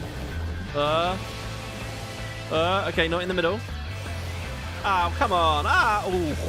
I'm alright. Is arm's length a good, like, precaution here? Fuck. What was the tell for that? I missed it. Okay, all the way over here. Like, I've got 2 stacks. I think that's really bad, and my healers are going to be really suffering. Sorry about that, guys. Holy shit, it's below half, though. The one lockout dream? I'm going to regret saying that, aren't I? More spumes, more spumes. I don't understand this mechanic, the conversion mechanic. The fact that it can drain, but we're fine anyway. It looks like nobody should stand near the tank because there's that giant AoE he's doing. But what if you were a melee DPS? Oh god, I wish I'd refreshed my potions. Max potions must be so good in here. Oh. Wait, there's a wave spume there as well. What's the difference between the wave spumes and the gyre ones?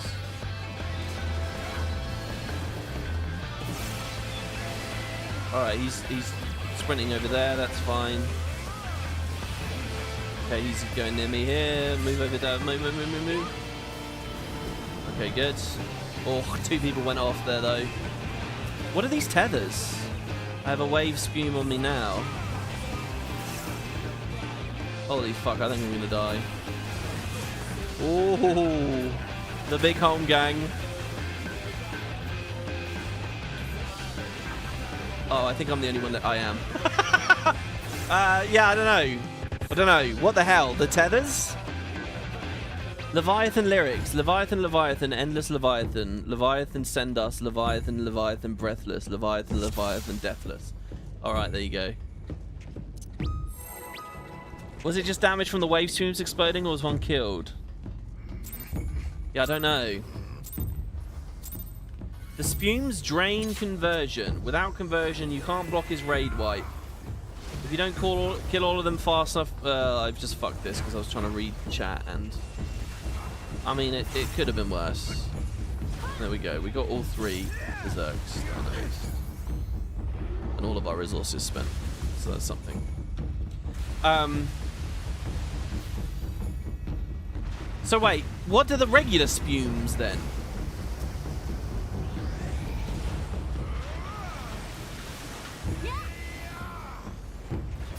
The lyrics are buy a phone. Buy a phone. Yeah, I hear it a little bit. Alright, let me put some kind of mitt up for them.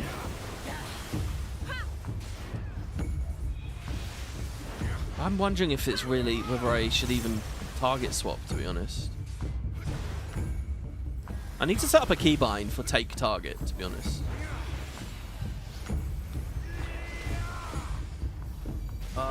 What's this here? Silence from the knife.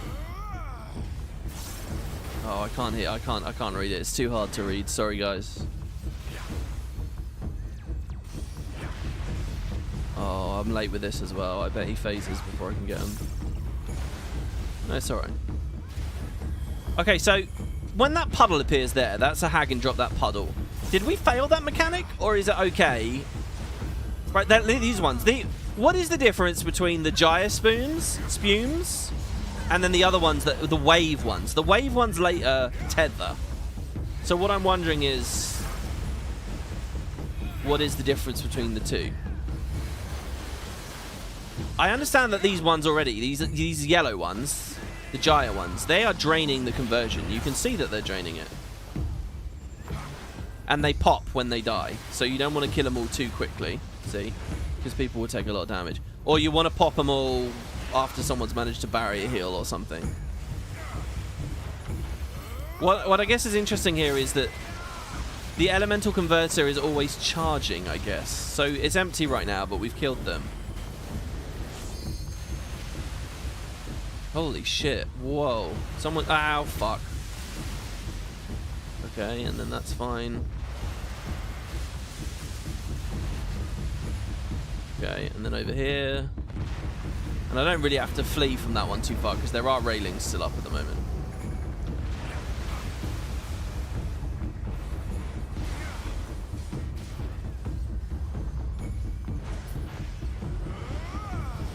Right, he's leaving. Very early. He's jumping off that way. I mean, what do? Do I just spin my camera around? Right, so it seems he, at that point, he leaves, does one attack, and then it's immediately this. Oh, good, you're not the only one who is by a phone. Yeah. Right, this way. Okay, don't tomahawk it. But we can do berserk. Thingy. And then thingy.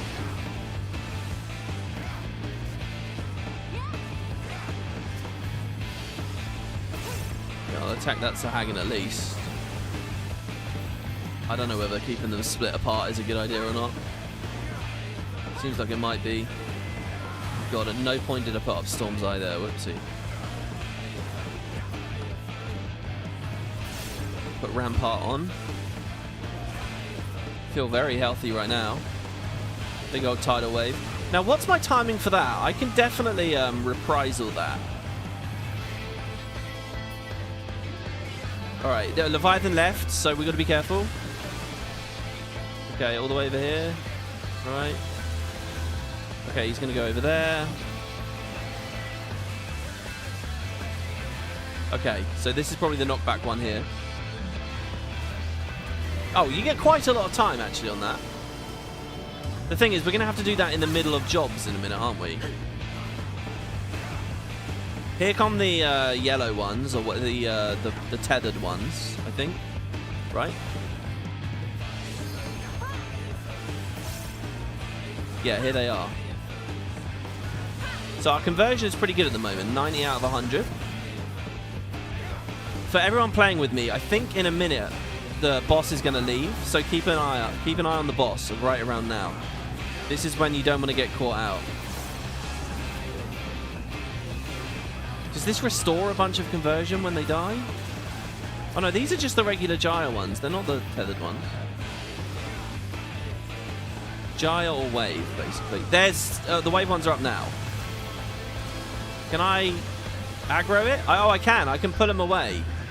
Ah, I provoked it. Okay, Leviathan just left. Careful. How wasn't I out of that in time? I'm going to have to be pre-positioned better, I think.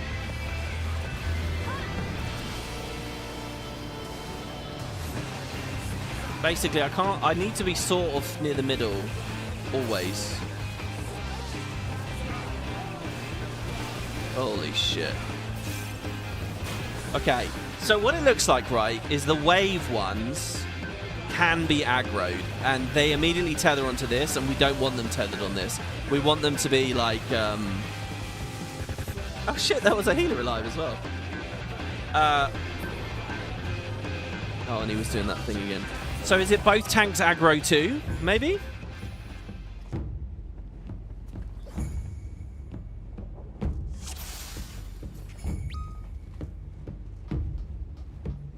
Did people fall off, or was it the bubbles? I think it was the bubbles. It's been a while, but I think the tanks just take the wave spumes and they explode after a while. You're not 100% sure though. Okay. So look, what I'll do is I'll tomahawk one and then I'll provoke the other one. And if the other tank wants to take two, like I'll take the two on my side, right? So I'm here.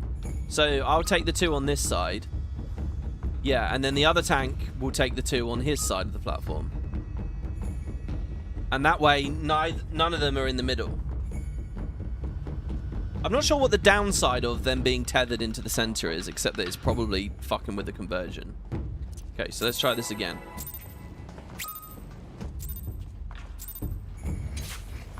Oh. Fuck, I'm really far away. Sorry, everyone. Sorry. Right, let's try this for an opener. Ready? We'll berserk that.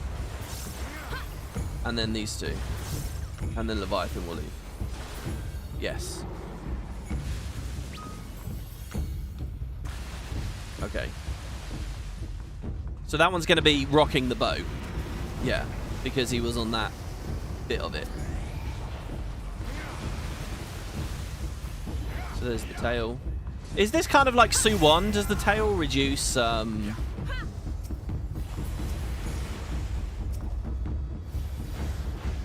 incoming damage or anything? I guess not. Now, as for the Sahagin, are they stunnable? No. So I think, guys, with the Sahagin, right, we're failing this mechanic because we're too... Oh, no, there we go. We made it. I think we need to spread across the two, right? And then we focus fire the third with all of us together.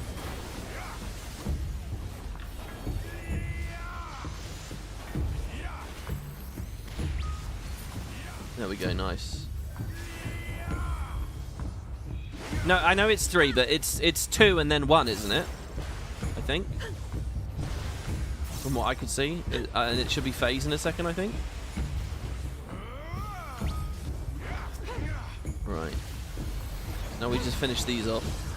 Again, I think I just ignore the boss a bunch in this fight. I think we just keep hitting the ass as much as possible.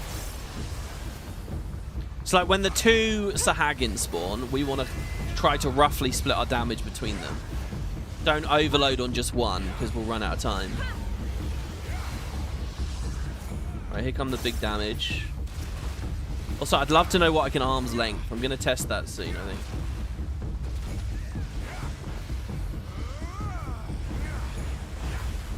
Holy shit, I'm taking big damage.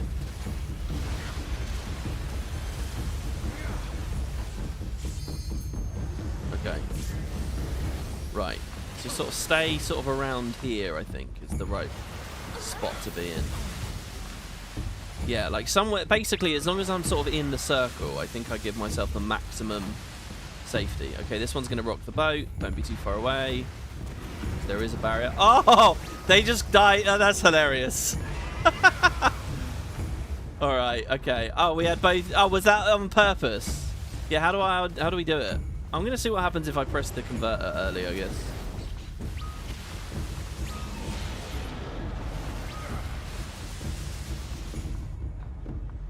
Oh my god, a couple of you guys know. So if you stand under the tail...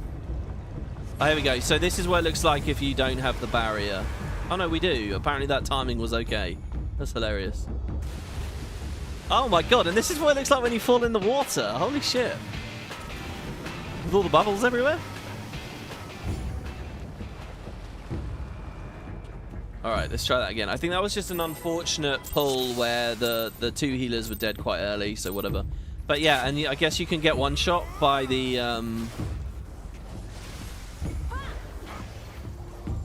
Oh fuck, I fucked up. Whatever.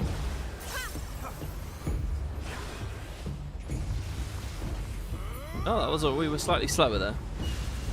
You can get one shot by the tail if you stand under it. Right, so there, we avoid that. But I don't want to tomahawk him now. Oh, I managed to get one in just in time. Or maybe not. Maybe you do the damage and receive the damage. Maybe it's just both. It's not like a true reflect. Not like a Guild Wars reflect. Fuck off. Sprinting away so quick.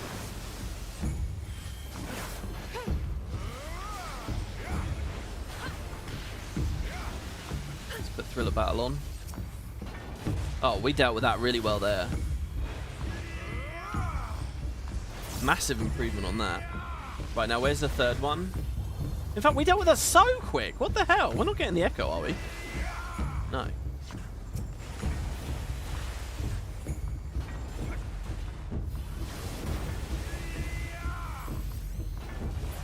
There we go.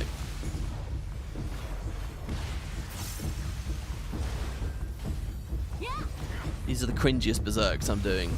As I keep berserking heavy swing. Right, now the gyres. I'm going to reprisal about now. Isn't there a big raid wipe that happens about now?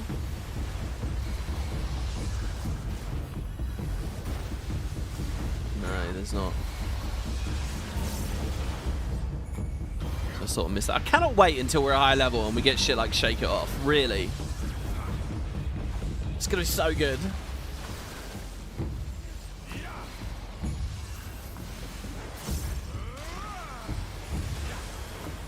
Oh, the pain. Let's rampart these two. They're both going to pop. Oopsie. Tomahawked myself. Okay. Again, sort of in the middle. Don't be over there. Okay. Don't be over there.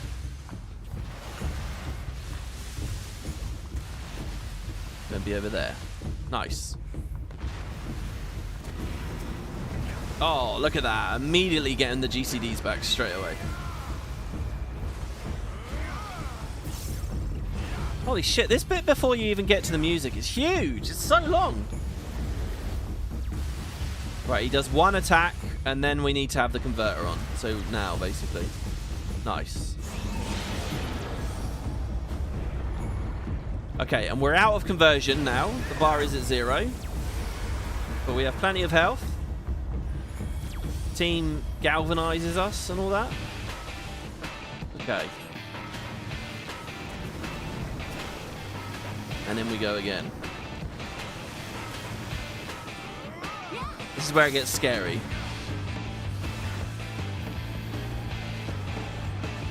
So first will be Sahagin again.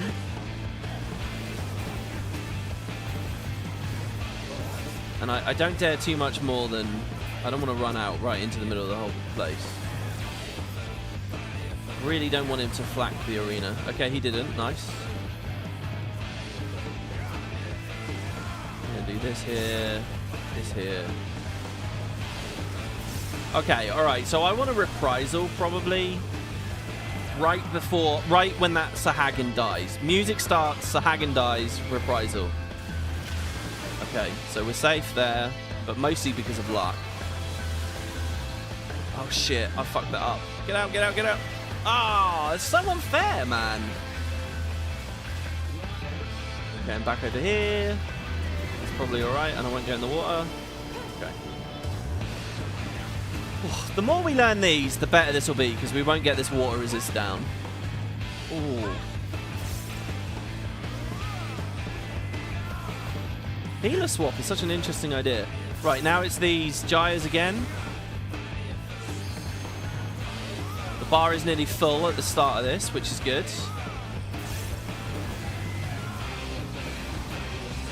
Again, a little call to everyone. Remember, keep an eye on Leviathan, because I think she leaves in a second. Or it might be gyres and then the watery ones. I forget the name. Alright, wave spoons. So I grabbed that one, and I grabbed that one. And hopefully the guy with the tail, the guy on the tail grabbed the 2 that spawned on his side. Okay, she's left. Don't be in the middle, don't be in the middle.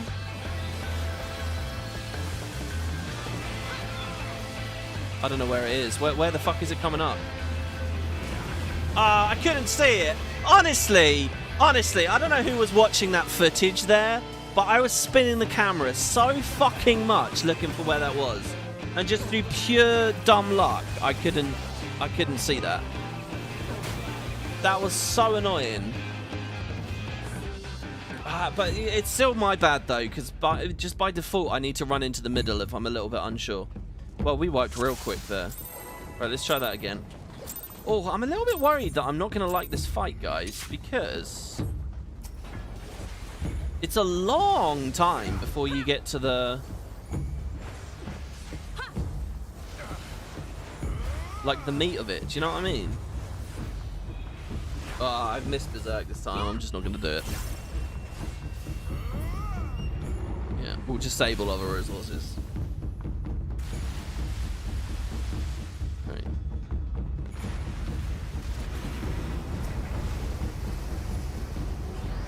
Do it like this.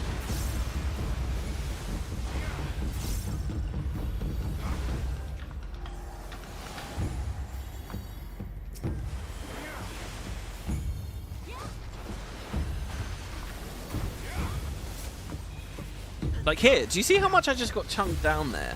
If I had the water resist down on me or whatever, I'm sure I would have died there. So when your health can swing around that much, you've really got to be careful. I've got to eat some more food as well.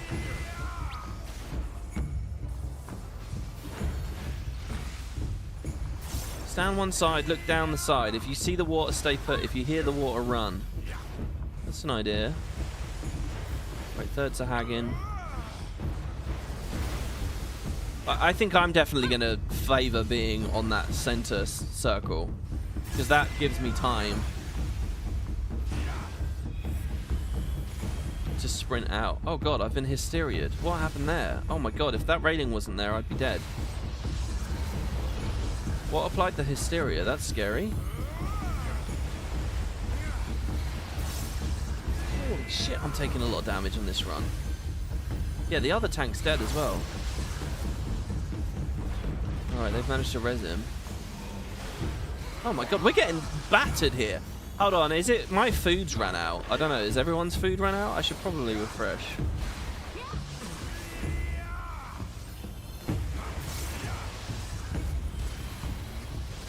Alright, there we go. Can't believe it's ran out already. Half an hour's gone already. It's insane. Oh my god, have we actually got... Oh, okay, she's rushing at me there. So there, then don't be there.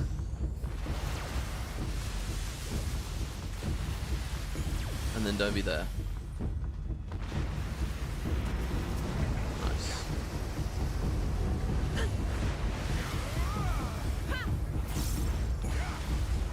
If only Leviathan knew, she should have used her mega ability just now, and then we would have died. But she always gives it to us for free there a little bit, doesn't she? All right, there's that attack, and then we turn it on. Okay, nice. Your flesh shall feed my minions of the deep. Right, now the fight begins. Can't we just start here? Well, I guess one of us has, two of us have damage down.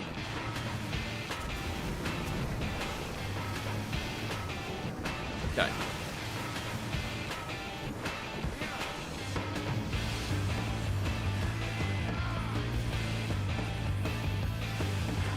It's quite a nice boss in that there's no flanking or rearing needed. Okay, two Tahagan have just spawned on the other side of the platform.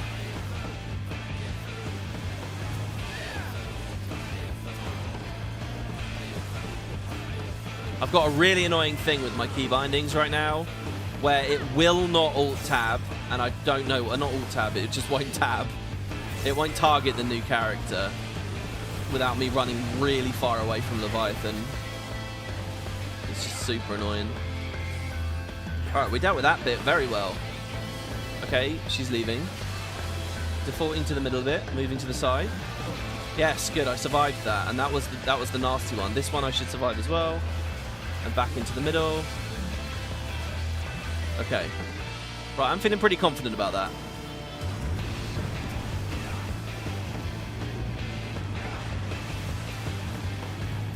I'll refresh that now, I guess. Still haven't tested arm's length. Oh, why did I do that? So.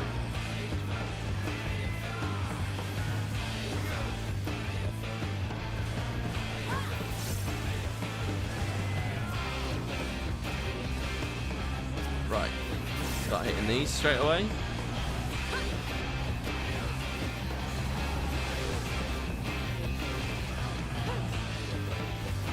Oh, we haven't even aggroed that one over there. Maybe that's my job.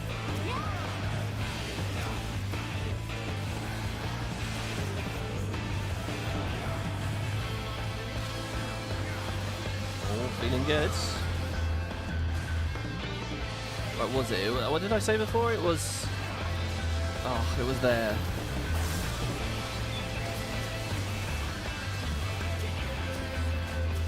Like, aggroing them is really annoying. Alright. I'm pulling them both right into the corner. Okay, Leviathan left. Fuck, get into the middle. Okay, no, I got lucky. I got lucky. I can't see it. Okay, it's there. Alright, we're okay this time. And I still have the aggro from the... Oh, guys, we cleared that bit. That was good, right? I'm still really scared of the damage. Ow, fucking hell. I was thinking, should I home gang or should I rampart? And I went with the rampart. I should have home ganged. What hit me so hard, though? That was insane. Well, we're all up, though. I was the only one dead, so that's good, I guess. Maybe the blue watery ones are like point blank AoE damage or something. Alright, back towards the middle because Leviathan left. I missed that. Oh. Your flesh shall feed my minions. This is progress. Ah, both healers died. Alright, let's jump off. That was progress though. Okay, sorry, I'm trying to focus on chat here. It's a nightmare to prog because the fight doesn't start until halfway, and you can get there in different states depending on how fast you kill the ads. It's really chaotic in the second half. Well, that was a good pull, I think.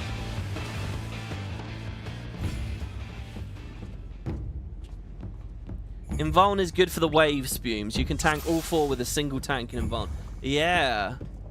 I like that idea. Alright, let's do a...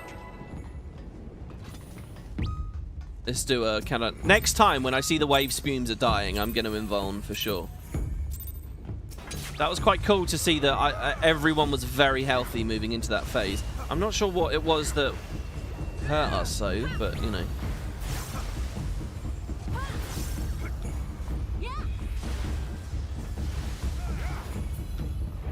Oh, got an extra attack in that time. Wasted Vengeance though.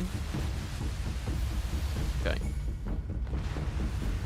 Does that one always spawn there? I feel like it's always the same actually. The first one. That one doesn't seem random. Which, you know, fine, I'll take it.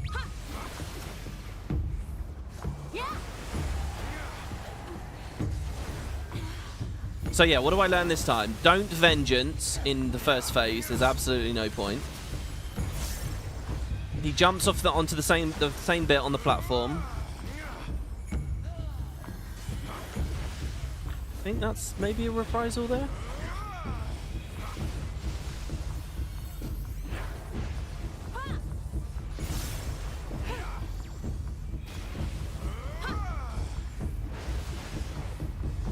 Yeah, let's do it this way. 1, 2, 3. Oh, we missed one of the Sahagins over there. So is that forever just fucked, that area of the field now? I'm going to try and watch this hysteria thing. Damn, what should I be doing? Should I be looking away or something?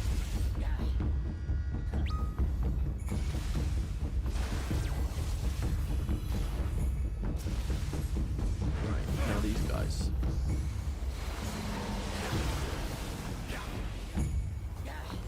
Yeah, you guys might have been wondering like why the music sounded so much better in the Titan fight versus then this one. It's because it hadn't triggered yet.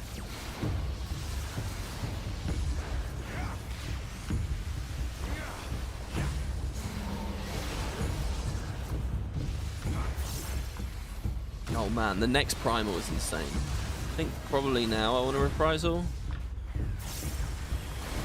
for music. I absolutely adore the music on the next one. No, I was a bit early with it. But getting there. Okay. Oh, get out of the middle, get out of the middle, get out of the middle. Nice. I'm heavy. But I'm not, Ow, God damn it. I thought it was just the one and then the thing. I was a whole phase too early.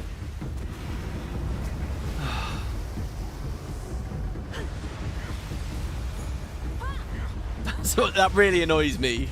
That really annoys me. I thought we were going to... This is the bit. So it's going to be like... So now it's 1 and then the converter. Yeah. Fuck. Okay. So how are we doing now? I got debuffed. Oh, our other tank has 3 debuffs. That's brutal. I hope they'll be okay. Does this run out? In 1 minute it runs out. So it will eventually be alright, probably.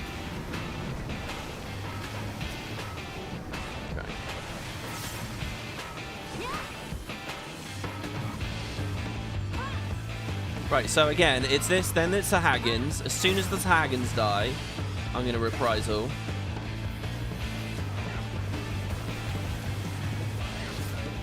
Because there's a raid wide coming, like a tidal wave raid wide. There it is, reprisal's up. Nope, that's too early. There was an add-all as well. We both were too early. There. There's a good chunk more time than I thought, it seems. Okay. Leviathan leaves, spumes as well. This way. Just made it there.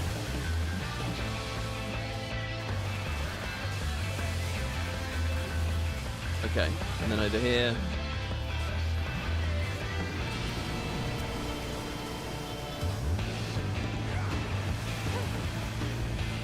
Vengeance. There we go. My water resistance is over, actually. So it's not too punishing to get to mess up earlier there, because look, I'm clear again now. I'm clean.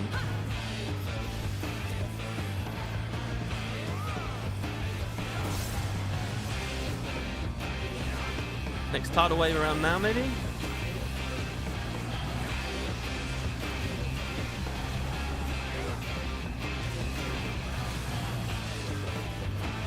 Let's throw a mitigation up here because there's going to be 3 spume explosions. I'd like to sort of eat them all with a single rampart. That would be really cool. No, my reprisals are way too early. Okay, I got my 2 water things. I'm pulling them to the side.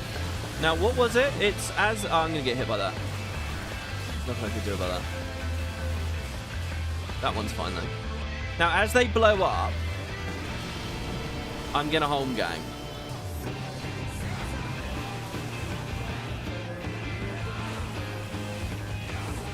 Like now? Do they just blow up after? They do. Okay, I see what they are. They are proximity.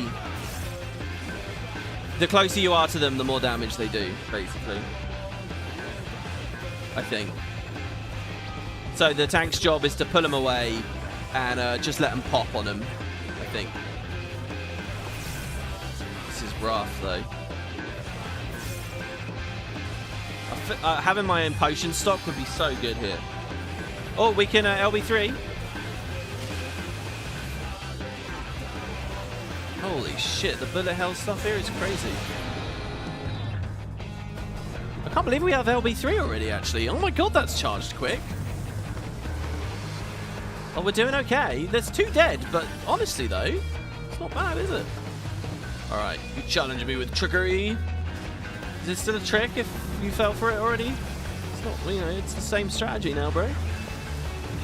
Okay, so Hagen. I'm not going to contribute to that.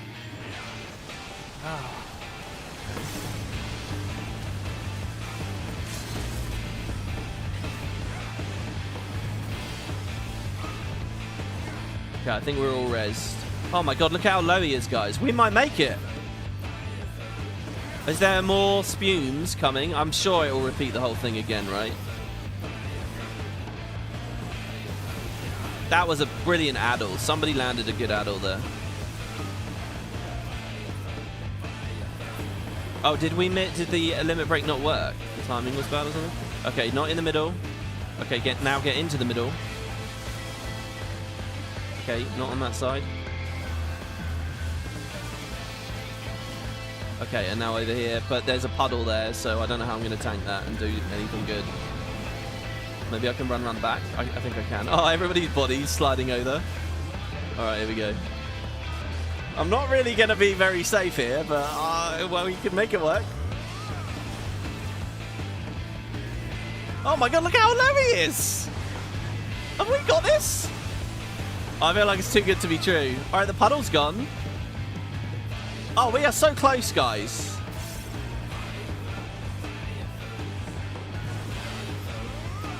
Oh my god. They're eating him. Oh my god. I can't believe it. Well done, guys. The people were right to believe there. Wow, Titan was so much harder than Leviathan. All you guys that joined today are just gods. I can't believe that. How many pulls was that? We still had a quarter of an hour before the lockout was over. Wait, does that mean... How long were we in there for? I feel like we were just getting started. Really?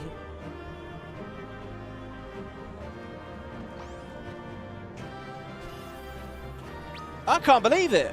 Yeah, someone in chat saying you might actually get it before lockout. We did, baby. That was an interesting one, because that was just a very slow first half. I have a question to people in chat or in game as well. This came back as an Unreal recently, right? Is the Unreal the same as what we just played, or what? So this thing, the Barb of the Whirl, you only get if you do this synced. And so you see it's worth 50k. Faded copy, music copy. There was a wave staff here. Guys, you did awesome there. Oh, honestly, wow. We really did so much damage. I thought we were going to see the waves and the spumes again. All these words are so weird, by the way. Like, I thought for sure. Or there'd be, like, some final twist towards the end. Like with Titan jumping. Remember Titan did the big jump? Unreal was basically exactly the same, but with max level kits. I see. It's the same, but raised to current level. Damn. That was min-eye level, no echo or anything, guys. You all did amazing. What a squad. Really. What a squad. I'm very impressed with that. Alright, so now let's just go kill the normal mode one. And continue the storyline. Oh, I guess the quicker way of me doing this is to leave this. With Trema. And we really are at the very end of the story. This is, oh, I'll tell you what, guys. I really like playing this, and I like making these videos, but I have to say, every episode, I log in, and I'm like, oh my god, I've got a shit ton to do. I've got so much to do. I've got so much to do. I've got so much to do. I've got the short story. I've got the dungeons. I've got this. I've got this. And I'm tense about it the whole way through. But then every episode, there's a moment where it's like, oh, we're done.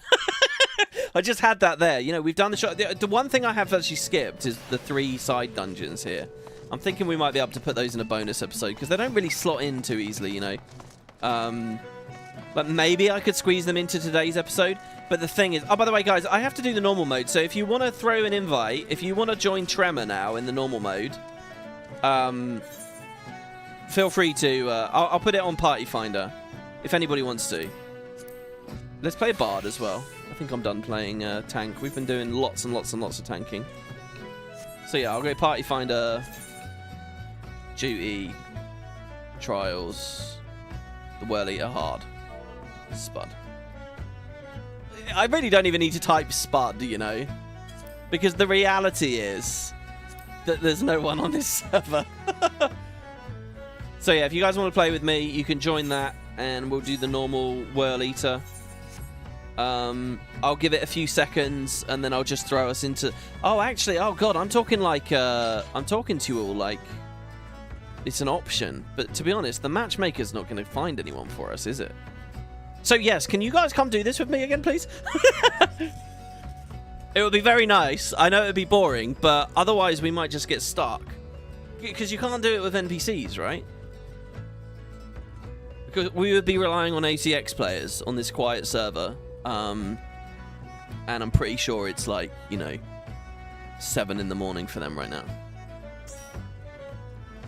So the more the merrier. But yeah, this thing, like, there's the 3 dungeons. I would love to do them episode by episode. The problem is, next episode is an even longer main story with another boss like this. And then the one after that is even longer with another boss like this. So I don't know how I'd ever squeeze those dungeons in. A suit of chocobo armor designed to resemble Leviathan, the Lord of the Whirl. No way, really? Does that drop from that fight? Oh my god, that's cool. Wow, that's really weirdly timed as well, by the way. Right as we did that trade, Topaz left. Thank you for that. Wow, let's see. Where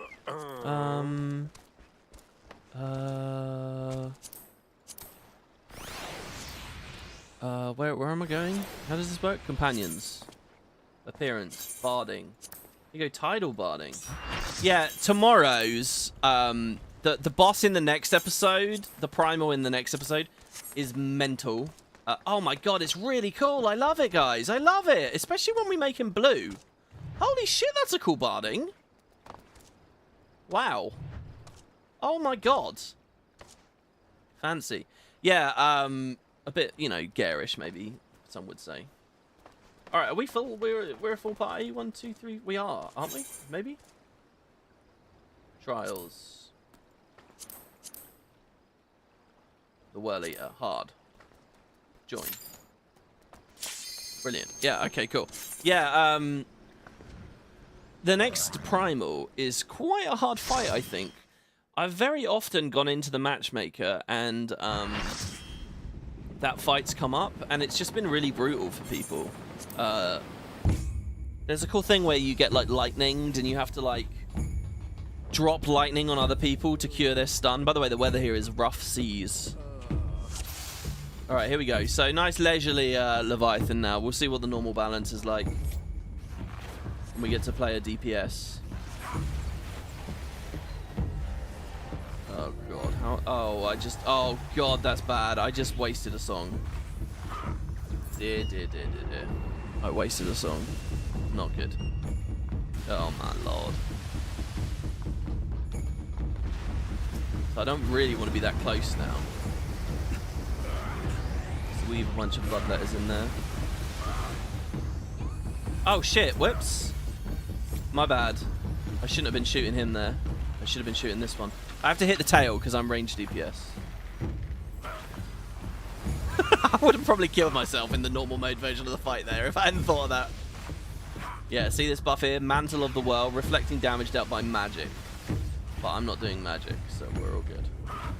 Alright, well there's my songs over. I should be singing my other song now, but... Is it worth maybe me just throwing a random poison over on the main boss? Like, the one attack would get reflect. Do I poison myself? Let's see, shall we? No, I don't poison myself. So I can put the 2 dots on that, and then I can just come back to this. I think that's good. Because now I have double poison going on the main boss, and double poison going on this boss, while I hit it with all the main attacks. Okay, I guess I'll retarget to hit the Gyres. What's this button? The Warden's Paean. Oh yeah, removes the detrimental side effect. But I don't think it can cleanse stuff like... it will only cleanse things that I think Azuna will cleanse.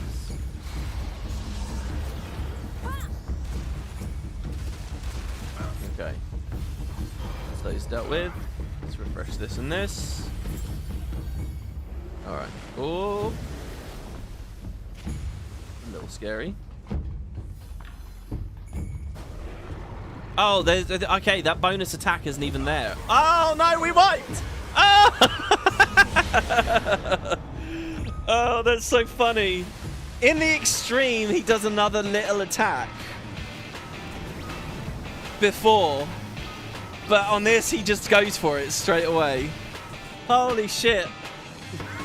And our warrior's alive. That's amazing. Oh, we wiped. See? Leviathan should have learned a few tricks of its own. Alright, we can play not terribly this time. So we want to do that, that,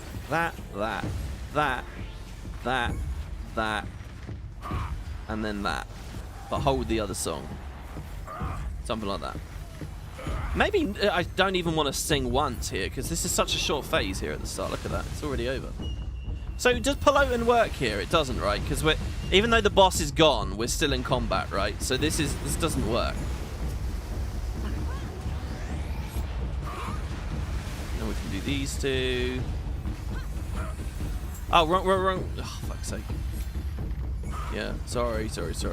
Shooting myself in the head again there a little bit. Oh, and I really need to contribute to the Sahagin stuff. Sorry, guys. There you go. Now, I am going to re-up the 2 poison attacks here, even at the cost of a bit of damage to myself. I feel like that's a better way of doing it. Oh, and now we sing this song. And I just self-healed when I probably didn't need to. We should hit this Sahagin as well. That was Sahagin number 3. Okay. I feel like this one's gone alright. Okay, over to the Gyres.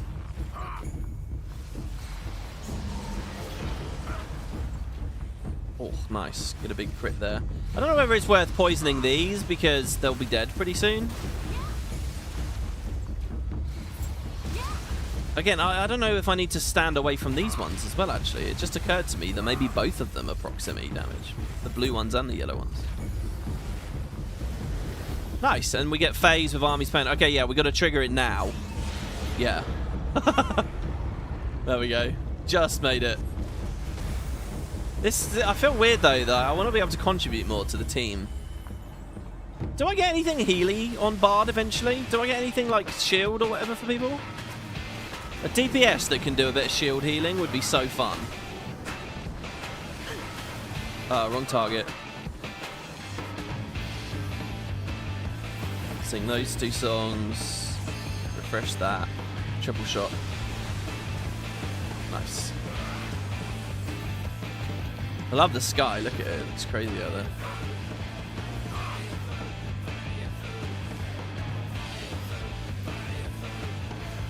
Man, he's taking so much damage. Are we even going to see him use the machine again?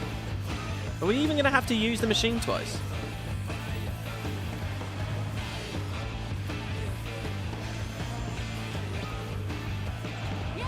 Be green DPS. It would be so fun. If this had been a Blue Mage playthrough, guys, imagine this. We could have all been Blue Mages right now.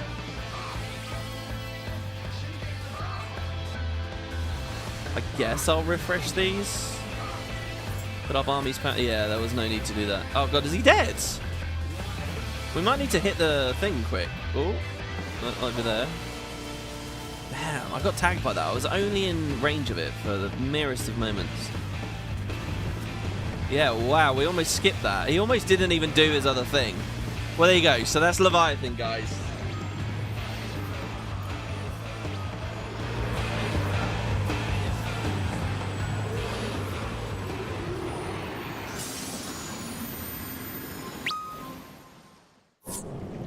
Reaper does shield healing? Oh, what? For AoE? That was really good, guys. Wow, I mean, we nearly skipped so many mechanics there. You can see why I want to do the extremes, right? Okay.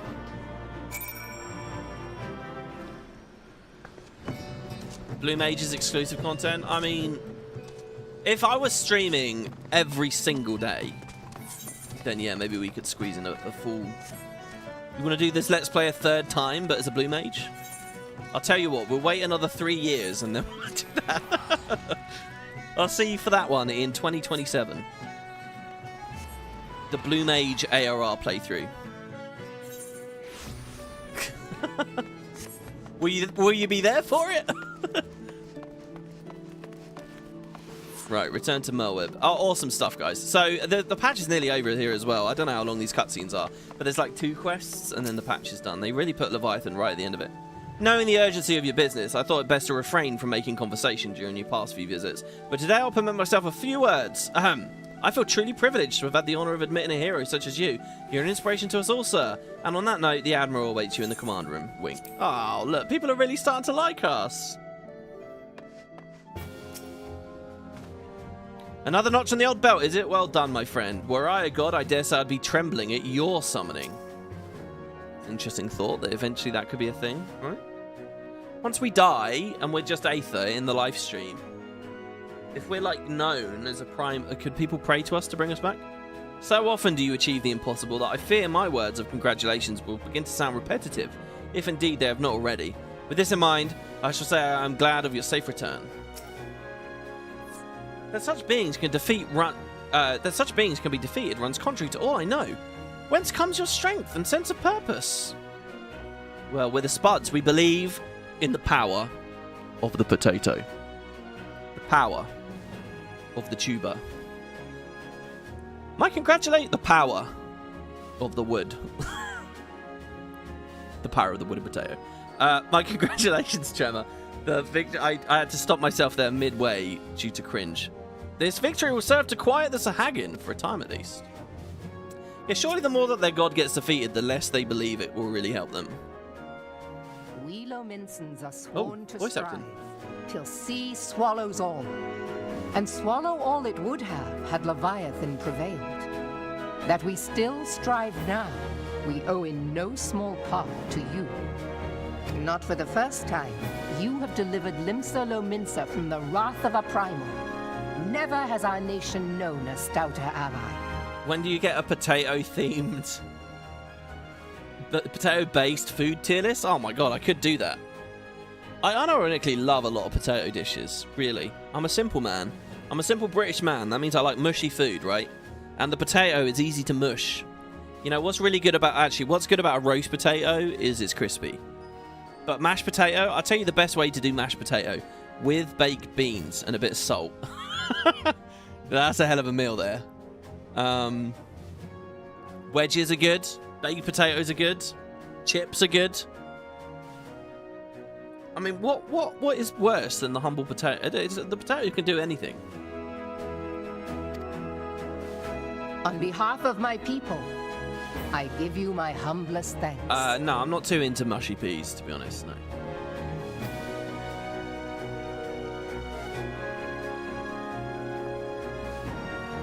'Tis meet that I give thanks to old Mistbeard, too, for his fine solution.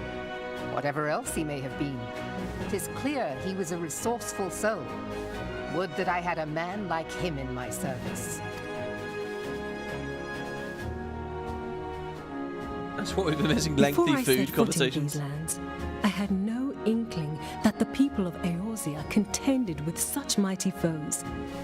Suffice it to say, their existence came as something of a shock, as did the idea that they could be defeated. This experience has served to remind me of the vastness of the world, and the boundless potential of man. It's cool, isn't it? Because I can imagine another RPG where you do your adventure, whatever, and then eventually you go to a distant land and it's defined by these people fighting massive gods. It's like, but that's our baseline, you know?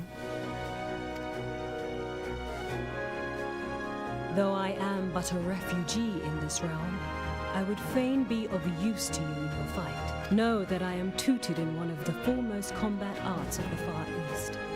It may seem outlandish to the Eorzean eye, but should any of your people care to learn, I would be pleased to initiate them. Hold on, is she the class trainer for Rogue? Or Ninja? I guess you learn Rogue in Limsa and you get Ninja off of her, maybe? And I will see to it that they are grateful. I have no doubt that your knowledge and skills will serve us well. Besides, your art is not so outlandish as you think. Would you not agree, Master Thancred? Naught escapes your searching eye, Admiral. Yeah, he's going to become it. Few are privy to this information, but Limsa Lominsa is home to a certain secret fraternity. Its members are trained in a form of combat not unlike your own. By my judgment, it should not be beyond such individuals to adapt to the techniques I witnessed you employing with such admirable deftness. I am heartened to hear this. I too noted a kinship between your style and mine own, though it seemed to me that you fought differently in the beginning. Look how happy Ishtola is just to be a part of this conversation. I suppose I did. What can I say? I'm a man of many talents. Though you may labor to believe it, Thancred was once something of a scoundrel who fraternized with the criminal class in these parts. Ishtola! You jest, of course. And Minfilia giggling. Oh, this is the crew, guys. But for a chance encounter with Alphino's grandsire, he might never have left Limsa Lominsa, or received an education in Sharlayan, or taken up his post in Uldar, which is where he trained in the blade, lest you want. I see, because I've been wondering if he was Sharlayan, because he has the tattoos, but he's not. He's from Linsa. Louis Soir took him to Sharlayan, the Sharlayan mainland, and he learned... Man, in Endwalker, when we go there, does Thancred talk about, like, his education and stuff? Minfilia, please! No, please! It would seem there is more to you than meets the eye, Master Thancred. Thancred's got, like, main character vibes around now. I am told that you and yours came to Eorzea seeking permanent resettlement, and that many domins have since been engaged as frontier hands at Revenant's Toll. Moderna is many things, but a place of refuge it is not. Know that I would like nothing better than to furnish your people with a new home here on Lominsan soil. Alas, racked by instability as we are, our nation is in no fit state to take you in. I kind of don't like this bit. What you taught, it's only 200 people. Are you a nation? You can't take 200 people. It's like there's a really good episode of Star Trek Deep Space Nine about some people from the other side of the wormhole coming to live in Bajor and they get rejected. And I always didn't really like that episode either, but at least they abstracted the numbers to a certain degree that you could imagine that maybe they'd be rejected. It's one of those like somber episodes where it ends on a note of, oh, maybe they should have helped each other, but they were concerned they wouldn't have enough food to feed them and stuff. But here, 200 people? Yet I'll not have it said that we turned a blind eye to your suffering. Until such time as we can do more, I pledge to send provisions. We are in your debt, Admiral. I realize that it scarce qualifies as repayment, but if it please you, I shall set about sharing my martial knowledge with your people at once. So yeah, Yugiri's in the story now. Oh. What are we looking at here? You wished a word in private. What is this song called? This isn't Machinations, right? This song comes up a lot. So what's this? Are you leaving Limsa, Y'shtola?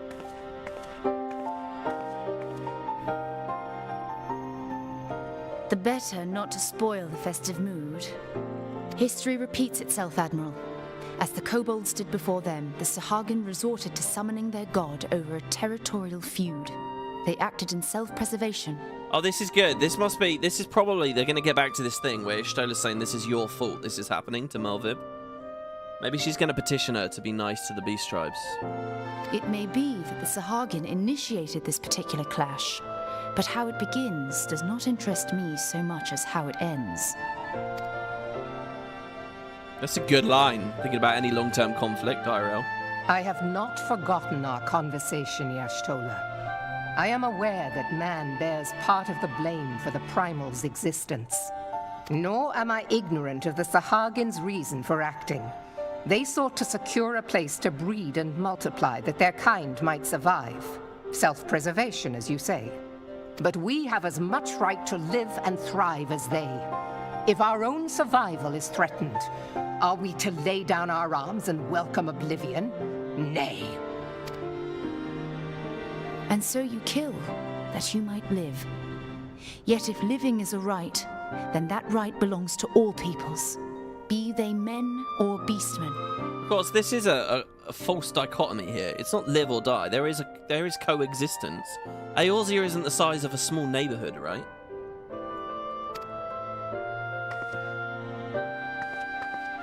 I'll not deny your reasoning. But when a storm gathers, it falls to me to see my people safely through it. That is my duty. Like, the real conversation... I shall do it. The real conversation here is like, okay, why can't we integrate the Sahagin into Limsan society deeply? As well, they don't have the education, they don't have the language, they don't have the temperament, they don't have this, that, or the other thing. And then it's like, well, how do we deal with each of these individual issues? And it's a very slow and painful and tricky and fraught conversation. I would rather they at least go into that a little bit, but, you know, they don't even scratch it here. Well, you know, talking about the logistics of resources and so on. Stay the course, then. But know that it will lead to no good end. I like Y'shtola a lot in this scene. I like all of them, actually. Also, what's this thing with Yugiri is spying on this? What is Yugiri? Man has ever put himself first and foremost. To justify his actions, he clads himself in the armor of righteousness, though it be a fancy of his own making. In this, mayhap the Garleans and we Domans are not so different.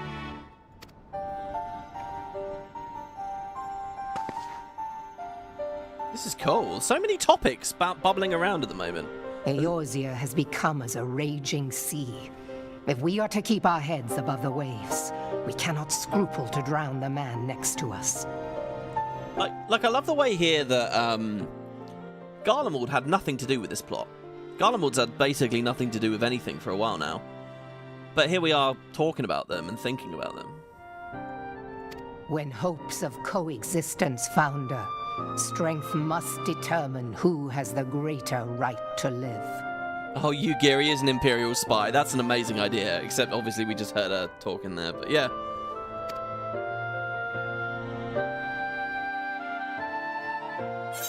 We'd love to take you in, but we saw you across the bar and we did not dig your vibe. Yeah. Here, durability draft. Reduced durability loss. That might be good if you're doing a whole lockout. I think there's an item, a Grand Company seal item, which not seal item, but like when you a squadron item, which is once you eat food, it will last like an extra 15 minutes or something, and that gets one food through a whole lockout. And I think it's quite popular with raiders and stuff for that reason. Maybe I'm wrong. All right, last quest of the patch here, guys. When Yugiri met the fraternity. Pretty sure, anyway. No. There's one more after this. The Admiral has informed me of the arrangement. I have in my keeping a letter of introduction for Lady Yugiri. To the south stands a gate leading to a pier for smaller fishing vessels. Look for an inconspicuous Hyurian man there and present the letter to him. He serves as a gatekeeper of sorts. Now, before you go, I'm obliged to remind you that the members of the fraternity to which you would be introduced abide in the shadows of Leminson society. They value their independence more highly than pirates and are united by a bond stronger than mithril. To wit, they invariably wary of new faces. They'll be penned by the Admiral herself. More words on parchment will only get you so far in their confidence. You must work for every ounce of strength they place in you. But here's the letter. Go to the aforementioned place and show it to the aforementioned man. Oh, and good luck. Did you just wave at the camera there? I've lost the plot. What are we doing here? What company?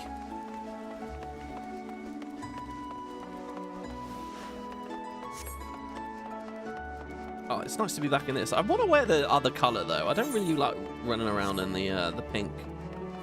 I liked the blue and, like, orange and, you know, those muddy, earthy tones. That, to me, says Archer and Bard much more. Man, yeah, there's pumpkins all around here as well. It's Halloween here, too, eh? Oh, my God. Is that like a Halloween Moogle? That's cool. It looks really happy as well. Oh, the Rogues Guild? Okay, I see. That's who we were talking about. Oh, what? Oh, no, it's up there. What? How? I don't know how to read this map. It's saying go to the lower decks, right? Oh, I bet there's just an 8... Oh, okay. I just went through the loading screen when I needed to go downstairs. Here we are. Yeah, I've never played Rogue, so I've never... Oh, that's almost like a snowman. Got business with me, Venturer? Yeah, here, look at this. It's a letter from Melvib introducing Yugiri of Doma to the members of Limsa Lominsa's as yet unnamed secret fraternity. So you're the man the Admiral sent word of. I was hoping I might catch a glimpse of Thancred too. Been a while since I saw his shite-eating grin, but what with all the doe-eyed wenches about, I suspect he's got his hands full.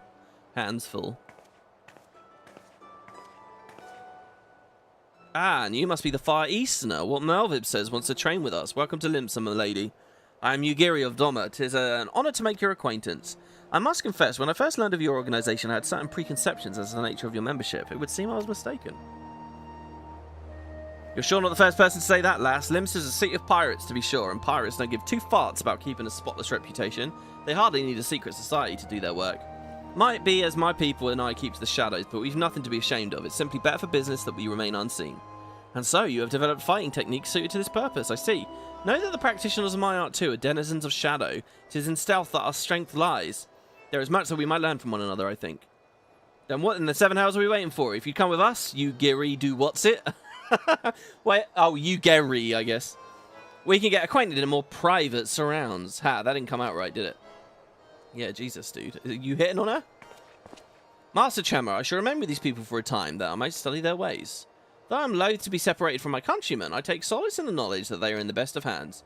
You have been a true friend to us, Domans. No words would suffice to express my gratitude. Ere long, I hope to begin imparting my martial knowledge with the people of Eorzea. When that time comes, it would be my honor to welcome you as a student.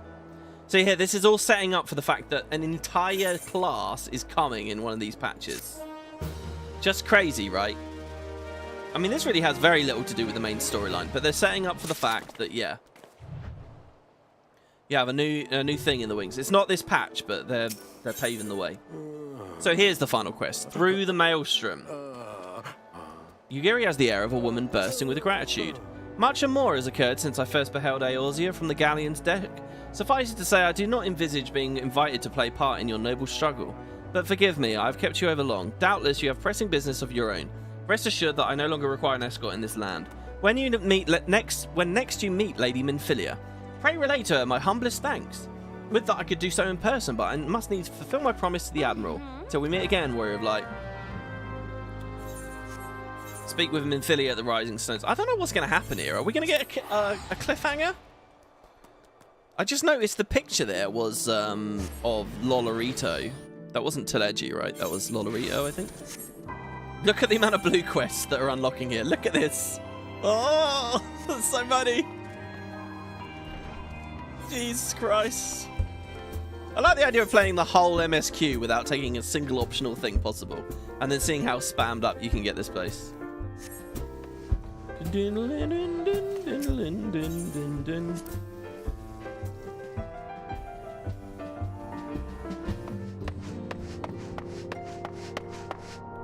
Oh look, these guys are all here now. Hello. I have been tasked with helping out in the kitchen. Once I have grown accustomed to my duties, I hope to treat our hosts to traditional Doman cuisine. An adventurer bends not to authority, but lives and acts according to his own beliefs. He is the master of his own destiny. Oh, sorry, and stands on tables apparently. In my native land, there exist individuals not unlike these adventurers. Yet without a master to serve, how does one know the path one must walk? Well, you must decide for yourself, good friend. Oh look, she's teaching the kids something with the book. History is our friend, young one. The answers to the problems of the present are often found within the past. We need but seek them out.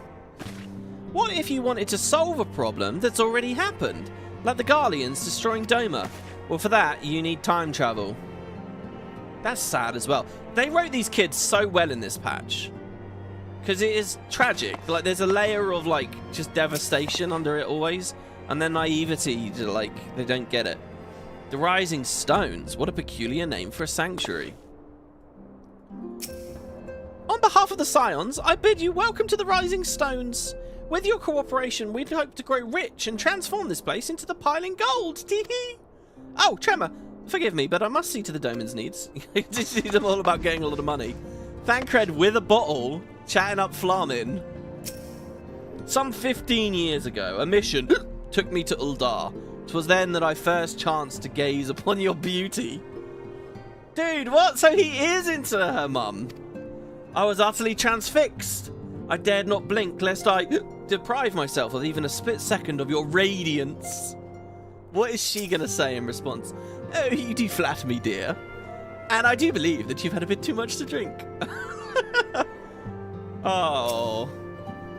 So he wasn't hanging out at Limsa a second ago with tavern wenches. He was hanging out, well, what did they say? Doe-eyed wenches?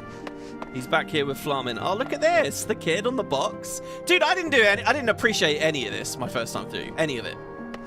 Are you okay there? You think this is impressive? In Doma, we train to run the treetops. What in the seven hells are you doing up there? Get down before you fall and break your neck.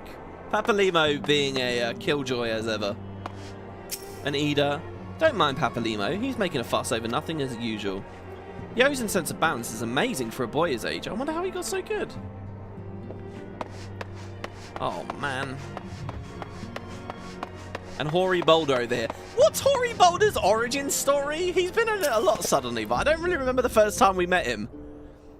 And I was hoping, by playing through ARR, that these are the things that would become clear to me. Some of the Domans wanted to learn how to fight, and it's fallen to me to oversee their training. First, I need suitable equipment for everyone. Oh man, do you know what's sad? Just thinking, like, before, there were all those characters we met in this place, or, you know, the Waking Sands. And, they all ended up dead. They're thinking about the Sylph.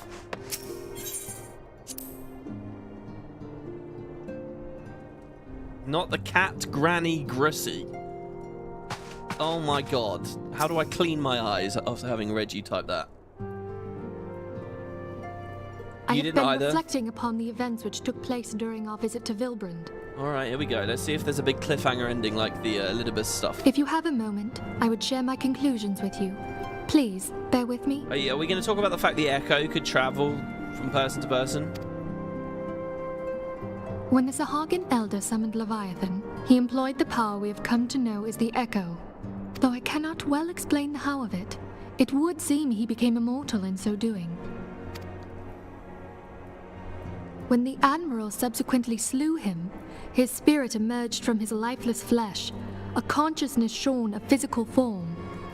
Thus transfigured, he took up residence in the body of his minion with the ease of a man donning a favorite glove.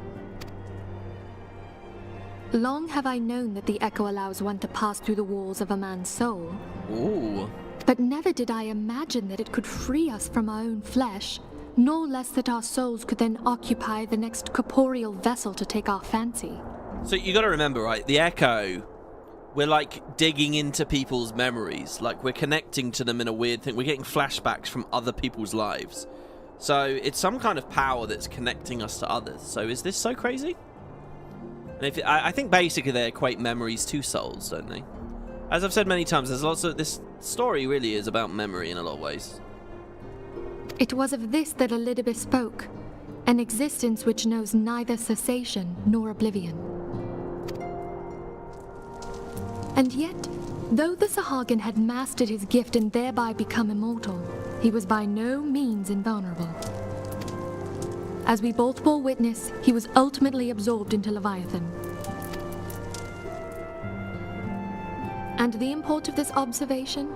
If the Ascians' mode of existence is indeed the same, it can be inferred that they too are not invulnerable, that they can be destroyed. So we're basically assuming they all have like an Echo like us. There exists a legend which tells of souls who are reborn upon the cusp of each umbral calamity, that they might stay the encroaching darkness. Well, here we go. To most, it is but a fairy tale. Yet recent events have given me cause to wonder, could the legend in fact refer to the Echo?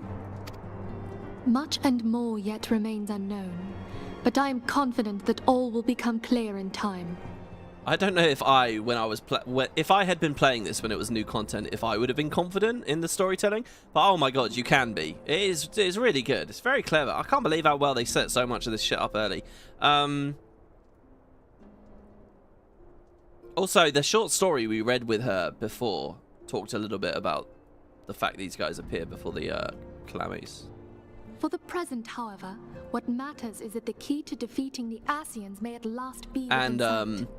And of course, if you were doing a relic weapon right now, they would be talking about that as well. The relic weapon storyline talks about these warriors of light or Zodiac Braves.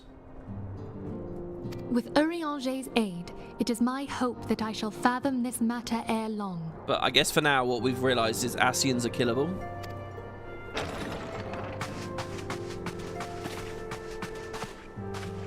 Oh, I was just about to send for you, my friend. Is Artemis? Grave tidings from the Sharlayan motherland, my lady.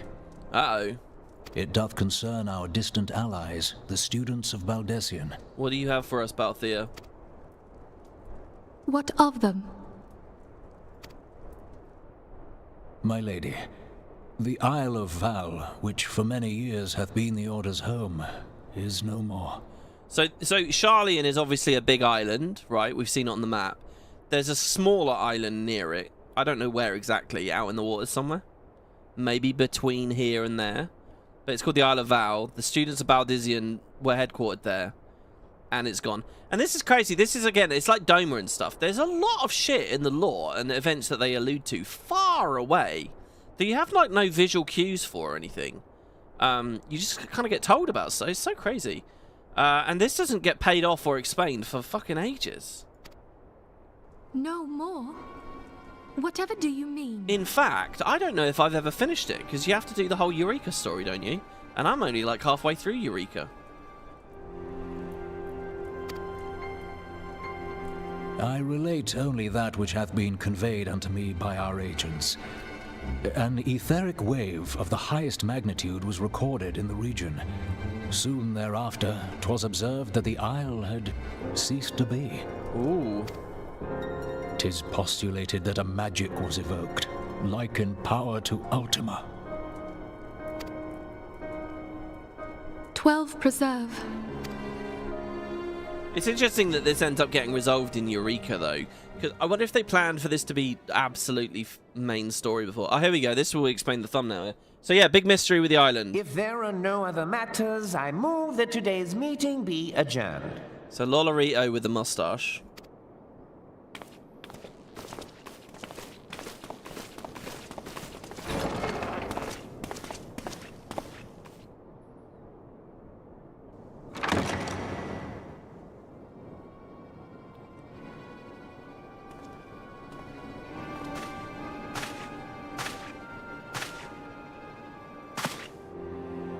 It is done, my lord. Sorry, no. This guy's got a mustache. So Teleji has a mustache. So we can't tell them. They both have mustaches? Or was it Teleji I was looking at a second ago? Right, so anyway, Teleji was the absolute G. Forgive my impertinence, my lord, but these orders, I am uncertain as to what end they serve. Cool, it suddenly feels like a really long time ago I called him an absolute G. I guess it just goes to show the length of these episodes. What orders? Revolution. Ooh. Alphino warned us against him. What's going on there? Remember how he had that mention that he abhors bureaucracy earlier? I don't think that's what he said, but he mentioned the bureaucracy being annoying. Well, so far he's been nice, so I'll leave it there. Alright, let's get these earrings. And there you go, that's through the Maelstrom done. Kind of. Because, of course, the reality is there's... Well, let's just see here.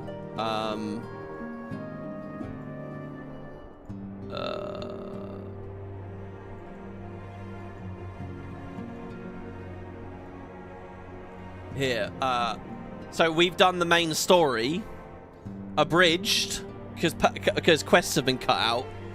There is the Hildebrand stuff. There's 3 dungeons. Now is when you could have gone back to do Thorn March as well, by the way.